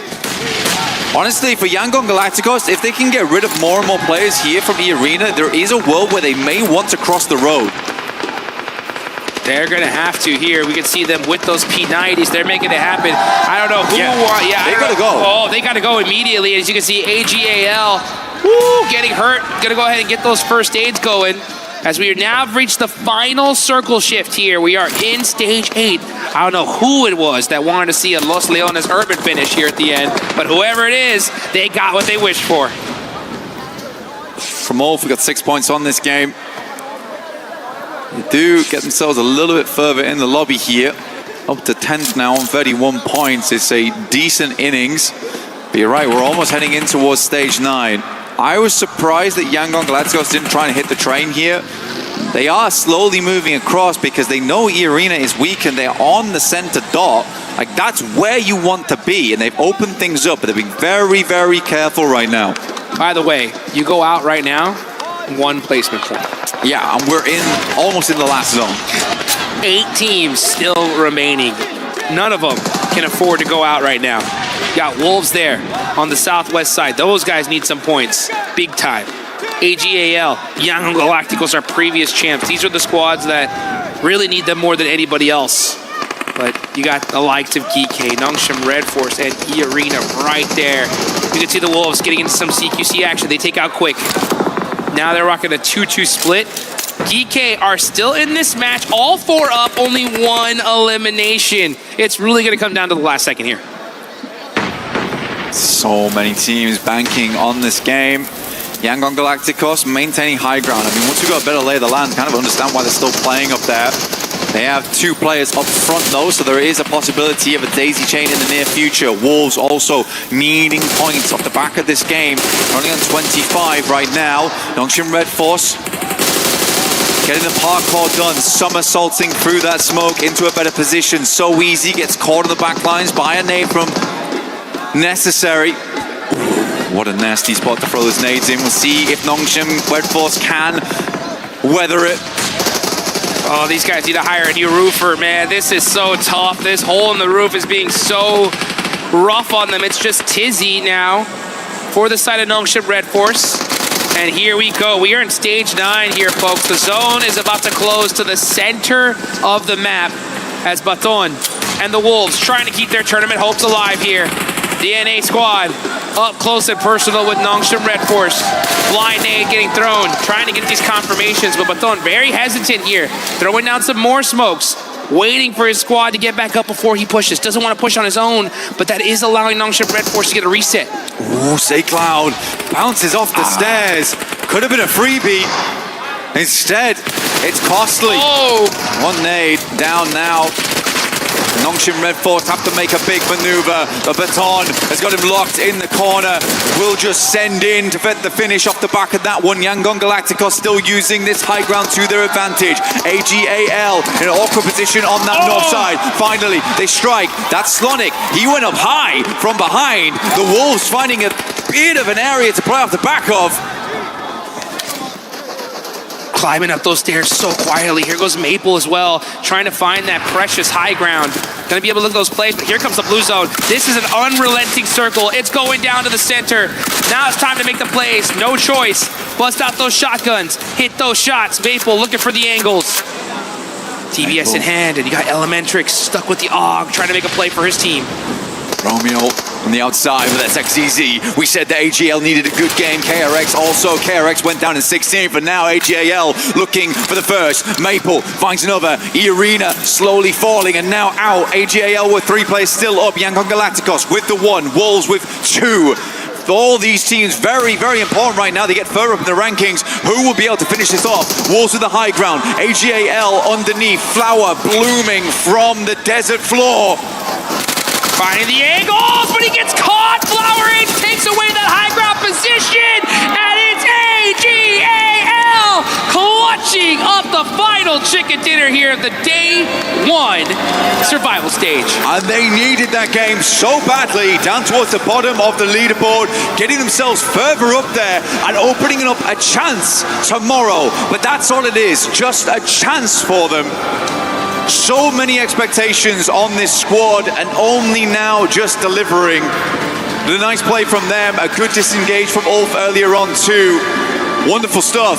Wolves also needed those points so badly. They played the high ground. I love the way the Slonic played that out. Got up there earlier on, hit a lovely little backstab over towards yangongalacticos. But is it enough? Is it enough? Going tomorrow, it is the top 6 right now. Tiamba, Furia, all really got themselves into a very, very good position there. Hopefully they'll be able to continue that consistency. For Tiamba, it's a tiny drop in the ocean in terms of points. Furia, they got to go a little bit further. For everyone else, this is coming down to the wire tomorrow, I can guarantee it. I'll tell you, all you guys watching right now, mark your calendars, set your alarms, tell everybody, because tomorrow is going to be one heck of a show. Bro, Look that's at crazy. Maple, are you serious? I'll tell you what, all of AGL, their fans, organization are so excited for them right here. 从你跳吧，从你跳吧，从你跳吧，来，2打2，3打2，3打。头顶一个，拿掉，拿掉。打一个，1楼。I mean, good stuff. Honestly, very, very good stuff. That shot from Flower up on high was absolutely criminal, by the way. He went on for a little peek, and Flower was straight there with the pellets. Sent him right up to him. But yeah, that's it. But the thing is, this is actually a great time to get a win. It's right at the end of the day. Oh my God, the relief is palpable inside of this squad. Going into tomorrow, it's not the most momentum you can have, but it does feel good. And genuinely, Tiamba has already shown us what that feel-good nature can do for you. With the craziness that we've seen so far, I think if AGAL don't win that one, I would have had very little hope for them, right? The fact that they did, though, really just lights a fire, I think, in them, everybody watching and supporting them here. and puts them in a great spot for tomorrow. And one thing I did notice, and I'm starting to see a trend of, is that the word nice is international, baby. Because, I mean, you just keep hearing that no matter what. I mean, no matter what team, what org, right there at the end, that is the unification word of victory. Yeah, it's good. It's nice. KRX, sorry, it's not so nice. No. It is not so nice. No. Again, tomorrow it's going to take miracles. This is a great squad. It's got some strong players on side. If anyone can do it, it's going to be them. They need an immediate chicken dinner tomorrow. Not even wait a little bit. Immediate in Rondo. In the meantime, let's head down to the stage to close out our day with Kalaris. That's right, thank you very much, Blank. Of course, I do have Ragnarok here from GEEK after they've had a pretty successful day, all things considered, for the game so far. So let's start off with this last Miramar. Obviously, it goes down to yet another Los Leones ending that we actually have here. You guys were in one of the buildings pretty early to try and play it out, but it's always hard to transition between those locations. What was the game plan for GEEK once you'd found that spot? To be honest, I'm one of the best players in the world in Los Leones. I have been playing Los Leones for maybe 7 years. So I know every entry and every exit for Los Leones. I were really confident that the white building that we took, it will be clear. So we crashed it in the third zone. Yeah, it was clear, but it was maybe center of the zone. So everybody's focusing on us. We couldn't like peek on much players. We couldn't take much eliminations also. So we played a little passive, but at the end zone we got kicked out of the zone. So the zone was rushing us in our pack. Also 2 teams was holding on us. I think 1 team in the hangar and YG on the left. We got stuck between the 2 teams and we got eliminated. But so far it's not really bad game. It's a hard zone, but we managed to get some points. That's fine. Not too bad at all. Talk to me about the win that you guys were able to have today as well. Because obviously, I think that's your second win of the tournament so far, right? You got one in the group stage. So that win, obviously, you had that compound for a long time, west side of Pochinki, or west from Pochinki, I want to say. So was it just a case of lock that down, and then when you kind of flexed out against the other positions of the rest of the teams and eventually dealt with Alpha 7, that looked fantastic. So talk to me about that finish. To be honest, it's a 50-50 zone. Like it was a little bit lucky that the zone came back to us, but still, if the zone didn't come back to us, I was managing the movement from this compound. I was going to manage everything. That's why I chose this compound, mini Pochinki, because I know how to move from this position, and it was an easy game, to be honest. Fantastic. Any last words for your fans out there watching GEEK trying to make the push here to the top 6? To be honest, I want to thank everyone who supports us, and we hope to make you proud. Maybe we're gonna play better tomorrow and take this qualification card for the finals, and in the finals we're gonna change everything. Don't worry about it. Ragnarok, thank you very much. Fantastic interview. It's time to head on over to Barney, who has more to come. That's right, Kalaris. I've got Tony K here from E Arena, ready to have a very quick chat. Tony K, let's talk about today. Typically, we're used to seeing a very hyper-aggressive E Arena, chasing down eliminations, but today seemed to be about placement points. You had 4 top 6 or top 5 finishes, I believe it was. Was that the plan coming into today? Was it all about placement and playing a bit more passively? ก็ปกตินะฮะทีม Arena เนี่ยปกติฟอร์มของเราจะเล่นค่อนข้างออกไปทางดุดัน aggressive ทีเดียวนะฮะแต่ว่าในวันนี้เนี่ยเราค่อนข้างเล่นที่แบบว่าแบบค่อนข้างไปทางเรียบง่ายสบายๆ passive เป็นค่อนข้างเป็นส่วนใหญ่นะฮะแล้วก็เราได้จบไปที่แบบท็อป 4เป็นท็อป 4หรือท็อป 5นี่ค่อนข้างเยอะเลยนะฮะในวันนี้นะอยากถามว่าแบบมีอะไรมีความเห็นยังไงบ้างครับกับเรื่องนี้ฮะก็วันนี้ผมคิดว่ามันวงเข้าครับบางตาแต่เราก็ทำไม่ได้ครับ Yeah, I think today we a little bit of like underperformance, even though like the zone come to our side, but in the end, like it's just another bad day. It's a shame to have a bad day on the survival stage day, but we've got another day tomorrow, so let's talk a bit about that. Closing out today, you managed to get 4th place with 6 eliminations on the board, so that's vital points for you guys to go through to the finals. Going into tomorrow, are we going to see the slightly more aggressive E-Arena, trying to chase people down and hunt for those eliminations and get those points for finals? อยากถามนะครับพรุ่งนี้น่าจะเป็นวันสุดท้ายของรอบ Survival Stage แล้วนะฮะอยากถามว่าตอนนี้เนี่ยในรอบในอันดับของเราในตอนนี้ฮะเราก็แบบว่าอยากถามว่ารู้สึกยังไงบ้างครับว่าพรุ่งนี้ฟอร์มของเราจะเป็นยังไงบ้างจะเล่น Passive เหมือนเดิมไหมหรือว่าเราจะไปทาง Aggressive มากขึ้นครับก็เล่นเรื่อยๆครับตามวงครับถ้าจังหวะไหนเล่นได้ก็เล่นครับจังหวะไหนเล่นไม่ได้ก็ค่อยๆเล่นครับ Well, to be honest, I would say that we're gonna play depends on the zone. If it's like the zone come to our side, we're gonna play aggressive. If it's not, we're gonna play passively. So hopefully the zone gonna be on our side tomorrow. That's the smart answer, Tony K. Nicely done. Thank you very much for joining me in this interview. Best of luck tomorrow in day 2 of the survival stage. Like I said earlier on, only 6 teams will make it through into the finals. And so these teams have got to start scrambling for points. But for now, let's head back to the studio to round out day 1 of the survival stage. Thank you, Barney. Tony K, a man of few words, but tomorrow he is not going to be allowed to be quiet if he wants to be on those top 6. Overall, an interesting day. We ended up seeing the sponge points, especially towards the top, the consistency that we saw out of Tiamba as well. But in this last game, Max, it couldn't have been any better for those teams that are trying to even keep it closer towards that top 6, because the top 3 teams didn't really do much. It's like, you want an opportunity for a comeback? Los Leones finished. Okay, I can't do much about that. But overall, it was very fun to see how many of the teams were at the very tippity bottom, right, if you can say that, of the rankings. So overall, I got to say, a big compliment to the entirety of that lobby, in the sense that a lot of the teams are trying to play the outskirts of the city in case it does go up in the city itself or outside of it. So big compliment to all of these teams. I think they played as good as they really could for a city finish. Let's take a look at the overall ranking after day 1 of survival stage. Tiamba sitting at the top with 75 points, followed by FURIA, Alpha 7 as well there with 42. But just look how everything is going to be so close, Natura. This is what we're going to be looking at tomorrow, between 3rd place all the way down to 8th. And I'm pretty sure when we end up seeing the 2nd page as well, everything is just going to be super tight. It can change within 1 match. No, it really can, and this is going to be a crazy 2nd day coming through. We've seen such consistency, I feel like, from a lot of these teams here. Yes, they've not had as much presence as we might have liked them to. Maybe they've had a bit of a fumble here and there, right? But Alpha 7, no wins, still 3rd place. You've got E-Arena. They said they had a bad day, but they're still 5th here. Wolves as well, just continuing that momentum game to game until now. They're 2 points behind 6th place here. So it is looking like a lot of these teams really stepping up, and with 6 more games tomorrow, who knows how big the points are going to be then.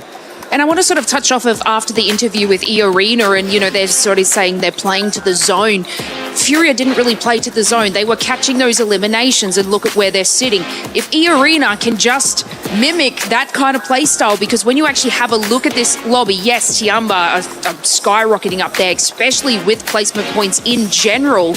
But the only other super aggressive team is FURIA. And if we add E-Arena, we've seen them do it before, where they're able to catch these eliminations in any way that they want.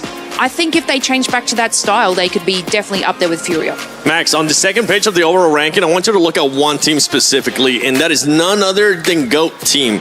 Because when we're looking at that team, it's just pure fragging power. But once again, the storyline has been for this team, they need to find themselves a way into those later matches. IHG might not be in this tournament, but they reincarnated in the GOAT team. All about aggression and those elimination points. But yeah, 4 placement points. I don't like using harsh words, but that is really bad. Okay, that is absolutely terrible from GOAT team. That wasn't harsh. Okay. That wasn't harsh. Yeah, but it was like PG, Let's go PG. It's harsh in like the PG realm of what I do here on the show.